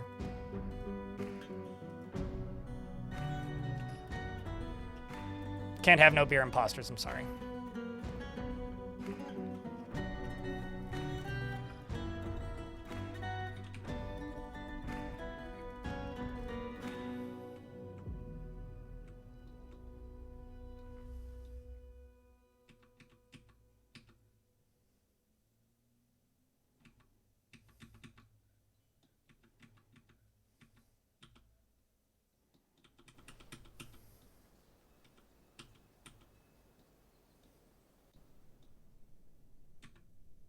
Okay, down here.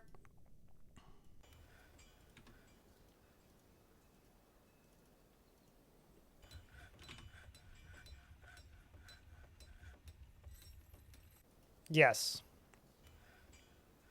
And if you're going to ask if that's something that's messing with the encoding, I highly doubt it, because I've been streaming on YouTube now and Twitch concurrently since 2023 with this exact setup on Linux, and I haven't had a single issue. Well, okay, since 2024 on Linux, but I haven't had a single issue until the last week and a half. So if you're going to suggest that it's that combination of hardware that's causing the problem, disagree, doubt.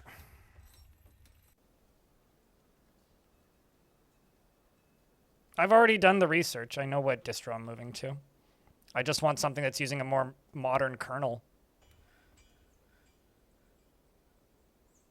That's all. Like, literally, I've been distro hopping on my laptop for the last, well, not constantly, but on and off. I tested Fedora. I tested Kashi. I tested, it's not the time change. I would blame vibe coders. I'd blame that. If I can blame Sam Altman, that makes things easy. Like, I've, you know, I've tested a bunch of different options, and what I'm going to go with is Debian Trixie, because I know how to set it up, I know how it works, I know what I need, I know what dependencies I need, everything converts.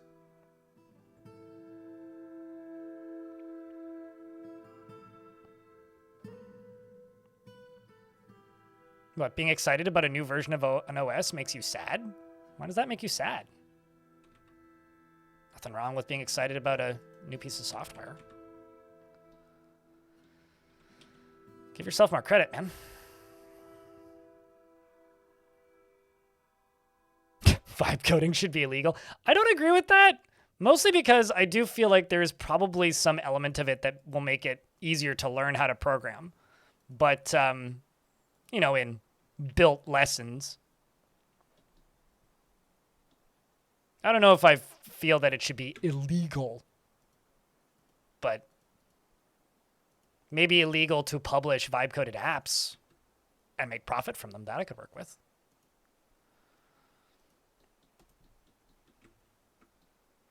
Besides, how would Alberta Tech continue to have content if vibe coding was illegal?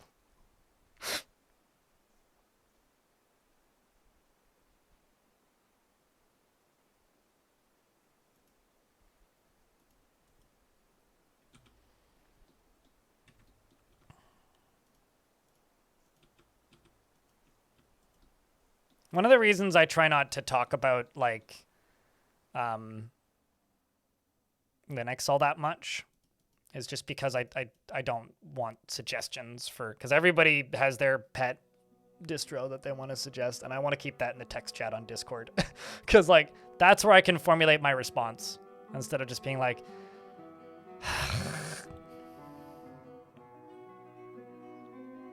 because you've lost your mind. That is a hobby grade OS. If there's ever one. 2 seconds, chat. You guys can follow the manager, and I am going to go and fold my dough. I will be right back. Please don't go anywhere unless you insist.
All right.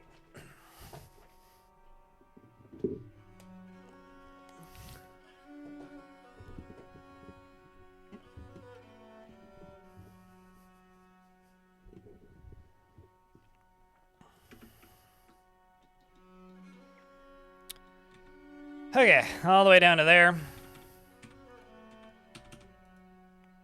That's getting constructed slowly. This one down here can get deconstructed. And then over here, I can do this. And that. And probably this as well. And also that.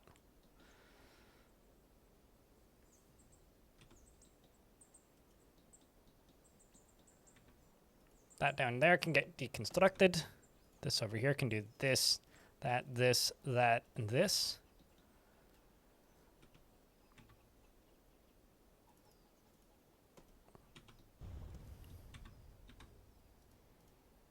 You.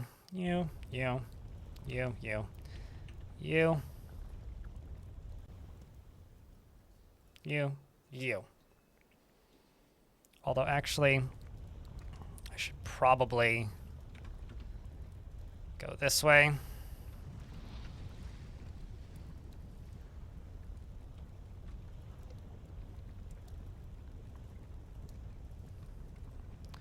The reason I'm circling this in is I want this to all fill up with lava. Basically, I'm building this so this all becomes one big moat that goes all the way around. I need to dig that down 2 or 3 more layers so that I can have like basically an inner wall and then an outer wall that's got a moat in it so that they are mostly just incentivized to go directly into the fortress through the front door instead of trying to go underneath it because there's like, you know, a moat and a wall in the way. That's really the whole point here, the whole practice behind this madness here of me slowly filling my fort up with lava. I was going to say, when you said slack, I was kind of confused by what you meant, to be honest. Glad I wasn't the only one.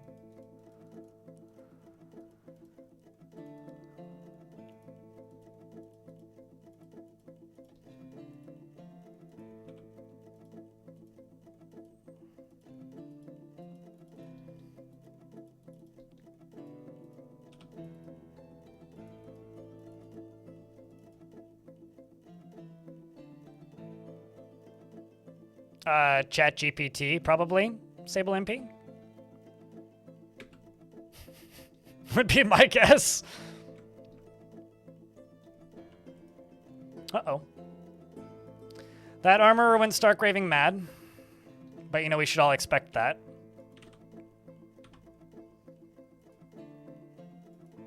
Now running around naked. Rest in peace, Dwarf. I didn't have access to bones. So he went nuts. Sucks, but is what it is. Does in fact happen to the best of us.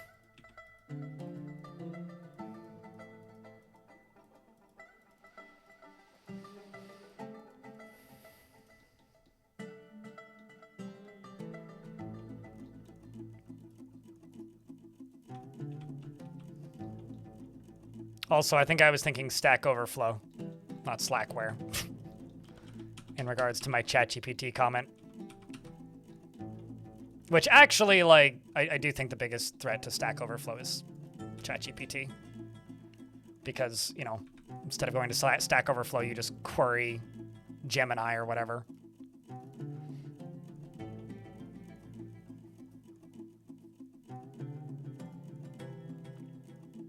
Okay, we're just trying to get this bridge done. All this stuff back here is still getting put together.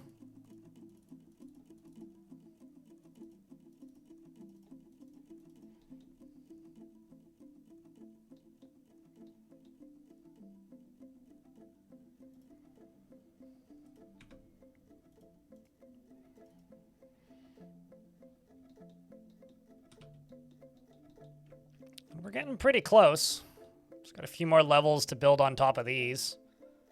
But we are getting pretty damn close.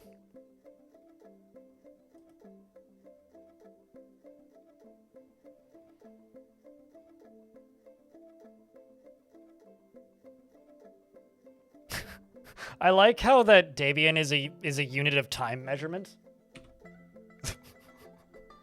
I don't think I've ever heard somebody refer to a distro like that, but that's very funny.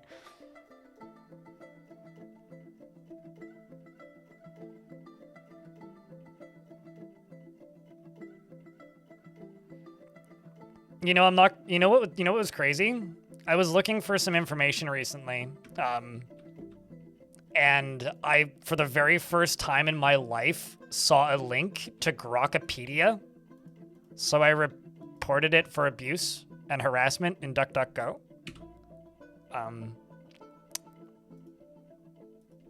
I've never seen that before. Cheers, irritable but trying. I respect you for trying, but I'm glad that you enjoyed the video. I'm glad it turned out well. It's really interesting making videos like that because that's kind of a new experience for me because I'm constantly feeling like I'm trying to one-up myself. Like, I somehow have to make it more exciting, more interesting, and also do better and make it more engaging than the last one while also, like, not making it unwatchable.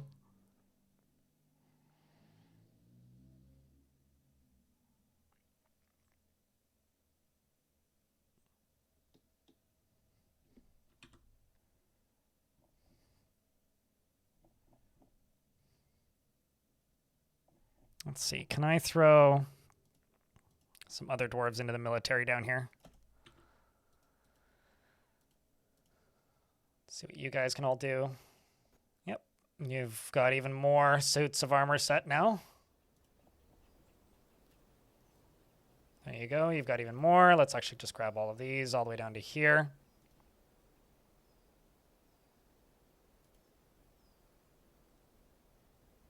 Even better.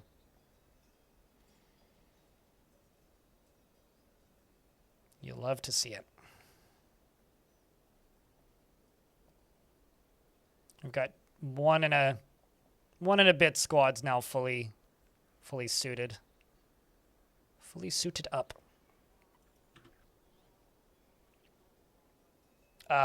Beard or no beard? Aeronamo. That's all I got. Or like, give me something I can actually name. You know, on one hand, I've got people complaining that they're never around when the thing is off cooldown. And on the other hand, I've got you redeeming it and asking me to buy a fork and name it Spoon. Literally, I mean, forks in Dwarf Fortress are items like carving forks and what, like the human item. So I can't name like an item. It needs to be like a constructible building. Okay, I can in fact give you a dwarf with a beard though. That I can do. Is the duck statue still present? I had to move it because it was getting in the way of my seppuku platform, but yes. Beard, got it. You are the happiest dwarf in the fort, and you are a wassler.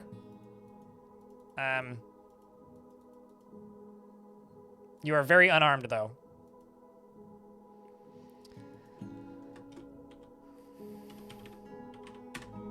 Geronimo!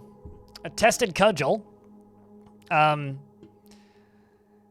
He strongly prefers discussions and ideas and abstract concepts over handling specific practical issues. He is very slow to anger and sloppy with his living space. He feels a strong need to pay back any favor done for him. He can be very happy and optimistic and is very friendly and always tries to say nice things. He is burdened by this tendency because he dislikes the idea of friendship. He is very ambitious and is always looking for a way to better his situation. He has an overbearing personality and generally finds himself to be quite hopeful about the future. He likes to brawl and can occasionally lose focus on the matter at hand. He doesn't focus on material goods and he tries to do things correctly each time. He can handle stress and has a noticeable lack of perseverance. He dreams of raising a family and personally finds friendship burdensome. He likes pyrolusite and aluminum and a dementoid, as well as floating guts leather and the color brass, diamonds, guinea fowls for their social nature, and giant grackles for their raucous calls, and the sound of the tressed berry, and when possible, he prefers to consume giant tick, cavefish, and two-humped camel cheese, and persimmon wine, and absolutely hates praying maggots. What are you doing on Discord to get trolled like 30 times? Why don't you log off of Discord? Like, what? What does that mean firstly? And secondly, what? He carries massive amounts of fat, especially for one so short. He is friends with a traitor and worshiper of Erdith, the god of death, a member of the Doctors Guild. You have no kills. Welcome to the fort. Oh, that's what you mean. You mean April 1st, right? I actually genuinely keep willfully forgetting about April Fool's Day, so...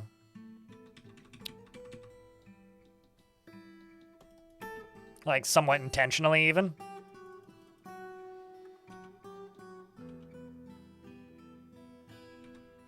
Like, you could call it, like, an intentional avoiding of it, if you wanted. That would actually be pretty apt. Because I don't hate April Fool's Day, I don't find it particularly funny.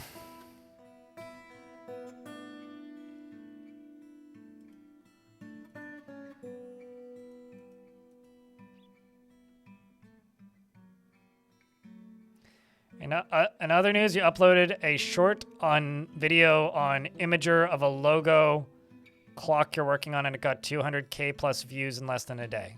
Why? Like, why did it get so many views? But good for you. It seems like a lot. I didn't know that you could upload videos to Imager, and I didn't know that people still uploaded things to Imager.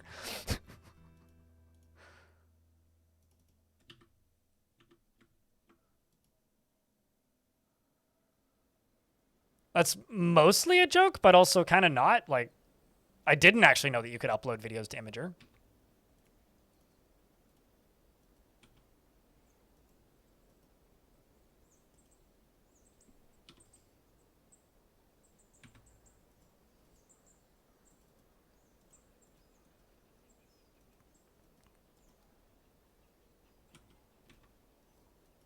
Okay.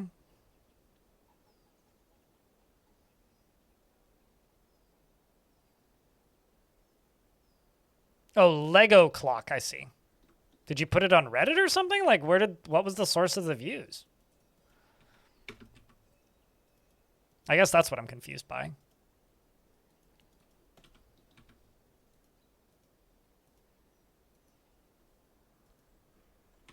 Like Obsidian has always seemed like, or not Obsidian. Imager has always seemed like a platform that doesn't really have like a reason to exist anymore to me, because like, you know, it was like the third-party image hosting service for Reddit before Reddit hosted images, and now Reddit hosts images. So it's like, well, why would you ever post on Imager? Like Reddit just does that now.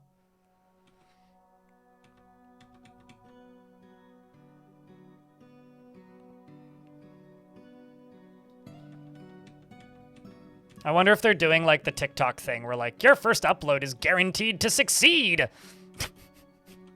So the big brain play is to just make a new account every time you want to upload something. Don't actually do it that way. That's not actually how you succeed on TikTok. Also, don't ask me how to succeed on TikTok. I don't know.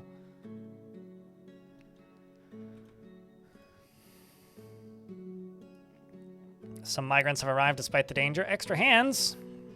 I'm actually just going to go up to here. Start brewing drinks. Start brewing drinks.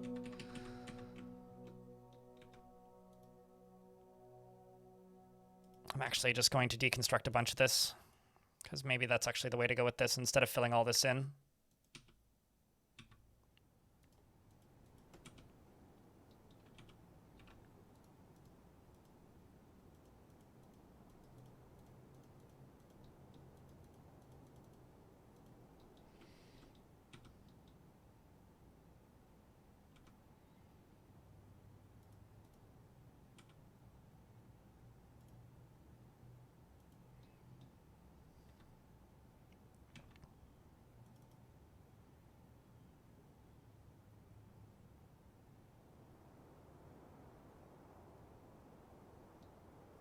Tenor is stopping to support embeds in Discord after all. I don't even know what Tenor is.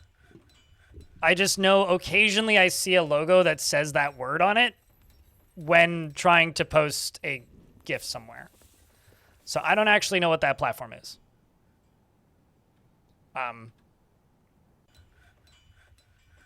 don't know. Like, I don't use any of those platforms, and I never really have, outside of, like, when I'm forced to use them because, like, another service I do use uses them as their hosting service. Like, that's the only real actual association I have with any of those platforms as platforms, and the rest of the time I just kind of forget that they exist. So, I don't know. There used to be a guy who had a Imager employee shirt that would walk into the McDonald's that I used to work at, and I was always like mildly stunned, thinking to myself, they employ people? Like, how do they make money? There's no way. There's no way they employ people. That's ridiculous. I mean, as a concept, imagine Imager having employees. I couldn't do it. They certainly can't pay them anything. I mean, I know that much, but, like, have you ever just, like, known about a platform or know what a platform is, but never actually gone to it, looked at it, or really, like, clocked or thought about the fact that it's a platform that people willingly go to?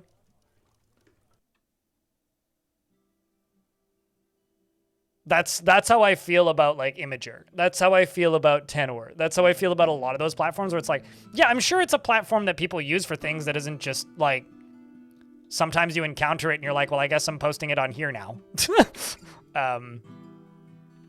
Like, I'm sure that's how some people feel about Discord. It's like, it's a platform that you never think about until you need it, right?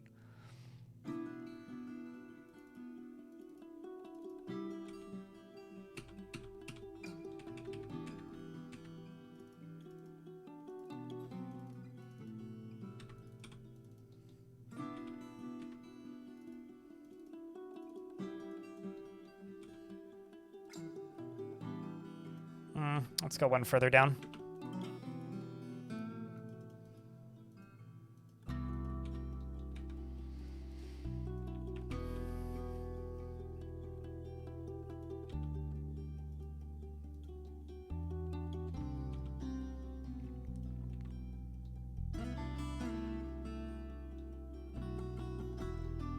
So I only need to go to about there.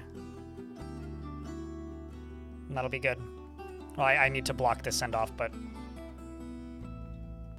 I should probably actually loop it around to this side. So if I go down to here, But also, if you're heading out, we will see you later. Sam, thanks for swinging by today, if nothing else.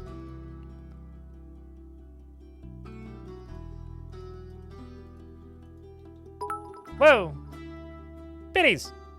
Thanks for the 1,000 pennies. Veteran cheered. I have to get the At penny rollers out. 1,000. Have 1,000 pennies. Do you think Zoomers know what a penny roller is?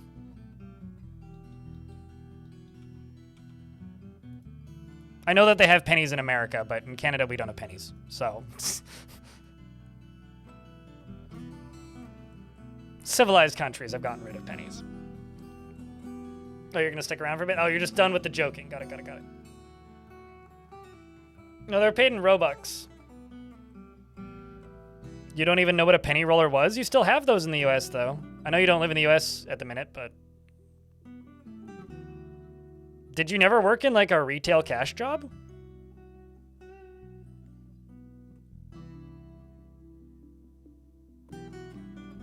I never said that, but I did think it in my head. No mold.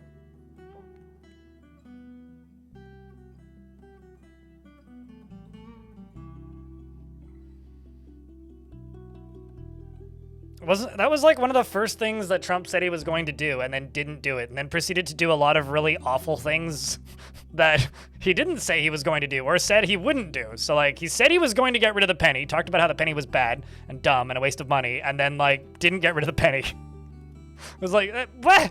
That was the one thing that you should have done. Stupid orange man.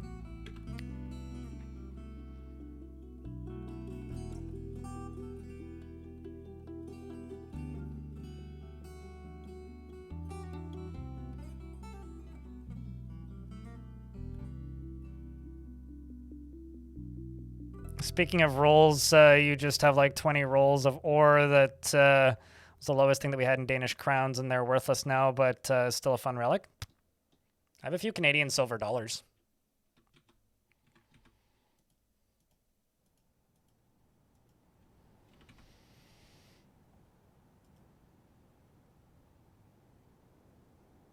A good few of them, actually.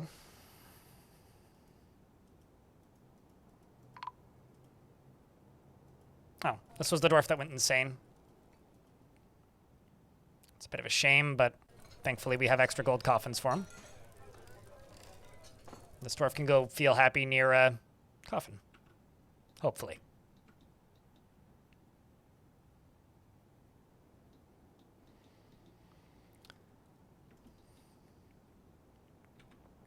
Oh shit, we're in the ad break actually, so I will leave the game paused until the ads are done.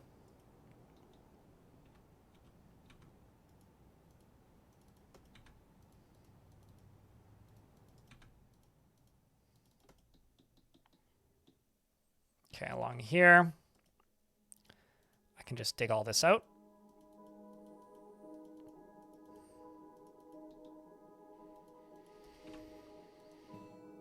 This right here can go there, that can go there, this can go all the way across to there. Once we actually have dwarves available again. Penny roller and you got some roofing tool? No, a penny roller is literally just a thing that rolls 100 pennies up so you have $1. And then you just like walk up to somebody and you hand them that. It's $1. Much more useful in the era where like dollar stores existed, or in the case of a kid, penny candy existed, or in the case of like adults, you would roll up a bunch of pennies or use an automatic penny roller to roll them up, and then you'd carry them to the bank. It was like a way of doing cash out and like a lot of retail jobs. Like if you had to take the cash in at the end of the shift, you could use a penny roller to just roll all the pennies. So that you just could hand dollars to the bank instead of pennies to the bank, because if you handed pennies to the bank, they would look at you like you were an awful person, and rightfully so, I say.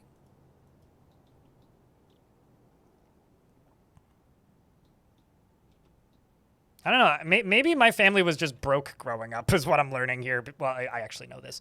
I know that my family was broke growing up, but maybe we were just that broke growing up because, like... We had penny rollers because my mom and dad would like inflict like child labor on me and my sisters by being like, all right, go take all these pennies and go roll them.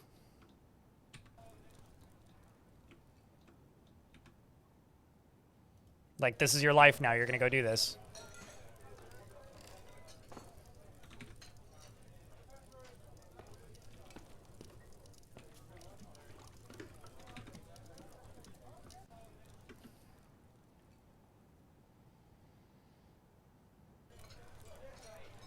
pretty effective blunt damage? Sure. Sure. Like a penny, like a, not a penny slingshot. Like one of those marble cannons.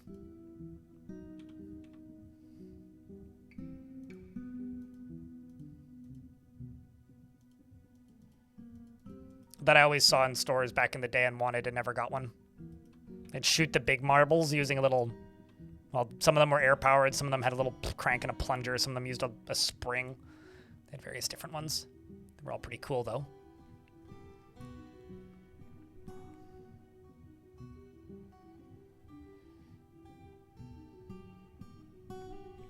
Using those filter things. Okay, what's better? What is worse? That, Sam? Or getting your kids to play an MMO for you so that you don't need to do the boring quests? I've heard more recently people getting their kids to like go collect things in Minecraft for them, or like in Grounded or whatever survival crafting game that they're playing. Just get the kids to go do all the collecting stuff so that you can do like the building and play the game, which I think is kind of funny. Although honestly, great way to make kids feel included while playing video games.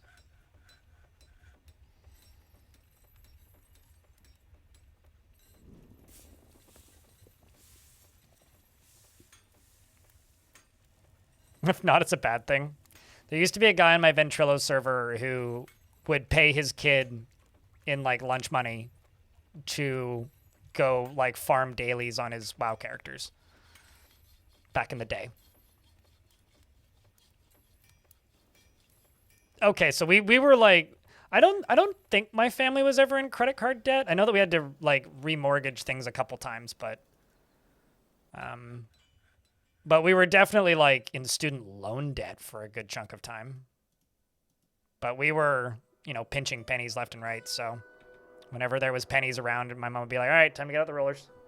Go to the dollar store, get a bunch of rollers, and get to it. It was a good amount of time spent as a kid.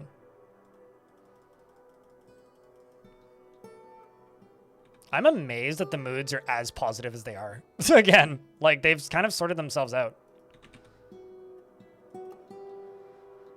It's actually kind of nuts. Ah, fuck it. Let's actually get rid of this one and just use all these blocks. Once all this is done.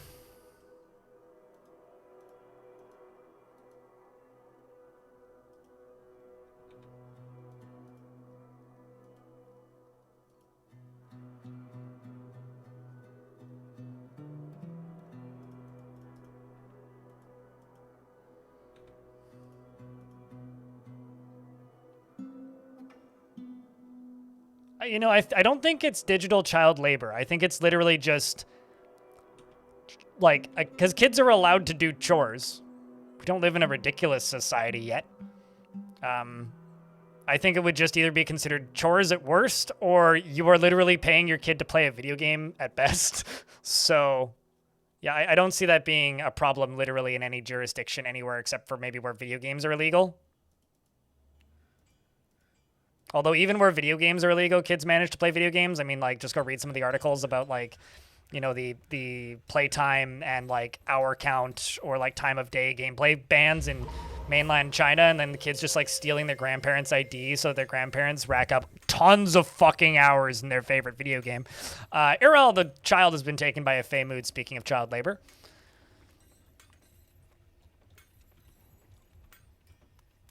And, you know, honestly, I'd do the exact same thing. If I was a kid and I was told you have to put in an ID to play more than 10 hours of video game a week, I would do the exact same fucking thing.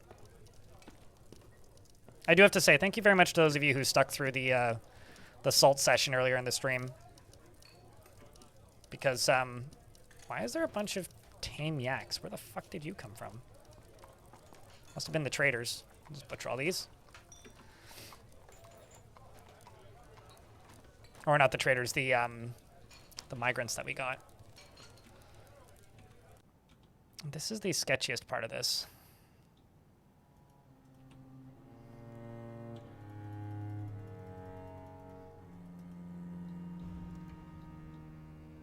This is just way too close.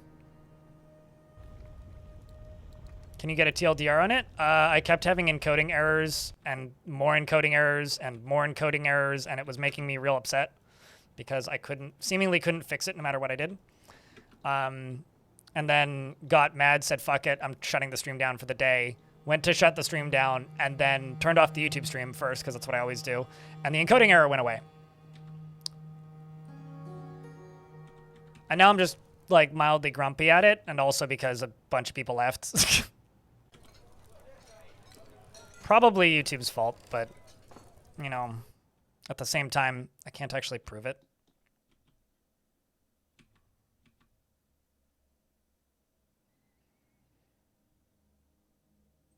Nope, it was attacking him. That's usually sounds like RimWorld. Squirrel, murderer. Cute bird, murderer. I did get attacked by a hummingbird once. That was fucking terrifying.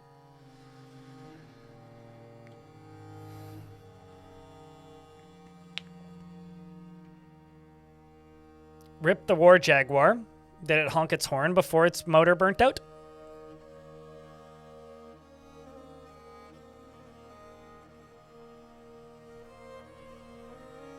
No, I was like 3 years old. Probably older than that. I think I was closer to 5.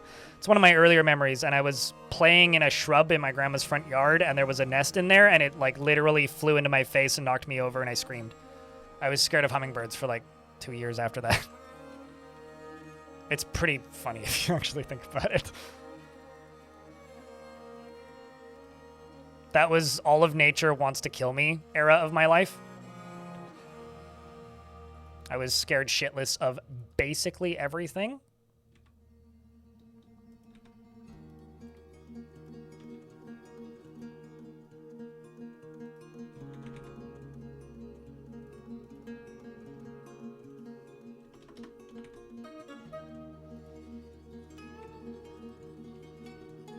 Mostly because of the frequency at which I stepped on wasps' nests that year.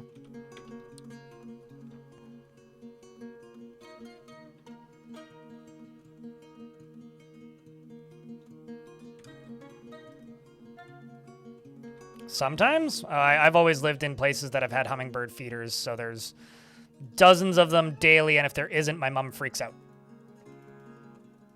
And gets worried that some cat killed them or something, because they're not very smart. They kind of have like the Chihuahua effect. They think they are giant. Like they genuinely think that they are a bald eagle, and you cannot stop their unstoppable power. Little do they know that they are like, you know, tiny.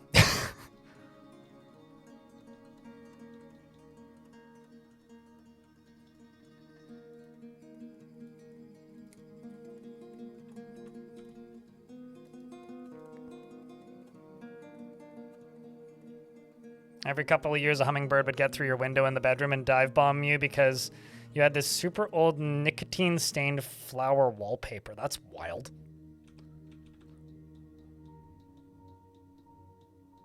It's wild that it would dive bomb you, but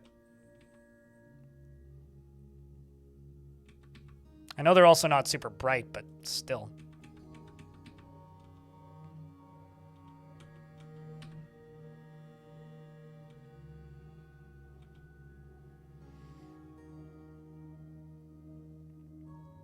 I'm sure the champion will be fine. Give him a little bit. As long as its body doesn't rot, it'll probably be okay.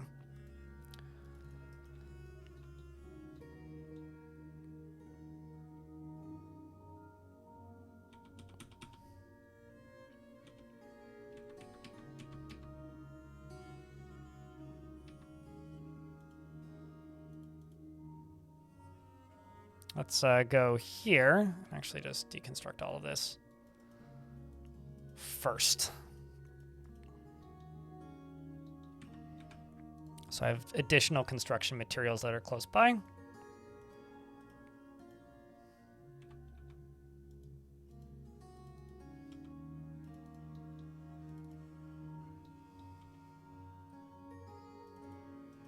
Oops.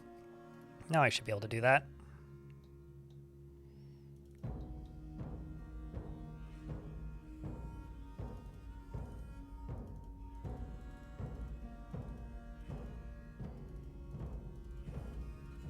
bunch of those are going to get forbidden, but that's fine. I can then unforbid them.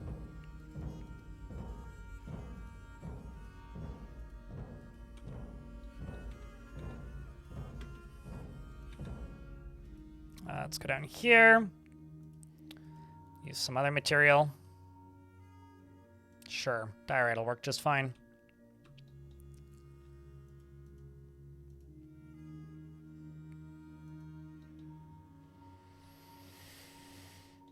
I can go here and just go along the edge of this.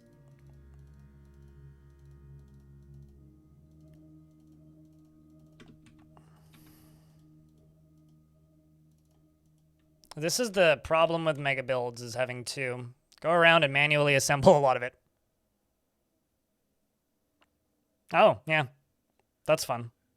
I love Chihuahuas, but specifically well-trained, well-socialized Chihuahuas. They are lovely. But poorly trained, poorly socialized Chihuahuas, which is an unfortunately large number of them, are insufferable little fucks that have no right to exist.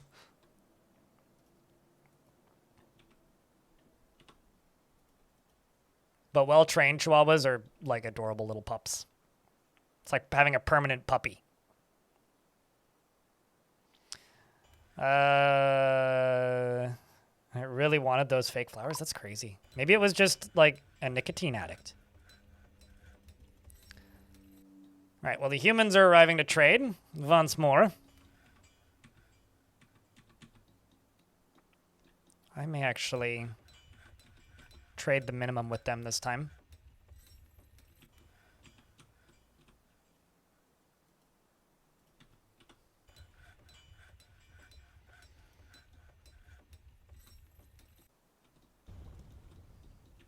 No, actually, I don't think I need to go up higher.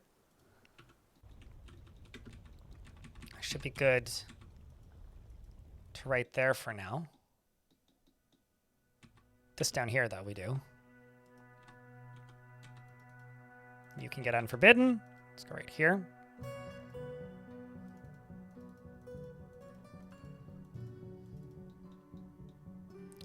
We are almost at the end of what I need to build to have a functional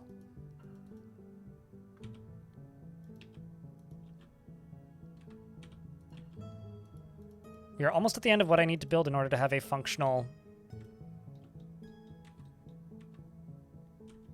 chunk of the fortress like this with a moat. Basically, I need to dig out this. I need to widen this a little bit. And I need to get the last of that layer on, and we can start pumping lava.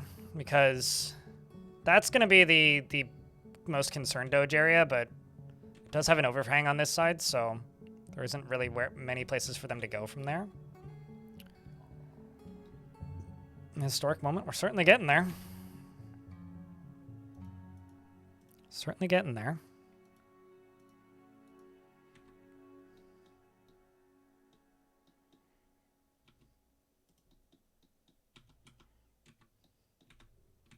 I mean, I do need a bridge on this. No, I don't need a bridge on that. I might still put an extra layer on all of this after the fact, but once there's lava in it, maybe.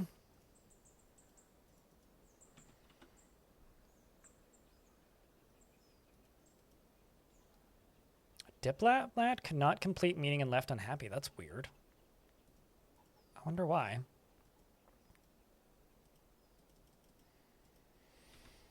I wonder why.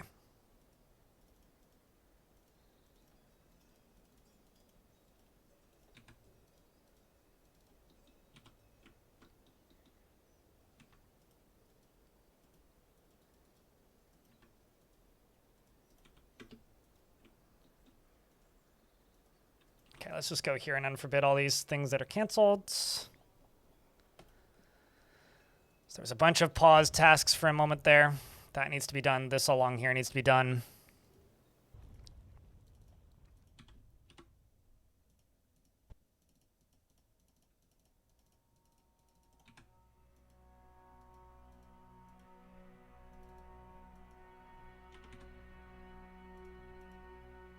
Go along the top.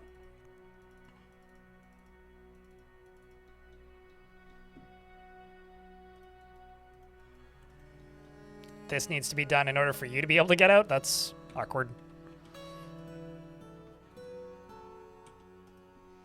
Or that brick in front of you needs to be done.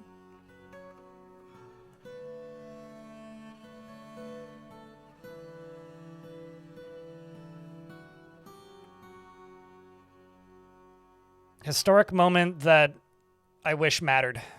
I please stop updating me on the space shit, man. I don't know. It just makes me so fucking angry these days. Enjoy your history. It's not the good news I want.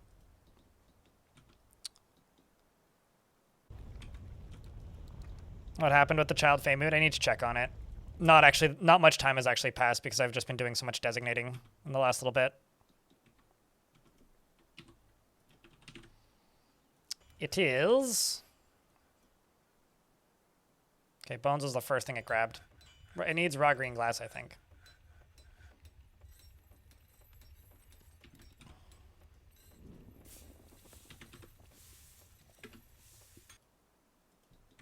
That's probably what it needs.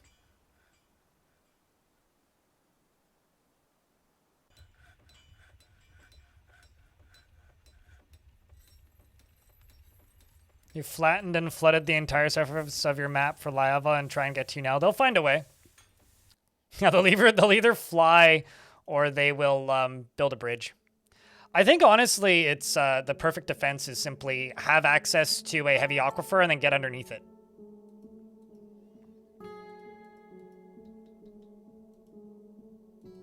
Like, quite literally, I think that may actually be the strat.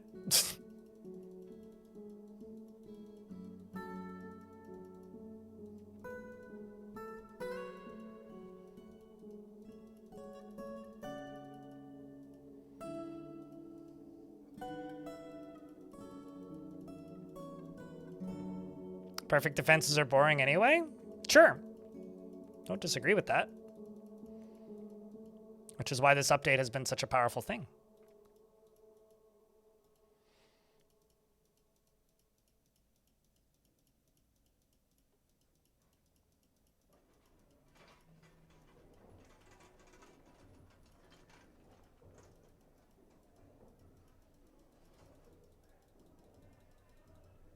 You don't like your defense too strong, but you're just... I mean, if you're, like, setting the entirety of the surface on fire, that's a fuck you middle finger that should be satisfying and isn't really practical for a lot of forts. So, I respect it. I mean, I had a fortress once, which I can't remember the name of, which is a bummer, which was from version 47. And it was on a terrifying map that had husks, so evil clouds that would turn dwarves into zombies. But it also had just general resurrections and random undead animals wandering around. And almost immediately I built a wall around the dwarves, boxed them in, and I found a lava tube on the first large layer underground, and then simply pumped lava from that lower layer up to the surface and flooded the surface with lava. So there was always like kind of like, I don't know, a 15 tile wide like perimeter of lava around the outside of the fort. And this person tuned in right at the start of the fort and was like, oh, this is awesome. And then tuned out. And then like 4 hours later came back and was like, I show up during my lunch break at work and Blind is playing Minecraft. What the fuck?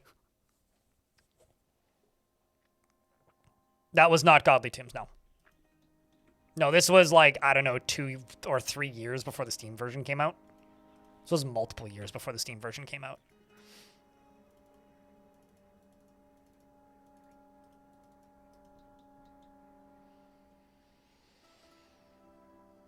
If anything, I would say that that was a map that was working as intended with those types of features. Godly Tombs is a bit buggy and not actually working entirely as intended.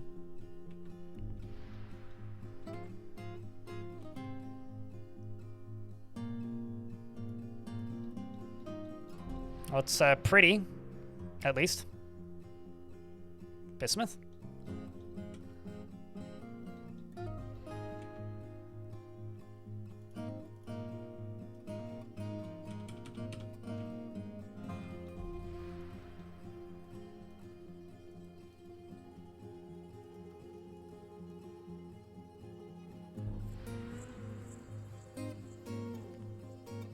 Actually, I'll bet you that kit didn't need... Did you get what you needed? Okay, so it wasn't that. Logs, bones, boulders, raw green glass. Okay, we just not made the raw green glass. Is that the issue? Oh, you just haven't finished making the raw green glass. That explains it. Haha! Most Forgotten Beasts are blind if you check. Like, most have no vision.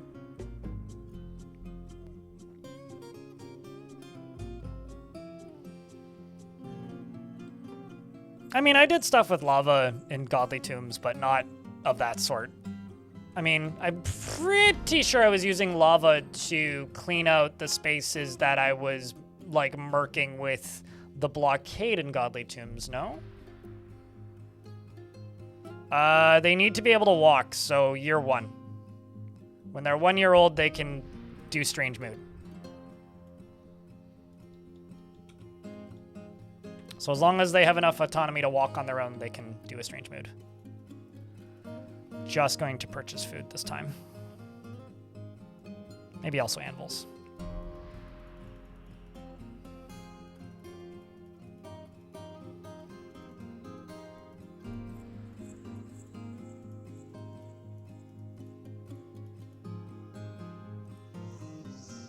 We'll trade that.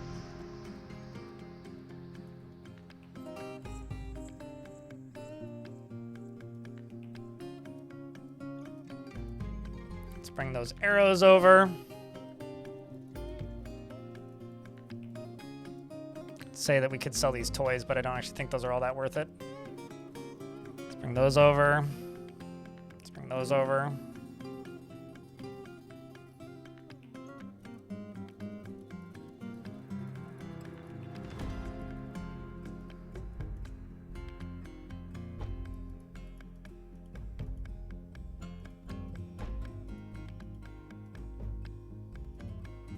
I realize I can melt those down, but I've got enough stuff to melt down.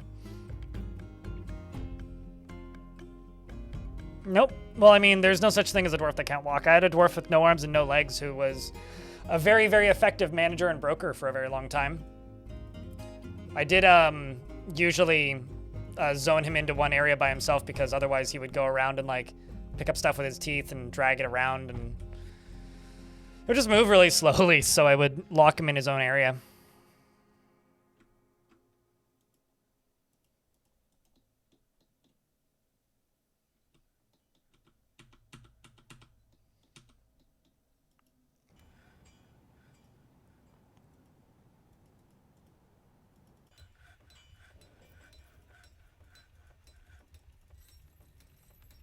Now let's just put all this in here so I see how much money we have. Scroll down to the foodstuffs.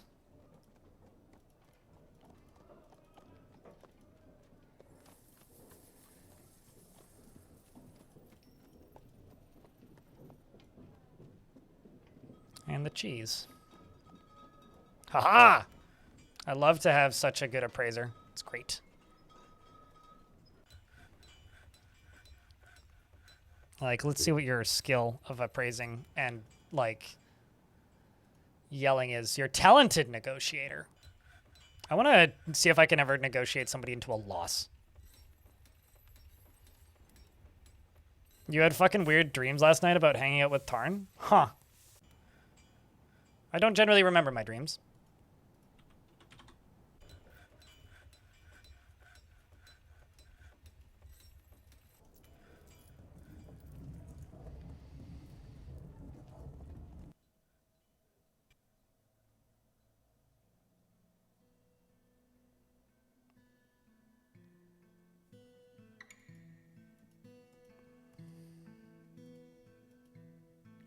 Although I will say, if you ever get the opportunity, go hang out with Tarn. He's a cool dude.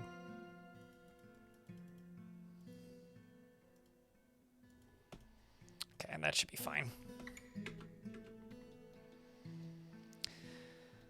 Okay.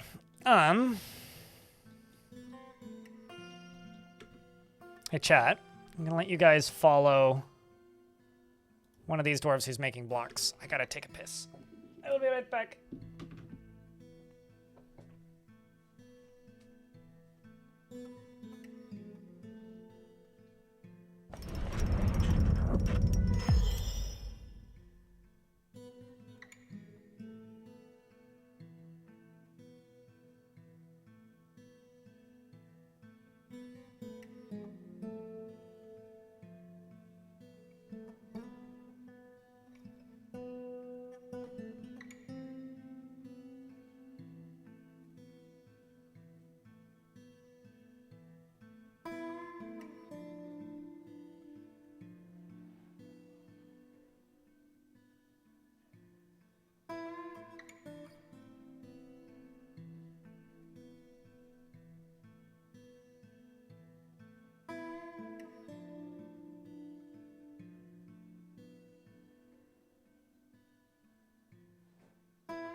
Ooh.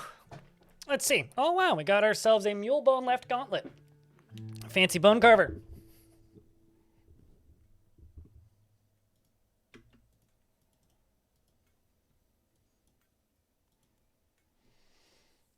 It's called Locket Hurleth, and I did terrible timing with my toilet break because ads are now running. At least when you first wake up. Unfortunately, 95% of your dreams are stressful. Yeah, I go through periods where I remember them a lot, and that kind of comes and goes periodically. Currently, I would say I'm in a period where I'm not remembering them, but for good chunks of time, I've definitely had points where I've remembered them. Yeah. Piss waits for no one. This is true. There's a really good local Vancouver band named Piss, who is really funny because I recently got to hear somebody unironically say the sentence, you know, Piss blew up in Europe recently. Like, they've been playing a lot of festivals. So, you know, if that's something you ever thought you would hear somebody say in a sentence, now you have.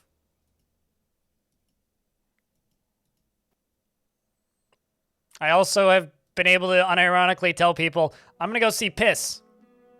Followed by strange look. Okay. They're like a hardcore band. And they filmed a music video in an alley that is affectionately referred to as Piss Alley in Vancouver. Anyway, this is a mule bone left gauntlet. All craft store ship is of the highest quality. It is encircled with bands of trillion cut milk quartzites, and this object menaces with spikes of mule bone and obsidian and green glass and gabbro and papaya wood. On the item is an image of two pear-cut gems in gabbro. Kiss means pee in Swedish? Okay, well, piss means pee in English. And this is a band from Canada who speaks English.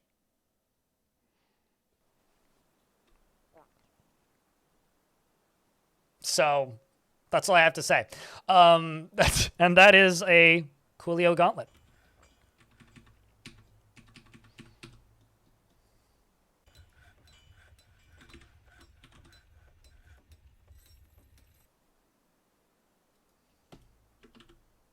Piss also means piss in Swedish. I see you leave your options open.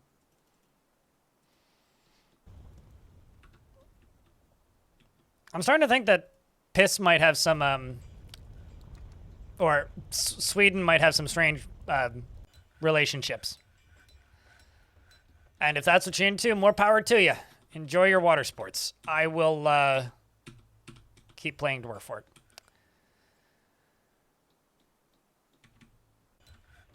It's a very versatile word. This is true. Stone.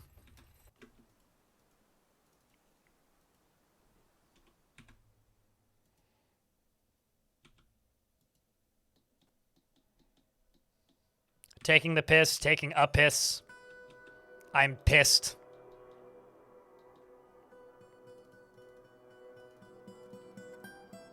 This is why people curse the English language, most likely. Or maybe not the only reason, but one of the reasons. There's, speaking of local bands with funny names, there's a band called Witch Vomit. And every single time I've seen them, somebody has always shouted from the crowd, "Witch Vomit is yours!" And there's something about that I find really funny, and I don't know why.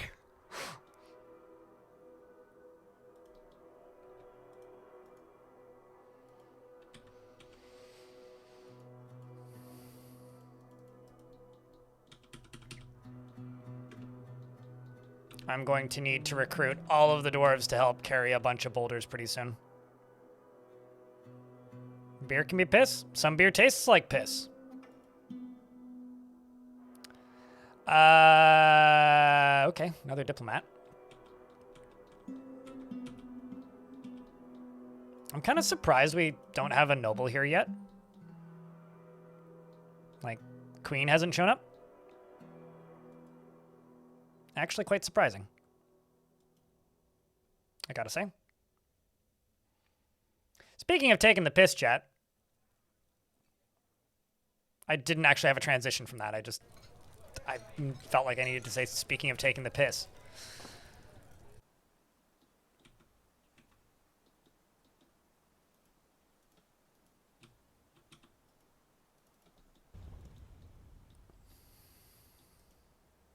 That's all gonna get dug out. Those are gonna get dug out. All that's gonna get constructed pretty quickly even.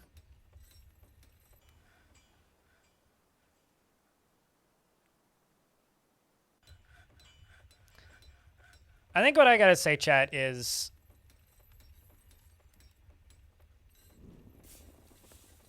I'm stressed out. I guess, like, that's what I really gotta say. I don't know how else to say it, so I'm just gonna say it. I'm stressed out, chat.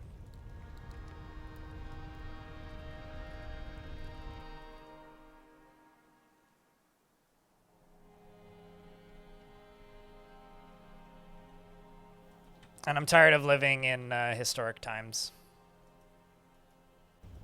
I'm tired of having to shit on things that people are excited about, like the rocket launch today, because I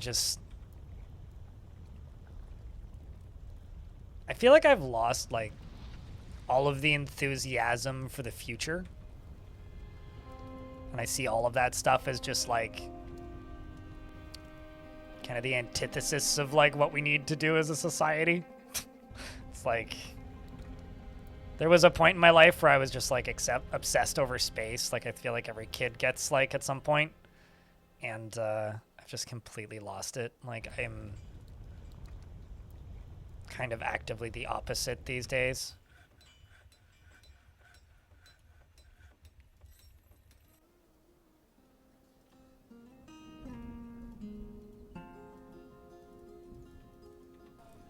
So I don't know. Launch? Did I miss something? Oh no, there's just a rocket apparently launching today, and I'm like, cool, more gas that's going to go into the atmosphere that's going to, like, make the temperature go up here where I live, that's going to, you know, cause us to have more forest fires next summer. Cool. Fuck off. Just wish they would stop doing that. Or a satellite? I don't fucking know. Frankly, I don't care.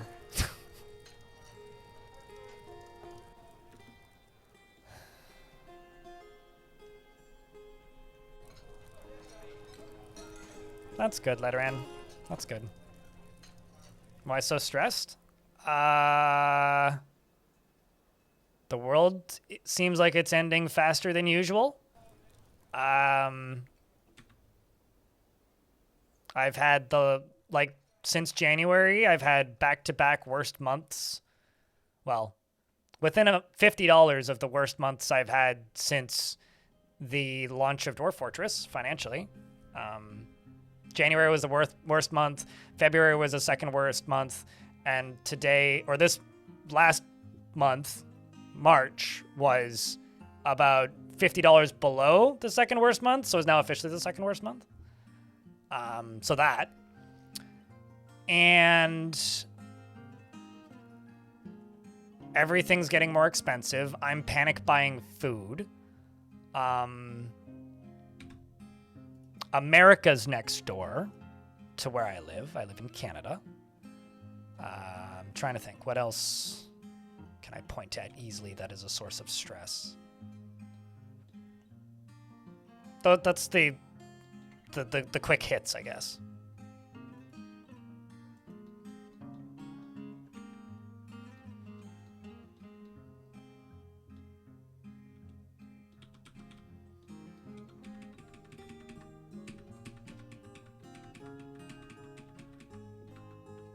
I really should hotkey the actual crafting layer, which is down here.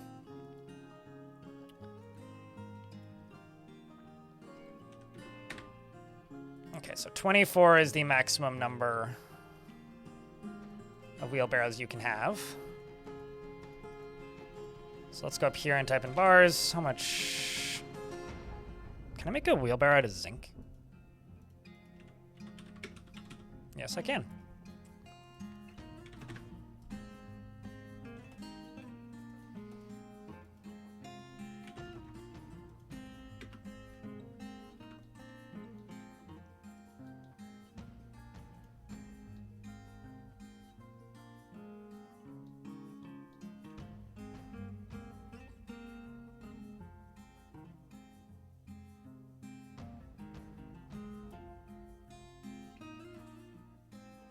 You know, I've already gotten lucky in my life, real wispy,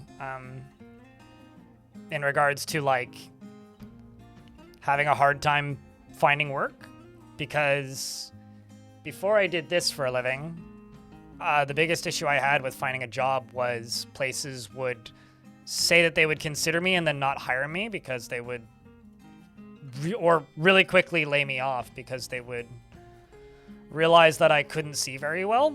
And in a lot of industries, you're considered a danger to yourself if you don't see super well. And by a lot of industries, I mean things like flagging, things like construction, things like working in a factory, a lot of jobs where you're near a forklift. And so I'm a liability, unless I lie, which I wasn't very good at when I was younger. And also, you know, when you don't see very well, that kind of, you know, feels like a irresponsible thing to do, I guess. So I kind of feel you there.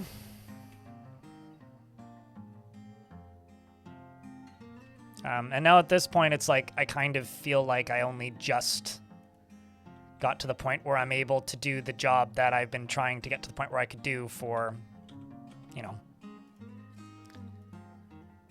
since 2014, like doing this as a job. And it kind of feels like, in a lot of ways, that similar vibe, not quite that, you know, it's getting replaced by AI necessarily, but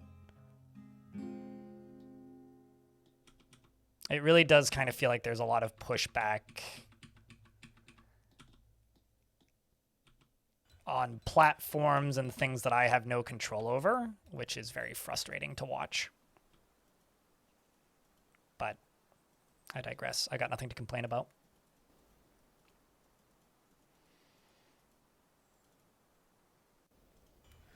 Also just, you know, a lot of things out of my control.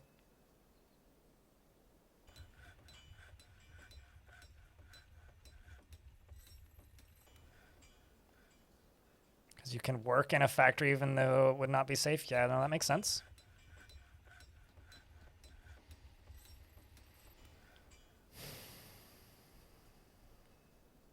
I think I would be significantly less salty in a world where we weren't too busy polluting our own skies with satellites. But right now it genuinely just feels like the only thing that's progressing in a direction in space is just making space impossible to see through, and that is just so fucking depressing to me that I kind of have a hard time caring.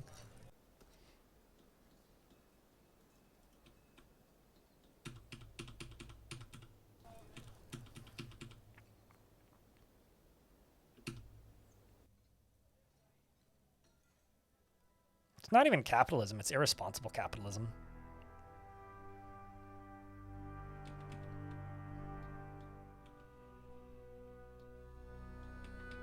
Not to say that there is such a thing as responsible capitalism. I've never seen it, but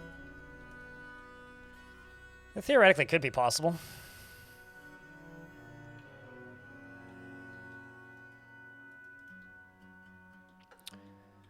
Okay.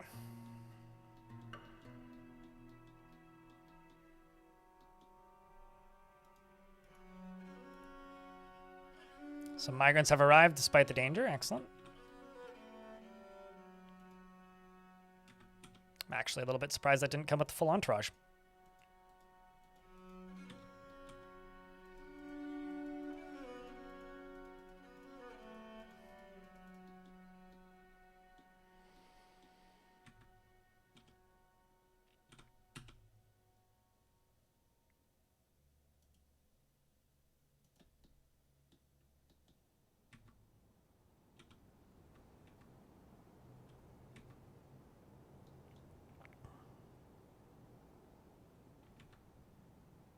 I mean, it's not just Starlink. And it's not just SpaceX.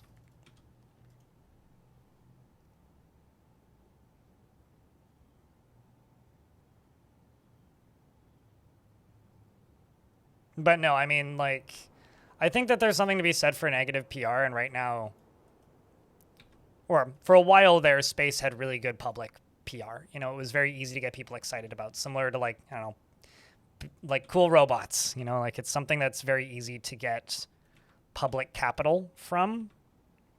And what interest I had in it is entirely gone at this point. Like I have no interest left. Like there was a point in my life where I had interest. It is all gone.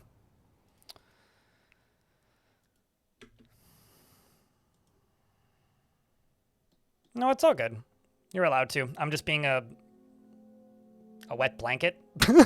No, don't let it like bother you too much. I just don't care. This is it, really.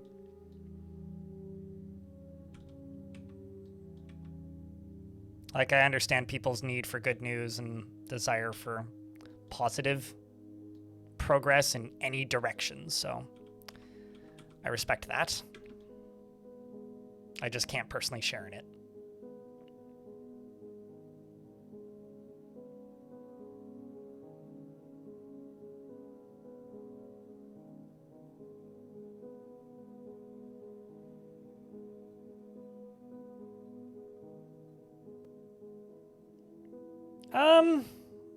Well, I think that there's multiple kinds of progress, and one of those kinds of progress can absolutely be, you know, creating new technology and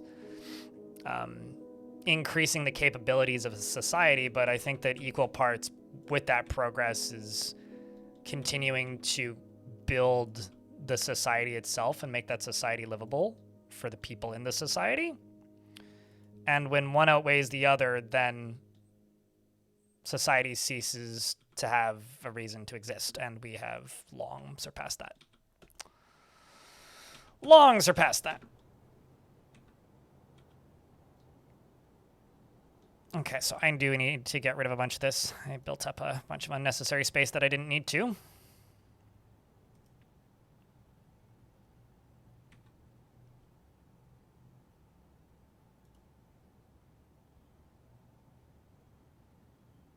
Whenever I hear people talking about progress in the insulin area, I want to throw up.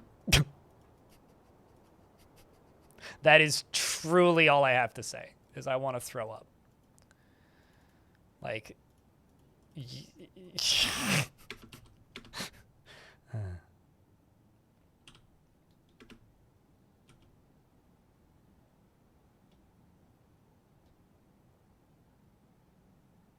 that isn't the goal of any of those companies.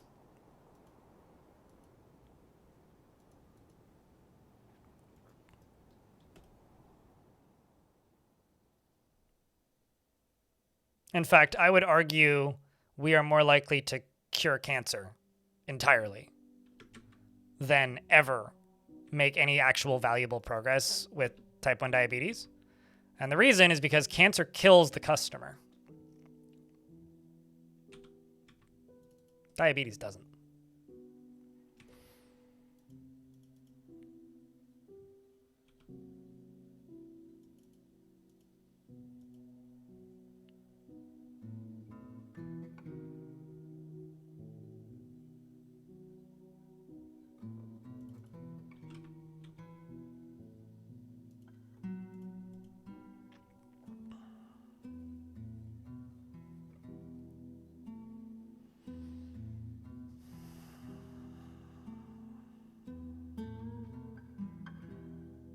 That sucks, real wispy.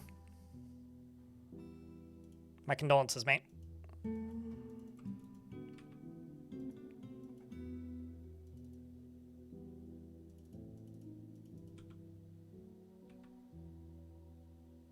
Okay, so we're just going to get rid of all of this, and I'm just going to let the lava flow here. And this will severely limit the way in and the way out of the baddies.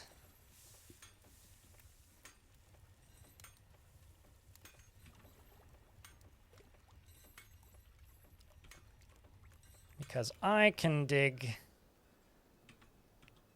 Actually, why don't I just do this? Dig through this, and I will replace this with blocks instead of that. Make it a little tougher. Except that needs to get done first, which looks like it is. There you go. Some forgotten beast has arrived. This one is named Rexus.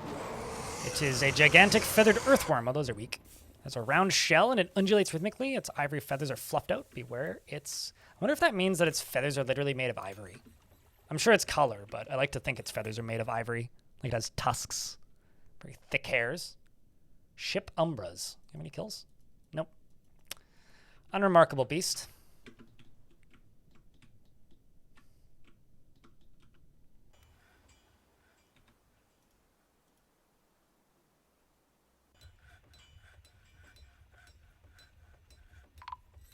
Shit. Okay, you got injured. You're fine. You're fine. It's just this dwarf. Well, you can get tended to. I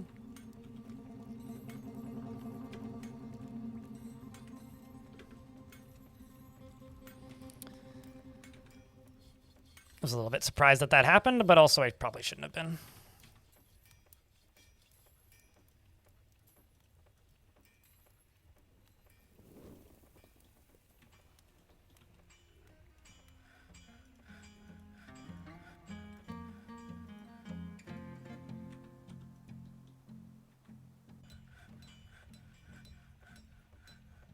Tusks as a feather would look pretty good. It would look interesting. Certainly would be fitting of like a fantasy monster, which is what that creature is, so I would say it suits it.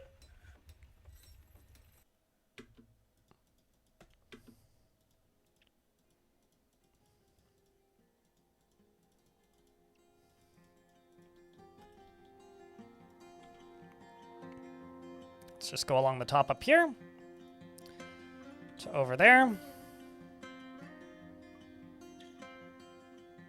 I wonder how heavy these zinc wheelbarrows are. Well, that's with a boulder in it. How about you? That's with a boulder in it. How about you? Oh, wow. Pretty heavy, actually.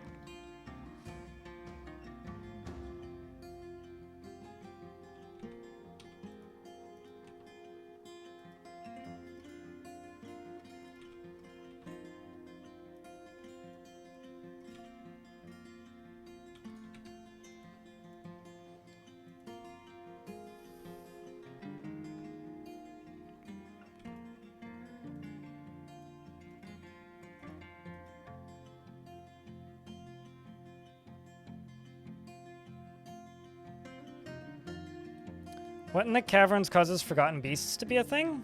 Tarn's imagination? There really isn't any justification to them existing at the minute, but hopefully the magic stuff that Tarn posted about in his blog ties into them in some way. That would be neat. They're just supposed to be like, you know, like the Belrog. It's some ancient beast from the time before history, essentially. Like, they've always existed. They were created by the gods, and the dwarves just deal with them because, you know, that's all they can do, is deal with them. They're just some prehistory thing. I guess maybe like a dinosaur?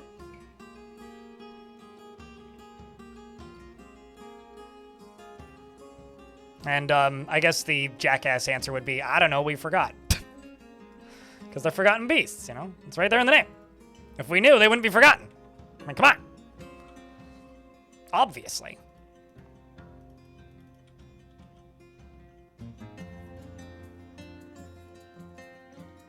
Get with the program.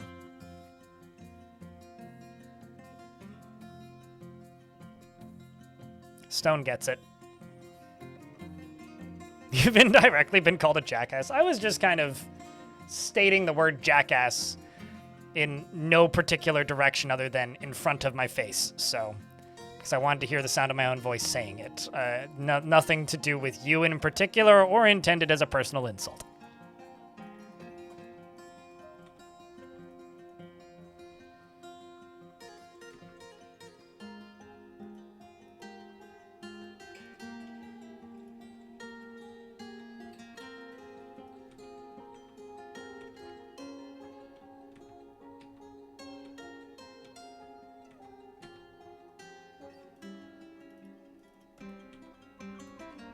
All right. Here goes nothing.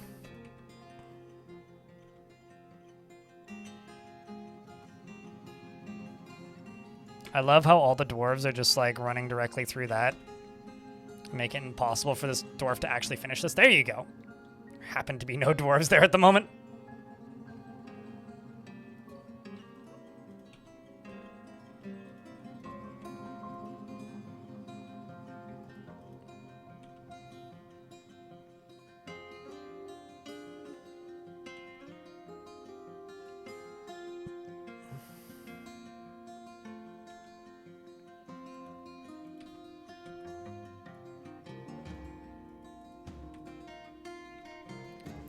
Also, I will say that this attack was not intended to be taken personally, and if you to have an issue with that, please refer to our EULA.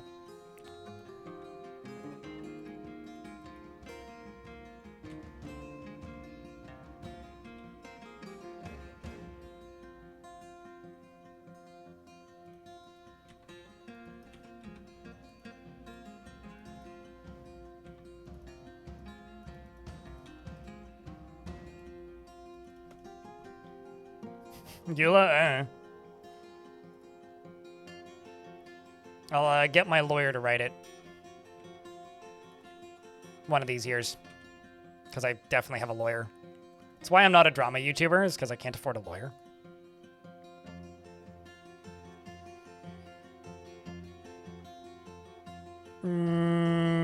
Well, I mean, if an animal can't... Okay, so you can't fully domesticate an animal for your entire civilization. You can just get better at training it, which means you are able to train them quicker and more effectively in the future. Are you asking, like, is there a way to war or hunting train them? No, not unless you mod the game. Like, if something isn't hunting trainable, it's not hunting trainable. It's not like you can make them hunting trainable. It's like, that's a hard-coded thing. But you could mod the game so that they would be. But that's the only option at that point.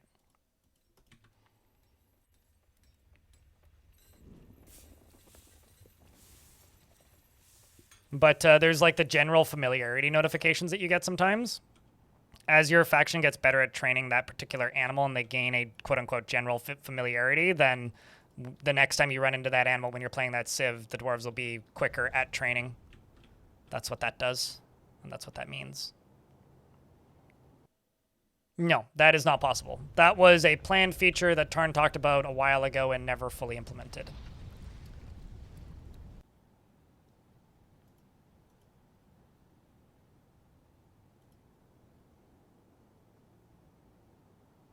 Which, like, for a hot minute there, had a lot of us thinking, had me thinking at the very least, I don't know how many other people, but me at the very least thinking that it was possible, and I just never pulled it off because I just never did a lot of animal husbandry, and then one day, like, I sat there and tried it and couldn't do it, and then someone in chat was like, yeah, that never worked. I was like, oh, great. I just Got myself to spend a lot of time doing a thing that doesn't work.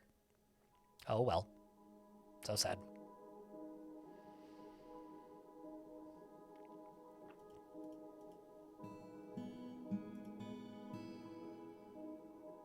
You need to figure out what you want to make for dinner.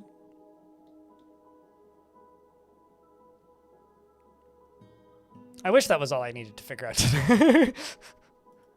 Life would be a lot simpler if that was the only thing I needed to figure out. Although I am making that sourdough, which is, honestly, it smells pretty good every time I go stretch it, so.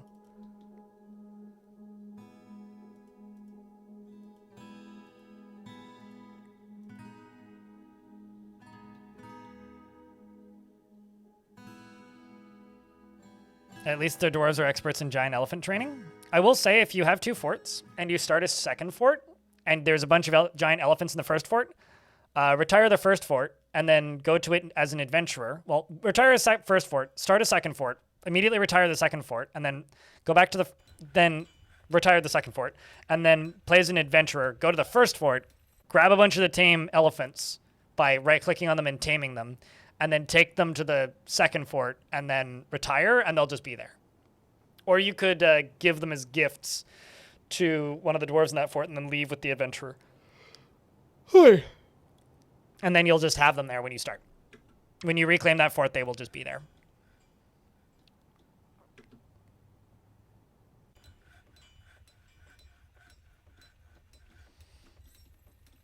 Holy shiznicks.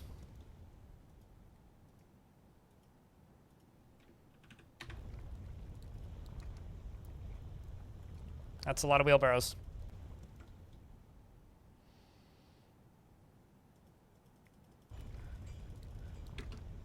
You just need to wait, right? I'm not sure if that was an intended change or not, but I think it's a good change that you can fully tame any baby version of an animal. I haven't seen giant elephants in a while. There was a elven faction that I fought with a while ago that had access to giant elephants, and I kept kidnapping them and bringing them over. And then I never really bred them myself. I just assigned them as war animals and ran back out immediately.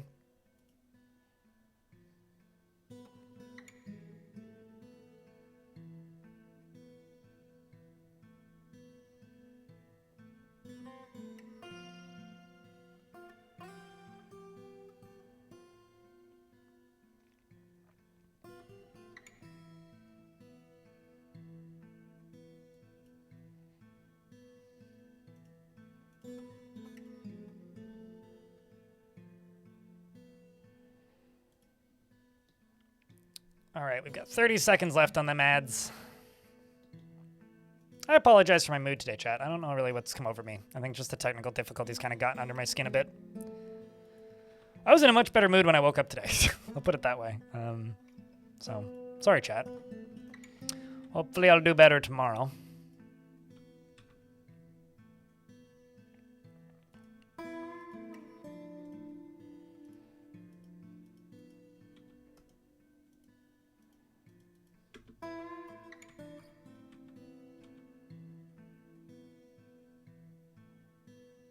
Yeah, but part of my job is to be a positive source of entertainment for people. So I do kind of feel like I am not fully doing my job as I should, or like as well as I could if my mood fails. So I don't disagree that, you know, it's not like I'm not permitted to have a rough day, but I do feel like I should do my best professionally to not have rough days as much as possible. If you understand what I'm saying.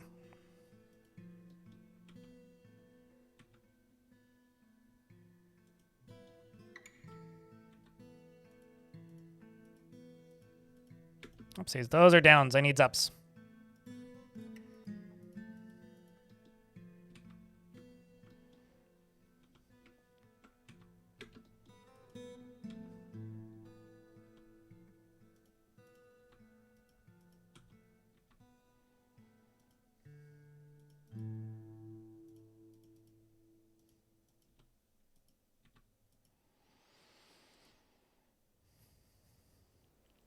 You enjoyed the witch vomit bit? What, witch vomit is yours? Yeah, that band is fun too. I recommend seeing them if you are into death metal. And you get the opportunity. They're just fun people. I mean, they did name their band Witch Vomit, which is... that alone should be enough of a reason to go see them.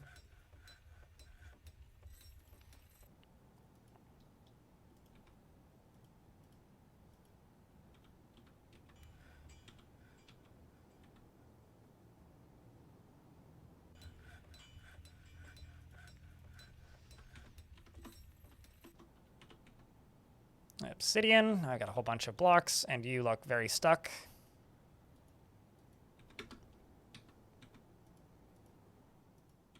How about instead we just do this?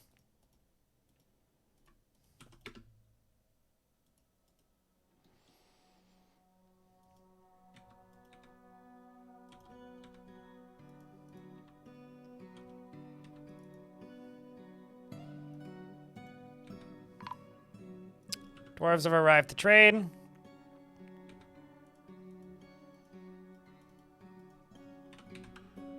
After that siege, I'm now just like still in just power get it done mode. Fucking get it done mode.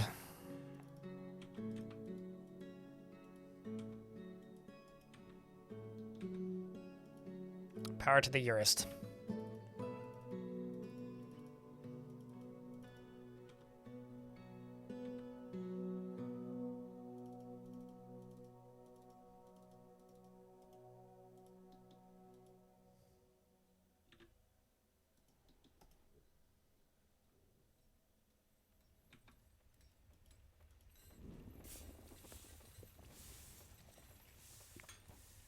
Retire all the dwarves from life. Are they doing that good of a job?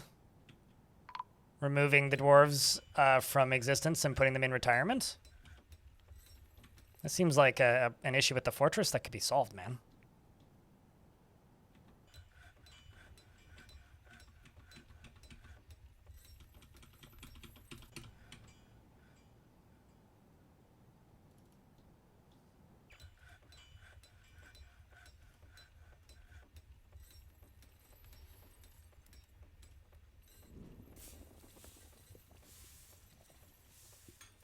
Nope, not that.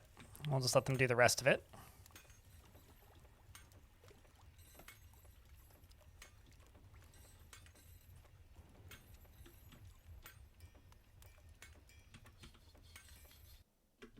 I'm actually looking at this going, I actually don't know how I can fix this. Let's just do this.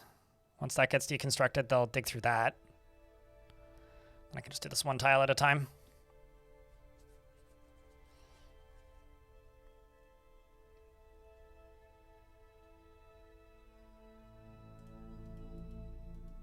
Let's do that.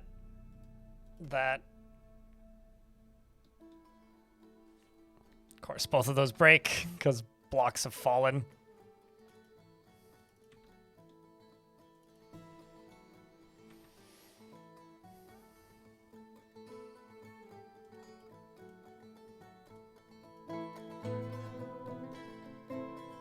Let's get rid of that, which will happen soon. I really wish there wasn't an entire caravan going through the construction site. Can't they see that you need to have a hard hat on to even be in this area?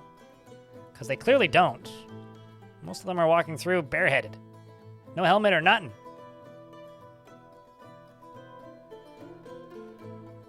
Or just 2 white socks. Well, I mean, I'm not gonna like say it's just like the lemon pound cake, but it's kind of just like the lemon pound cake when you think about it. And if you don't know what I'm talking about, just look up Officer Pound Cake.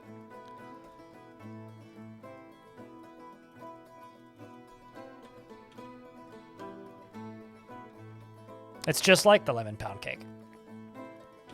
Sometimes the dwarves just run in and all they get is a cabbage. And, oh well, at least they got a cabbage.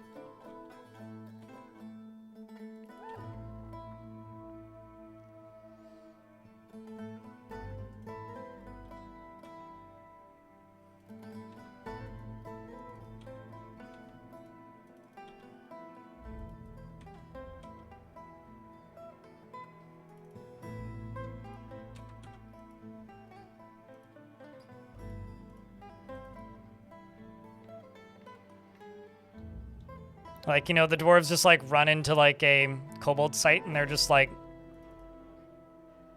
well, they don't have anything of value, but we could grab this cabbage. Get a snack for the way home. That's useful, you know?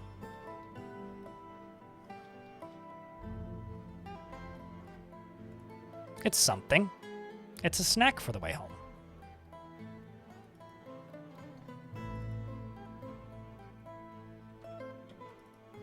This dwarf is now officially stuck. Let's see what you can get done here. Wee! Dunk. Okay, you're fine.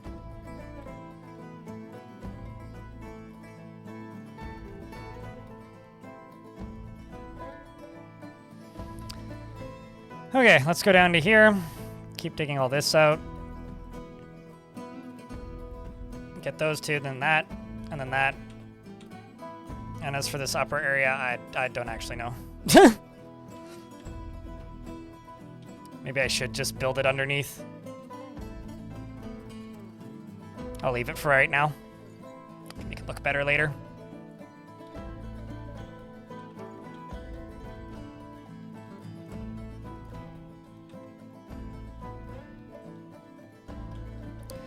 All right, chat. I feel like the only thing I can really do on this now is wait. I mean, once this is done, and that is done, the only thing left that I can do is just wait for the dwarves to finish putting shit away. And by the way, the frame rate's real bad. And I think someone's probably stuck somewhere. There's probably several things stuck several places. Like if I go through here. Okay, well. That or we're getting besieged at the minute. Hopefully not. It's probably like you. You know, like this dwarf. Like if I go deconstruct this, are you gonna be able to get in?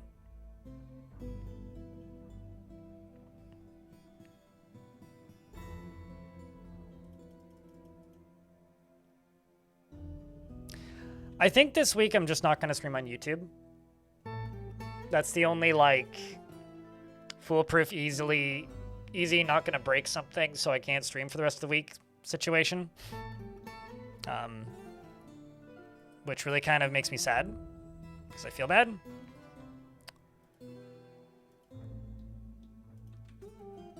But I think that's what I gotta do. I'm just gonna teleport you inside.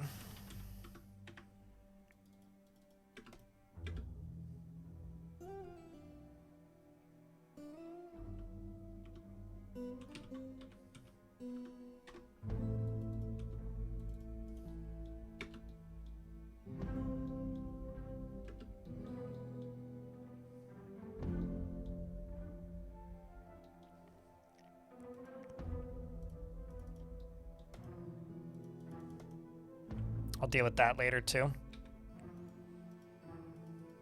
Let's get you built in. Those are all getting deconstructed. These can all get deconstructed.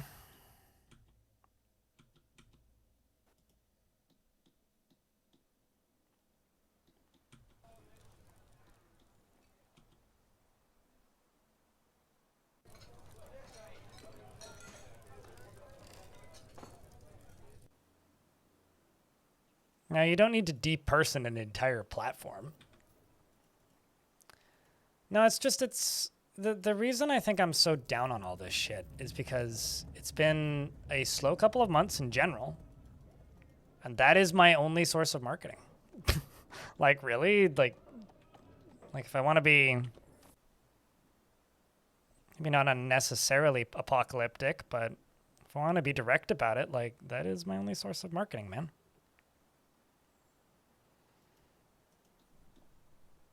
Some migrants have arrived despite the dangers.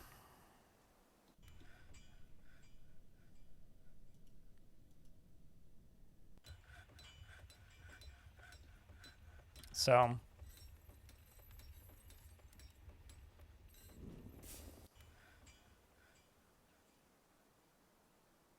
yeah, that's all I really got.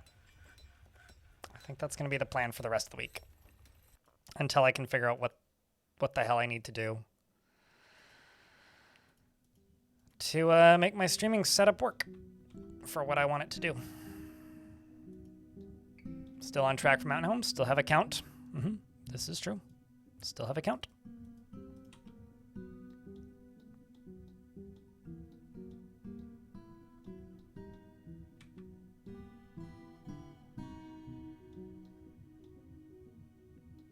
The real question is, why is my frame rate so low at the minute?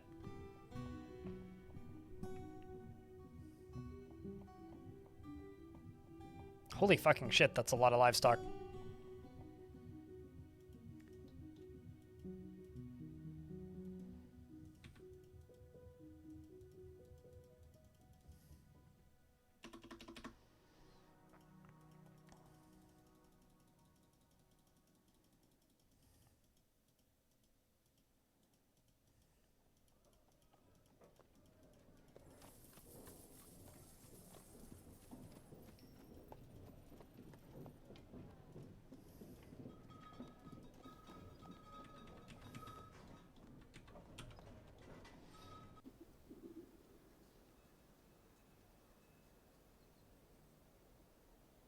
Oh well. Appreciate you, Frogfire. You've seen some other weird things happening with other YouTube streams this evening? It's not limited to today, though. It's been happening periodically for a while.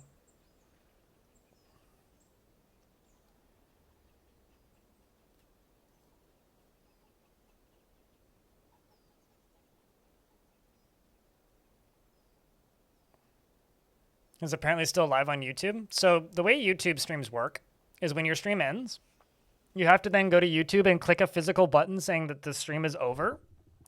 And if you don't do that, then YouTube just goes, oh, well, they're still live, regardless of if you're actually live or not.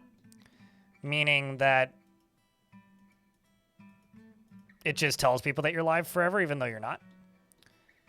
It's one of my least favorite features of YouTube. So if you just forget to click that button, then it'll say that you're still live.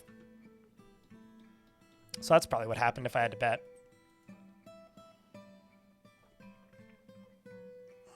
I've had that happen to me a couple times. It's quite embarrassing.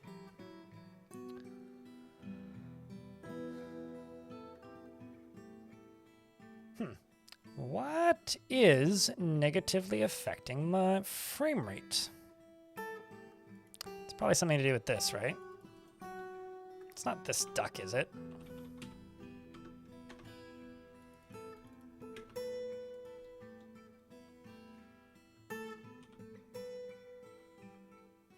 Nope.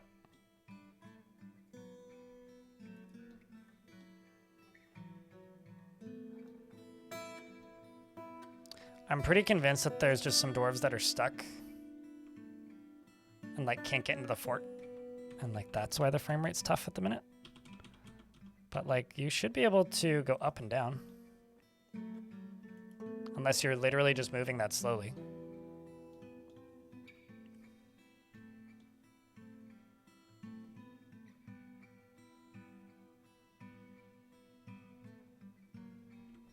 Yep, found it.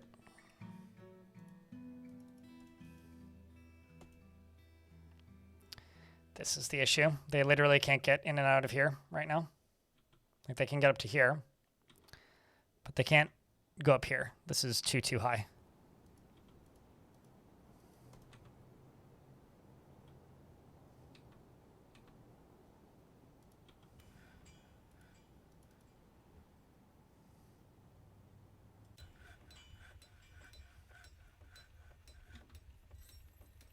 Maybe not that. I'm sure that wasn't helping, but... Oh, no. Maybe, maybe not. Maybe not, maybe not. But there's still just enough dwarves running around in here that probably not the issue.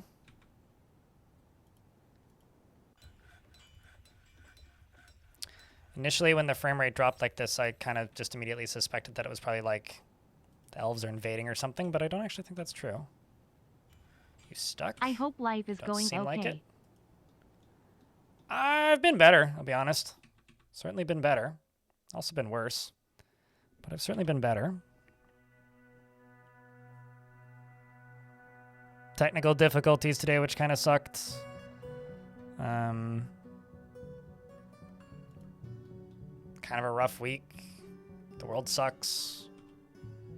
Been better. Been better. Just paid taxes. It was like insult to injury. Been better.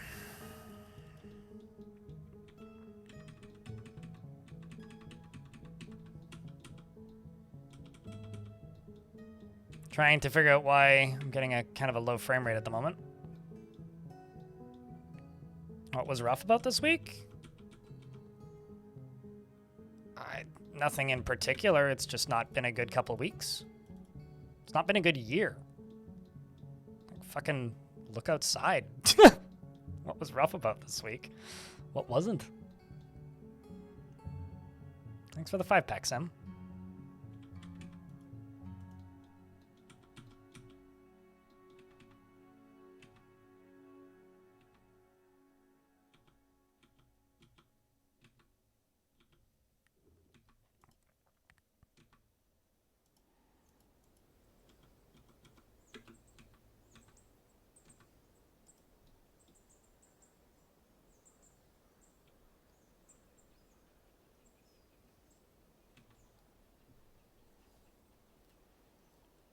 Appreciate it. Maybe at this rate I might make it to the daily minimum.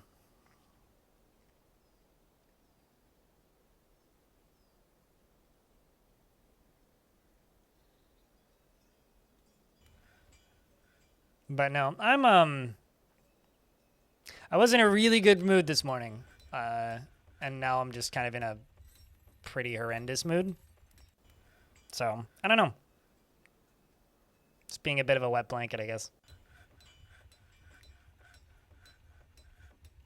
Which is never a good place to be.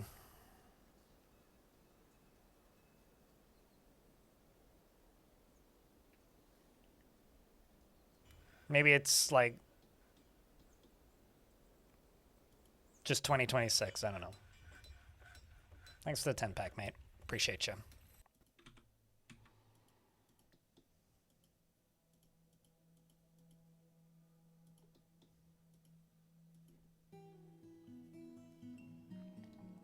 Certainly.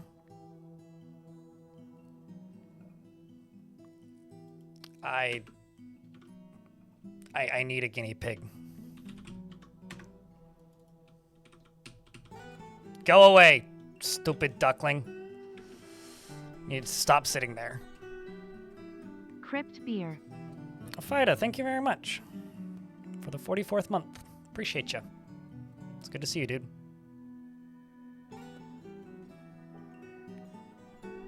Old kitty croaked. Rip. I found my parents' cat dead when he died. It was unfortunate. Really bummed me out for a while. But he lived for, what, 20-something years?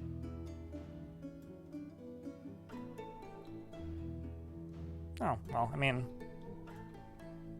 as much as it bummed me out, my parents' cat passed, like, dying didn't bum me out for that long. Actually say it was pretty short, all things considered.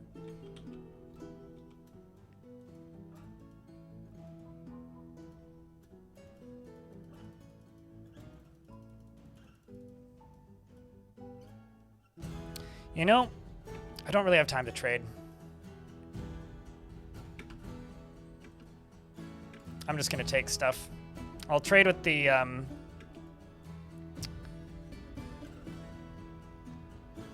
Oh, that's kind of funny. We just need to wait for the trader to come back real quick.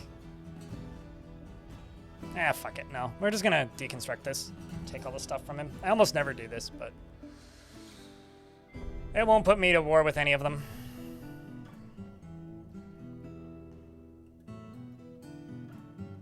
Chat, can I get a round of beers for 44 months from Fight Attack? Appreciate you, dude. Merchants need a trade depot to unload their goods. Oh no!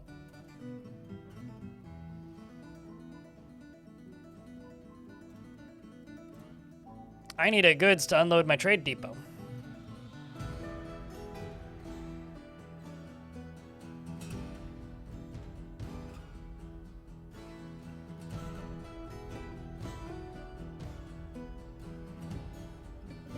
Man, that's a lot of broken wagons. The rare wagon wood. That is so many yaks.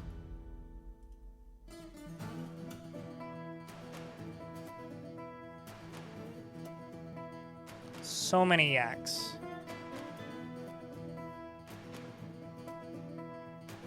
Well, that explains it. It seems that whatever was hurting my frame rate was the traders, which is interesting. Well, good to know. Good to know.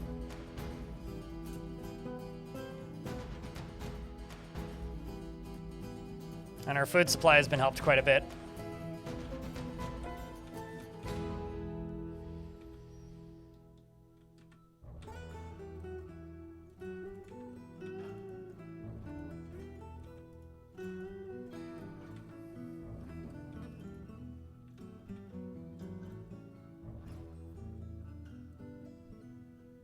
Sounds like a big cat. I've come to terms with the fact that I'm not really a cat person.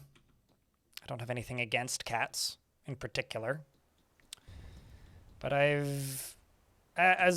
before I moved out, like, as a kid, I always presumed that I would own cats. And now that I've moved out, I'm like, literally the last thing in the world that I want is another round of cats. Like, there's a few things in my life that could probably goad me into getting more cats.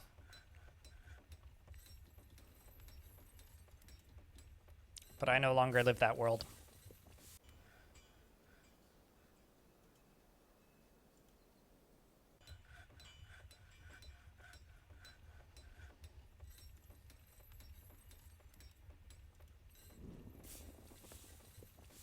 I like dark guard dogs of the house.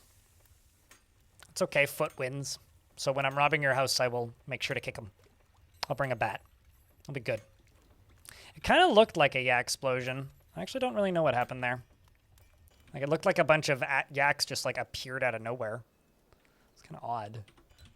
I think there's just literally that many yaks there, but I can't quite be certain.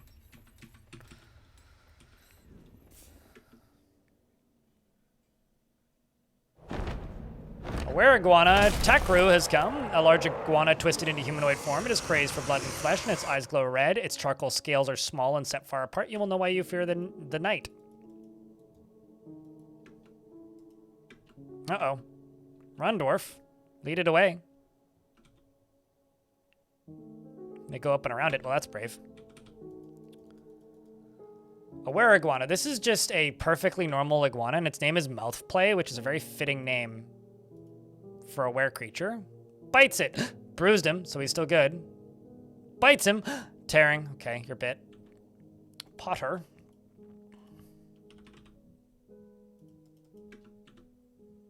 And he's dead, most likely. Nope. Maybe not. Mr. Mouthplay is now running away. Coward!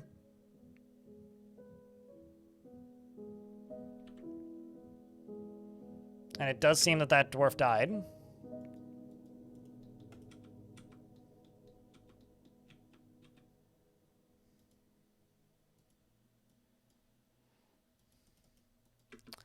Rest in pieces, Moses. Round of F's for Moses, chat. The dwarf who maybe didn't die too young, but did definitely die. They'll find him eventually. This is far too thin.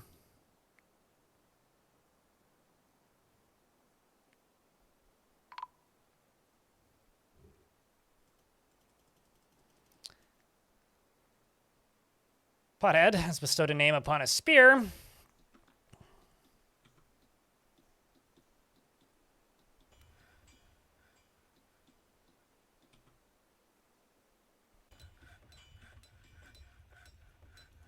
And I'm going to do this.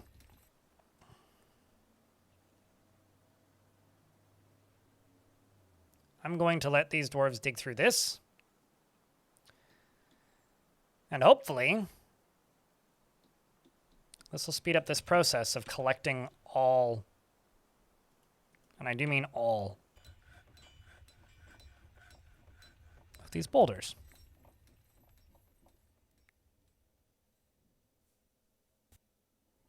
Because that seems to be what just about every dwarf is doing right now.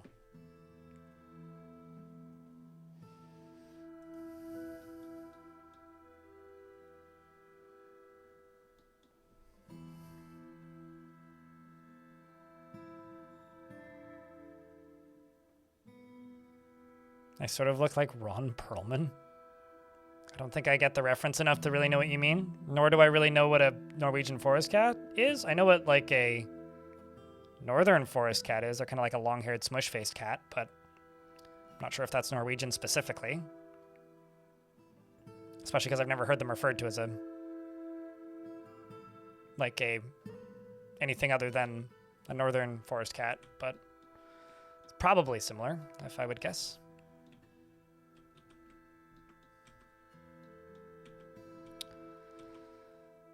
So basically, the plan here is to just fill this up with lava, now that it goes all the way around, with the exception of that tiny little chunk there, which still goes around anyway, with a bit of an overhang. This is going to end up looking like quite the monolith.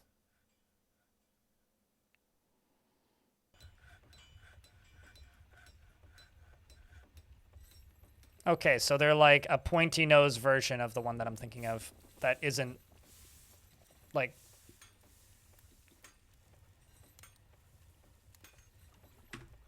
a smush face. I can't look at the name of that URL without reading them like glorified misinfo. It's like what Gorfindelisnfo or whatever that URL is, but yeah, I was thinking of a long-haired cat.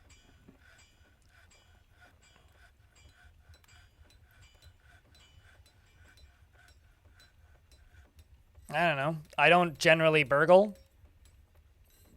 Last thing I burgled was something out of a friend's house because he told me to. And his mom told me to. And they gave me a key. So it doesn't really count as burgling. Not really a hobby or career path I've ever really aspired to follow, personally.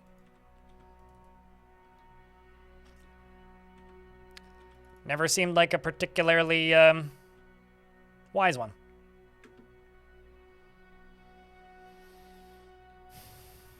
Yeah, sure, but it looks like glorified misinfo to me. I don't know why. It just does. It's probably some sort of eye thing or brain thing.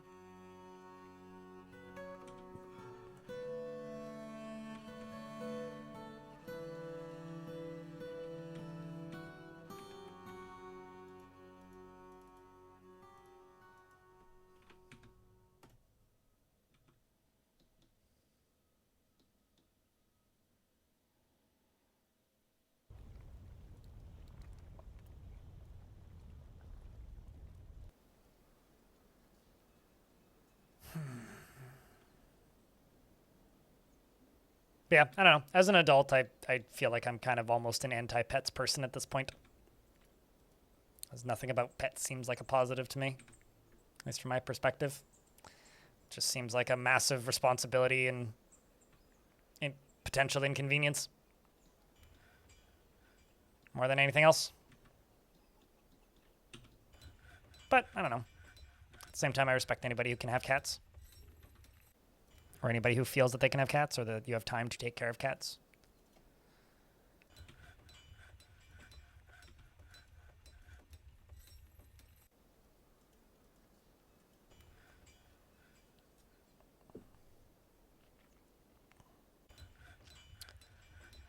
Okay, well, now we begin the very much less fun version, or part of this process, which is the... Yep. Now we just have to wait for them to get all of these boulders out of here. So maybe I'll just go outside of the fort and forbid all of the boulders what out here. So that they focus on the ones what inside instead of the ones what outside.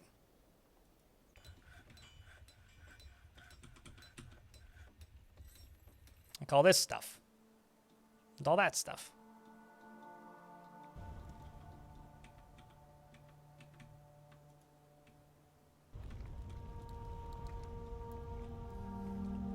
Looks like there's a bunch of rotten food and stuff that didn't make it into stockpiles. Just a bit of a shame. Hold up. I wonder if I can follow that cheese. I thought I saw cheese melting, and I didn't know that cheese could melt, so I want to see if this cheese will melt. Chat, you guys do me a huge favor and say goodnight to Mind, would ya? You have a good night, dude. Best of luck getting a good night's sleep. No, I think I was actually just seeing cheese fly by. Oh my god, so much food getting thrown away. What a shame.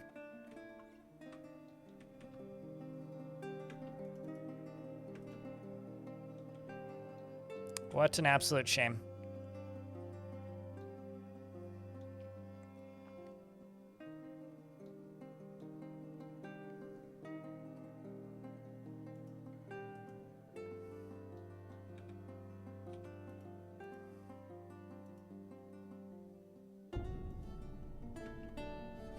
If I don't do that out of obsidian, what if I do that out of boulders to help get rid of some of them?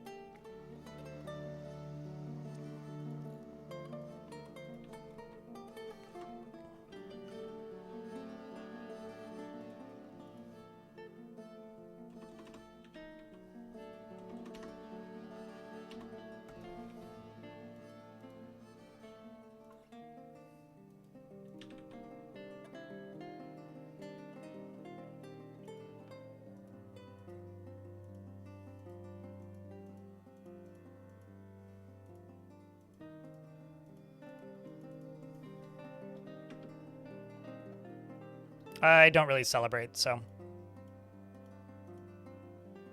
But I am hoping for a perfectly normal, uneventful weekend.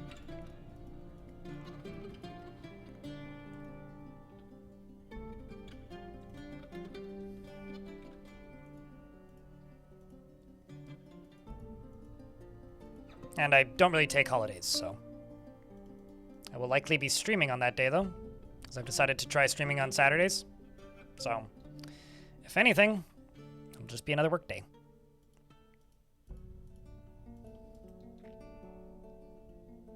But I appreciate the well wishes.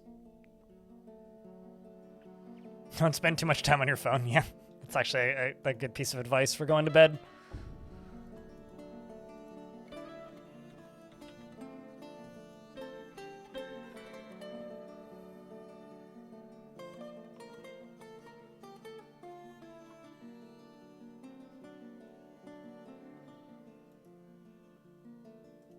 Just gonna set all of this stuff to melt.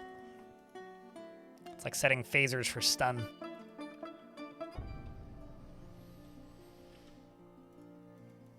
Let's also grab all these and update gear, because there's probably gear for all of them now. At the very least, more gear for all of them. Backpacks and water skins and such.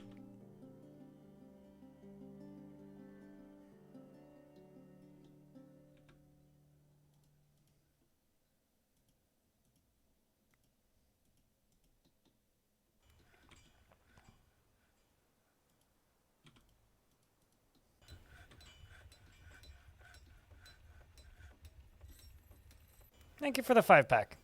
Cheers, Odin.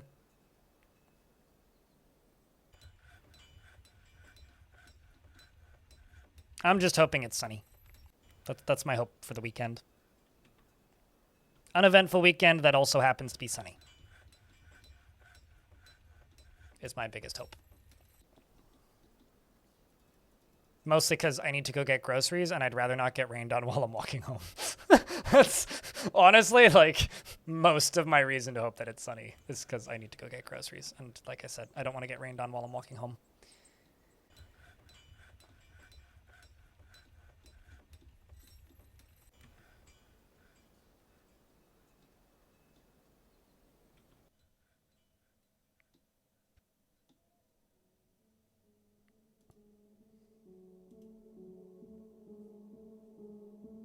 That certainly helps me make my paychecks, which have been tighter than recent years.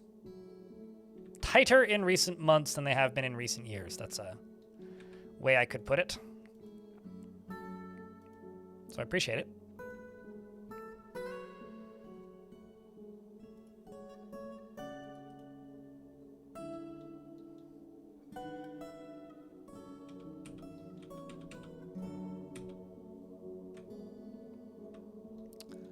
This is such a mess of a dormitory. Chat, can I get a round of beers, by the way, for the 5-pack of gift subs? Me too. It's certainly happier than me in regards to being surprised to how happy the fort is. I am very much surprised myself. Like, it kind of doesn't make a ton of sense to me how happy this fort is, actually.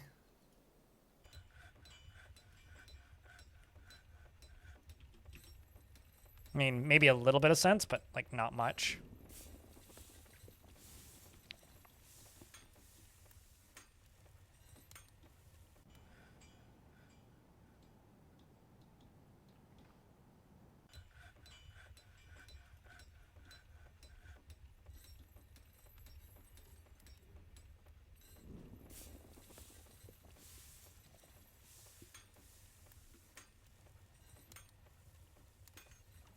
Mm-hmm.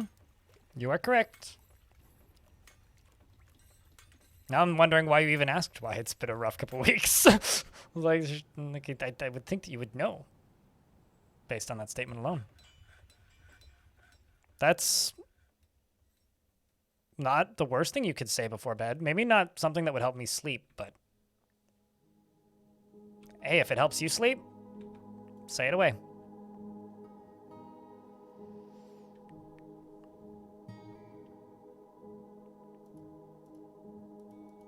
I look forward to 40 years in the future, assuming I'm still alive, where we can just say, huh, that was a weird couple years.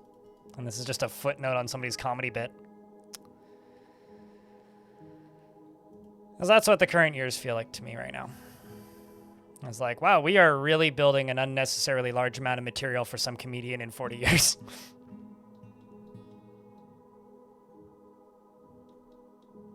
Future comedians are feasting, though, so.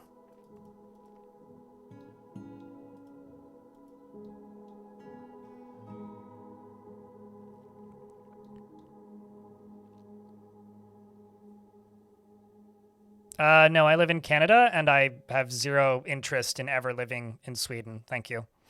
I would much prefer to stay in the country that I like. Thank you.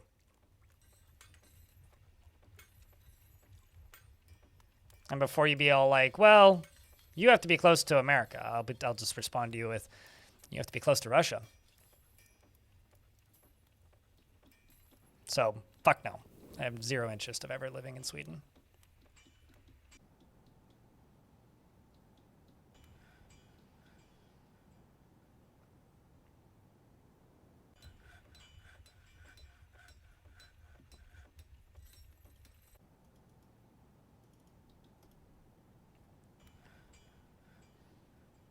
And no, it wouldn't make anything better. I would still be in the same headspace. The world ain't hunky-dory just because you're on the other side of it. Still the same world.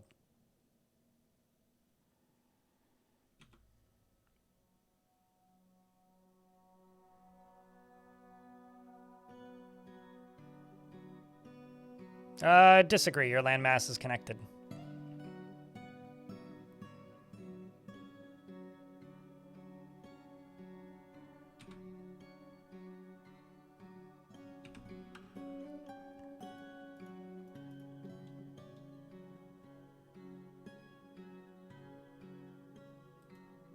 Me too, in regards to the rest of the week.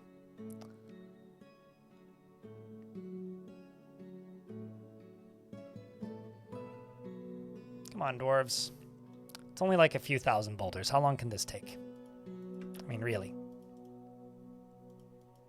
I mean, like, really. How long can this really take? It's only a few thousand boulders.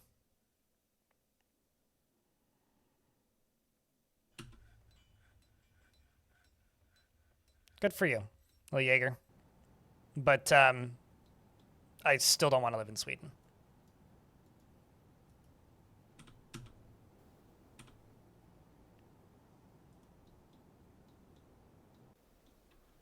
And still stand by what I said.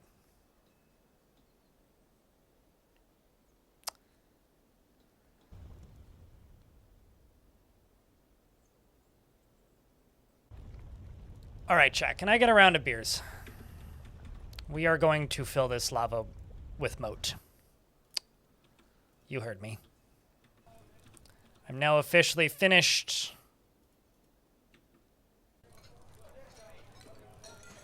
With all of this. I've stared at it for too damn long. I've stared at it for too damn long.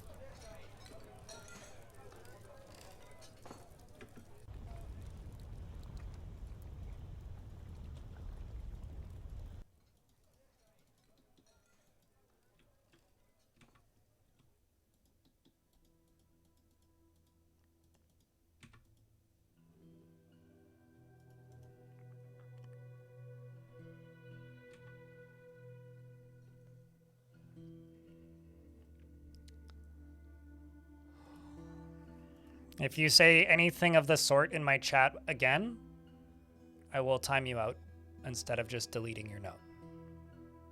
Okay? You on the same page? I hope so.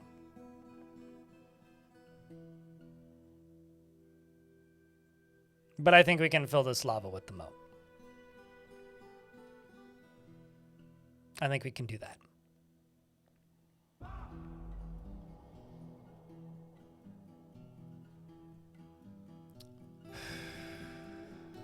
I think I'm going to bake some cookies tonight. I need to pick me up.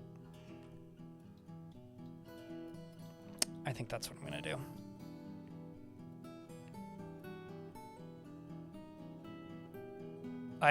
What the heck is a granny square? The only squares I know are Celebrity Squares, which is a really bad reality TV show, which is basically just tic-tac-toe. So, what the heck is a granny square? What kind of cookies? I don't know. I have to figure out what kind of ingredients I have. Preferably baked ones, because raw ones have egg in them. Actually, I might not have enough butter. I have to figure out a plan B then. But there go the lava. Gush.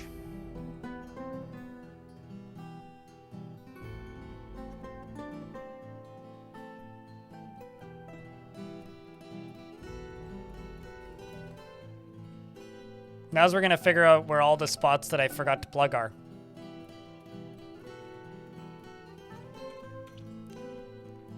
Properly villainous, I think.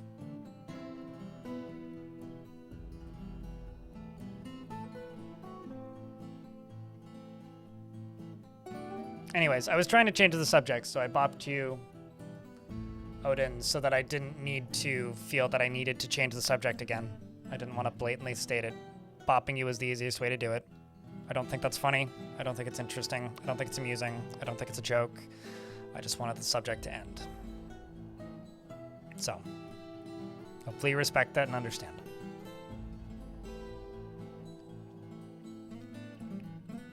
A few leaks will make it look dramatic. Sure, only if they look intentional. Otherwise, they'll just look fugly.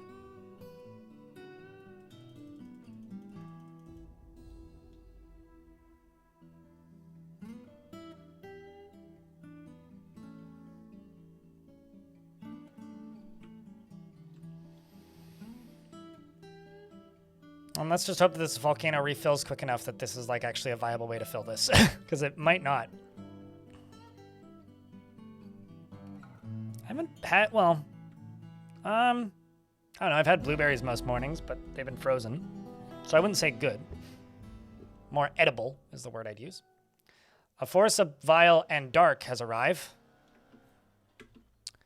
This one is led by the goblin Usmest Glitter Blushes, a competent commander. Beware their heavily armored, mounted goblin soldiers. And monstrous siege engineers.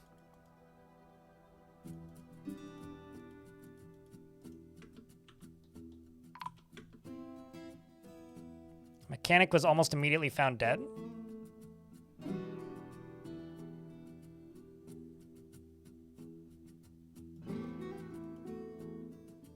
Oh, this must have been like a crime-related thing.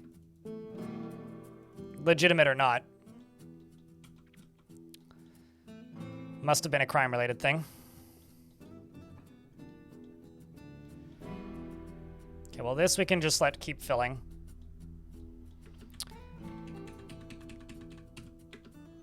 And I am going to go through here and pause every single task.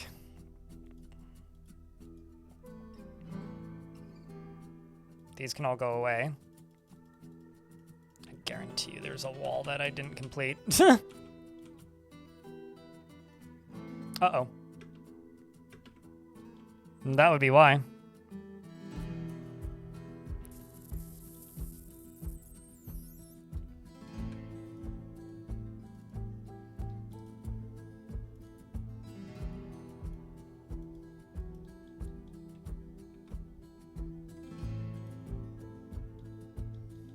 I don't actually know how to get you out of here.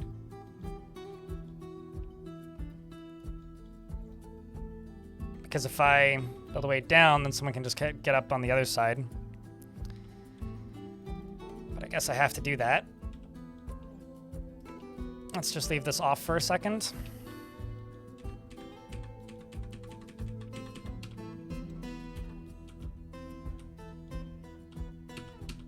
Let's go up to the top of this. And shut you down. By shut you down, I mean pull the lever.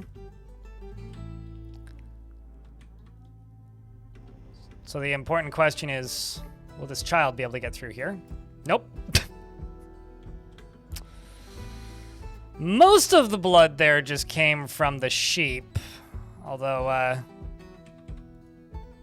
some of it came from the child.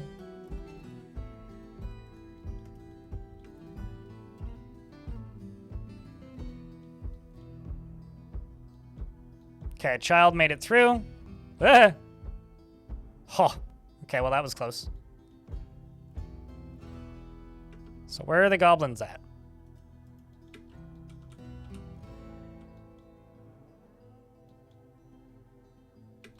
Although, I should probably leave this turned off because the goblins seemingly haven't made it here just yet. Let's lock that and lock that.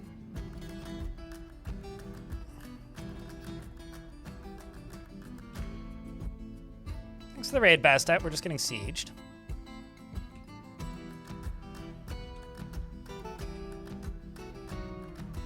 They seem to be cycling around the edge of the... around the edge of the ceiling. Also gonna set you to fire, set you to fire, and set you to fire, and put the burrow into here.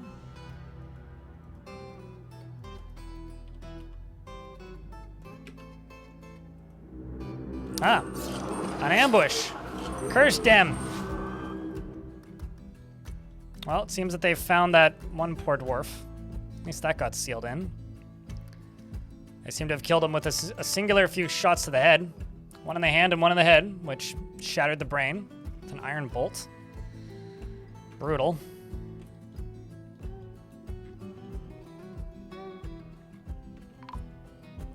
Got an additional dwarf coming running in.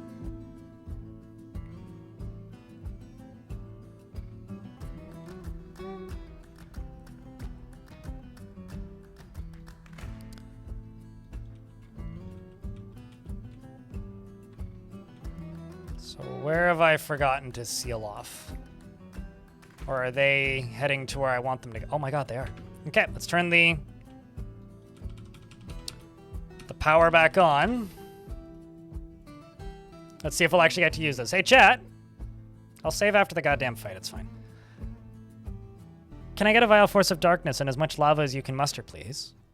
I know that we're lurky and it's late and not many people are here anymore. But pretend that this is exciting, because it's exciting, at least for me. as the boulders begin to fly. Come on.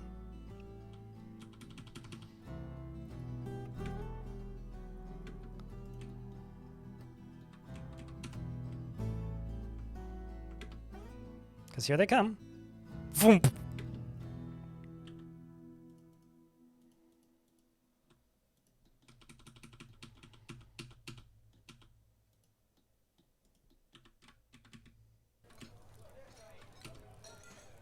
Seems that there ain't much in the way of goblins over there, so we'll watch the dwarves coming down from the top.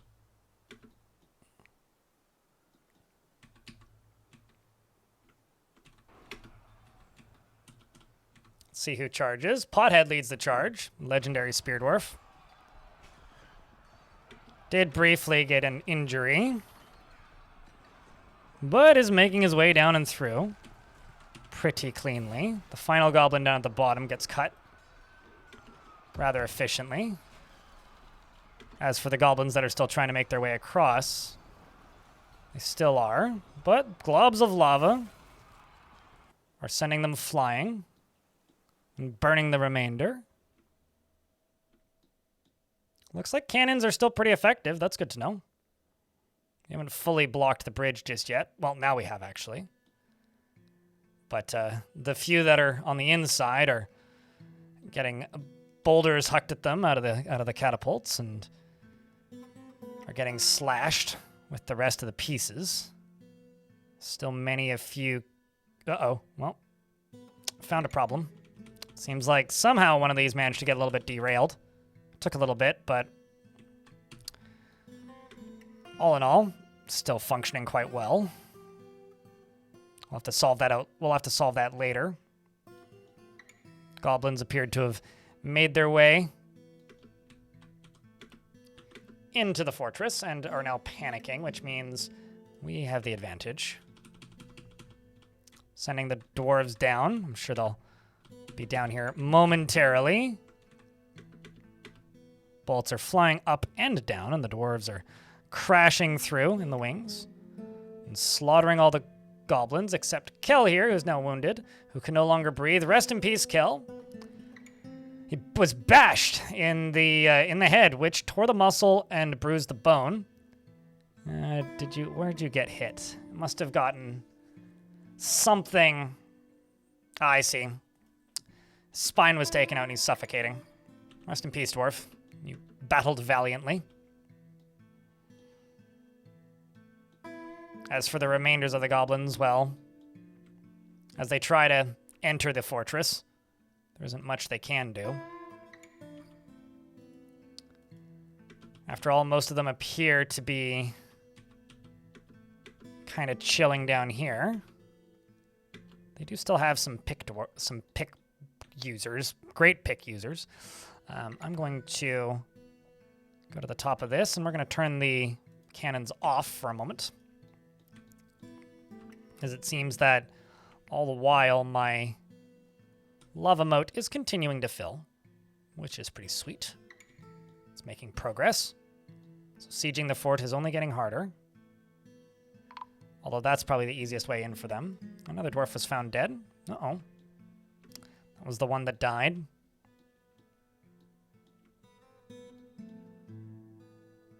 Don't need... Okay, they can actually enter through here again. I will go back up to the top.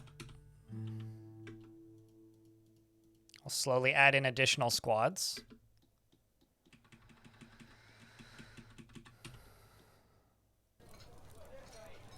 The question is, will they actually continue to use this, or will they go another way? It looks like they will, because they are heading back up pretty swiftly. Actually, quite swiftly. We'll snooze these ads because the Twitch wants ads to run. And it seems that Toulon up here is trying to be the hero. She was waiting for a medic. I will see if I can save her by pulling that lever and pulling this lever. If she doesn't move up, perhaps we can. Oh, she did. I respect it, Toulon. But this is how your life ends if you keep going forwards. unless you just kill literally every single one of them to the point where they retreat and then the lava starts flying again, then I guess you make it. Well done, Dwarf. I'm just going to real quick assign that to a burrow. So a dwarf with access to the hospital could come get you. Potentially, as long as you don't get hit by a boulder or a flying glob of lava.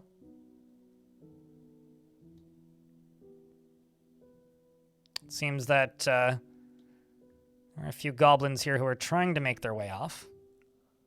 Maybe I could send the Marks dwarves out. Whoops. Or over. To act as covering fire. More lava's flying directly at the goblins. I'm going to open this up again. Shut these off again. And see where they're all at. What are they all doing? They're all over here, aren't they? Uh-oh. I think they're going to dig. Are you guys getting lag, chat? Because I've gotten coding overloaded. Fucking.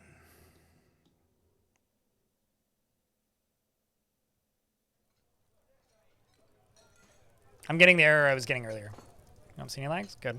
Well, seems like it's minor, whatever it is.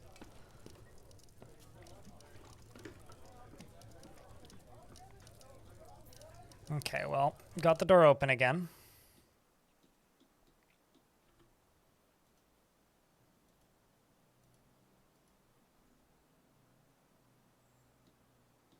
Sending the Marks dwarves over there. Going back up to the top, pulling that.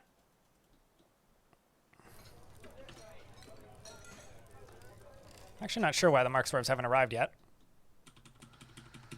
The good news is I still have quite the squads, and they're all waiting right there. And therein they go. The blind cave ogres are getting shredded to pieces. Marks dwarves have finally gotten into position and are acting as an efficient finisher. And the goblins retreat. Well, not all of them. Because these ones are still here stealthed and trying to charge in. Doing a pretty effective job of dodging, if nothing else, but I'm not sure what these lashers really intend to accomplish with this. I mean, after all, they're just going to go up the stairs and then get turned into goblin paste by the swords dwarves. Considering so many of them are very clearly just openly retreating at this point, I don't think that the odds of their success is super high, unless they're quietly digging into the back of the fortress somewhere, which they very well could be.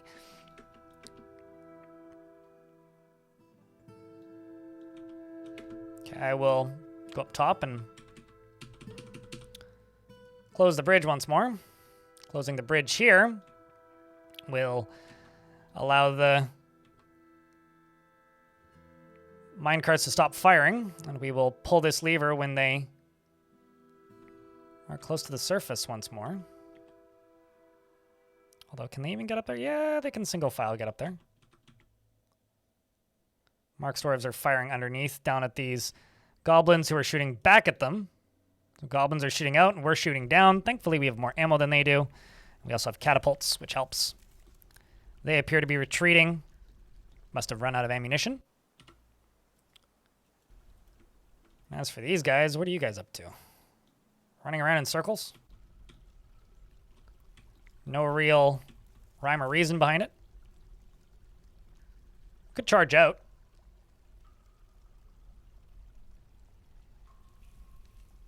Crossbows are so fucking good now, Red Manifesto. Like, they are ridiculously good. Like, absolutely ridiculous.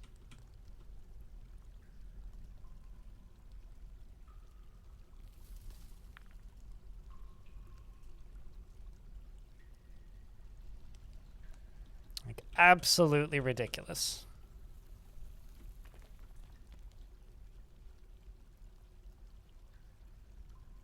Yeah, it's been overloading the whole time.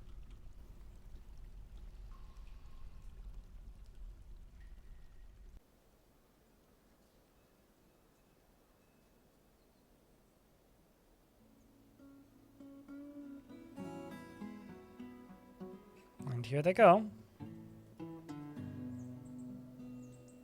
I'm just gonna wait until the overload stops.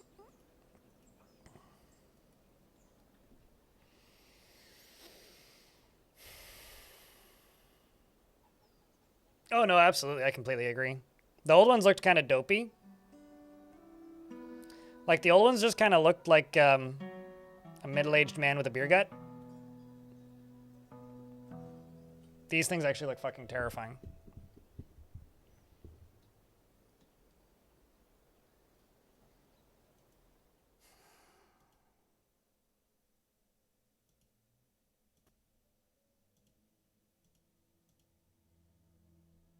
Back to the turning down the quality train.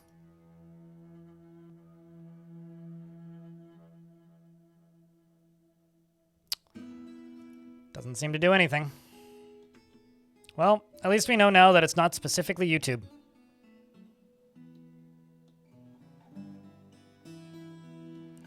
They fall as quickly as they fly. Did that break your legs at least? Ooh, nice. Seriously injured, trouble breathing. Sing about that song. It's the first time you saw them, you were like, whoa! I mean, when I first saw the sprite when they shared them, I felt that way. Are you really...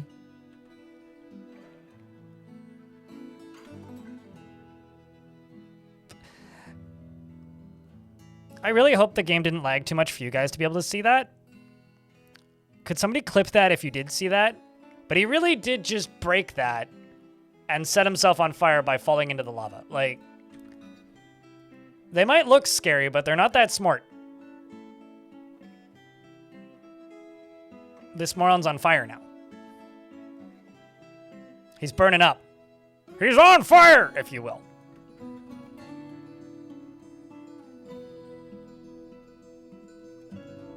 I mean, I guess they're blind cave ogres, not blind cave geniuses.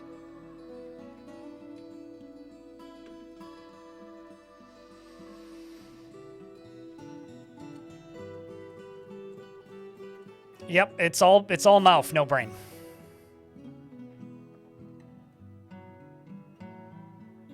I'm so sorry, Captain Radiator.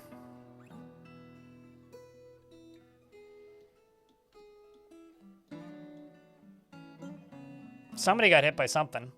There's some dwarf blood back here. Dwarf's been possessed. The siege is broken.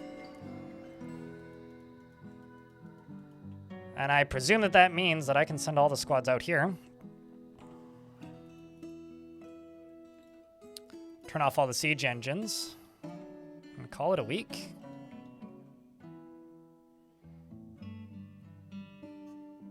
I mean, obviously it seems like, you know, things could have gone better. But we won. And the dwarves are all still alive. So that's a pretty solid victory on its own. He's going to arrive home on fire.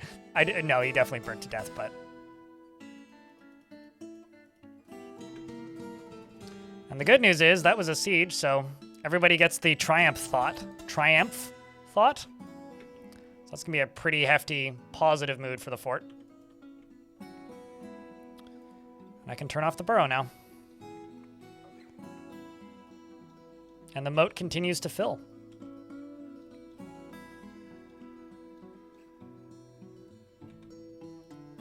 So that's good news.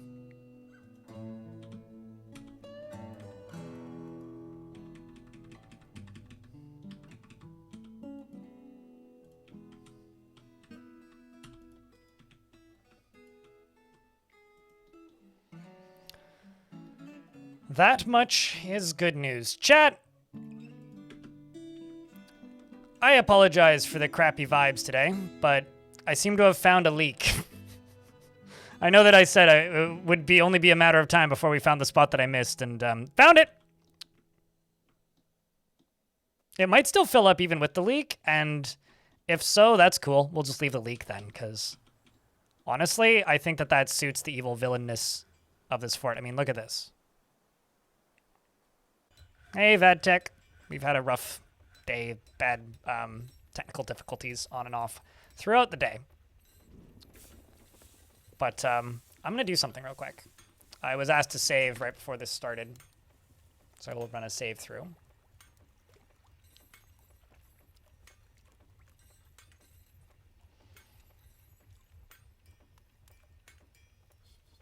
I hope I can afford to pay bills in a couple months. Bad tech. That's where I'm at right now. It's my own fault due to decisions I've made, but appreciate it. I really do.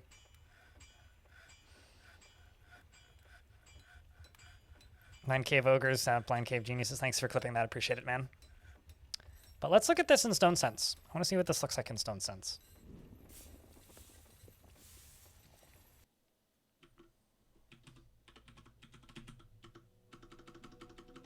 Because I'll bet you this looks pretty cool.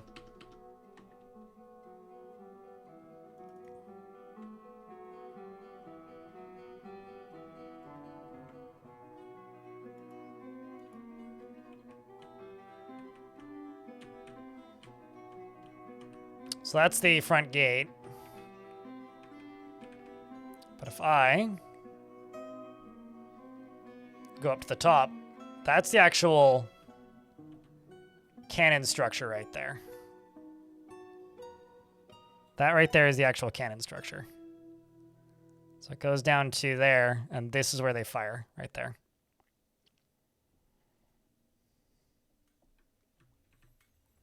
As far as the outer wall goes, that's where the lava's flowing. And then that's the outer walls. And the surface of the volcano, at least for the minute, is an open space. Looks like a giant bunker. It kind of does, doesn't it? I feel like this needs like some pillars for support or something underneath this. This needs to be paved. But the side of the mountain itself, also pretty fucking glorious. That's all just viscera from the last fights. Same with that. Same with that.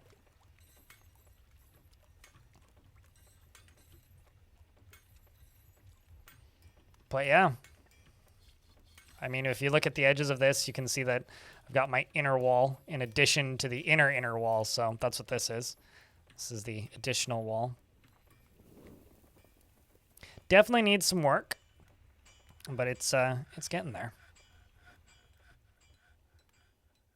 It is indeed getting there.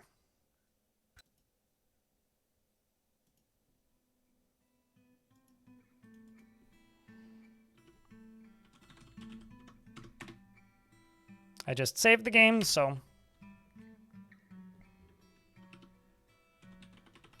yeah, it's called Stone Sense. Is that feature?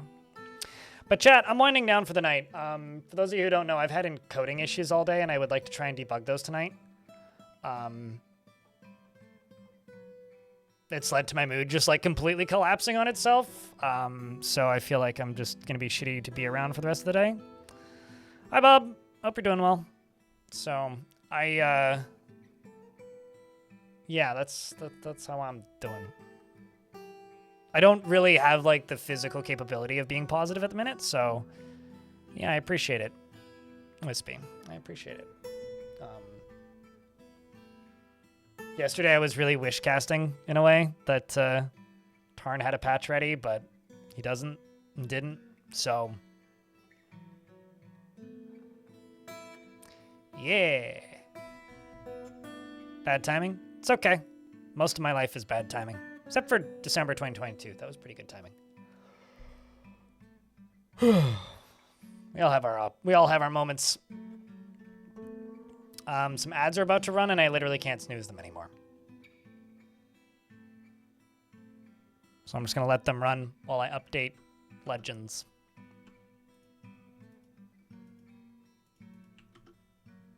So I don't forget to do it later like I did the other day.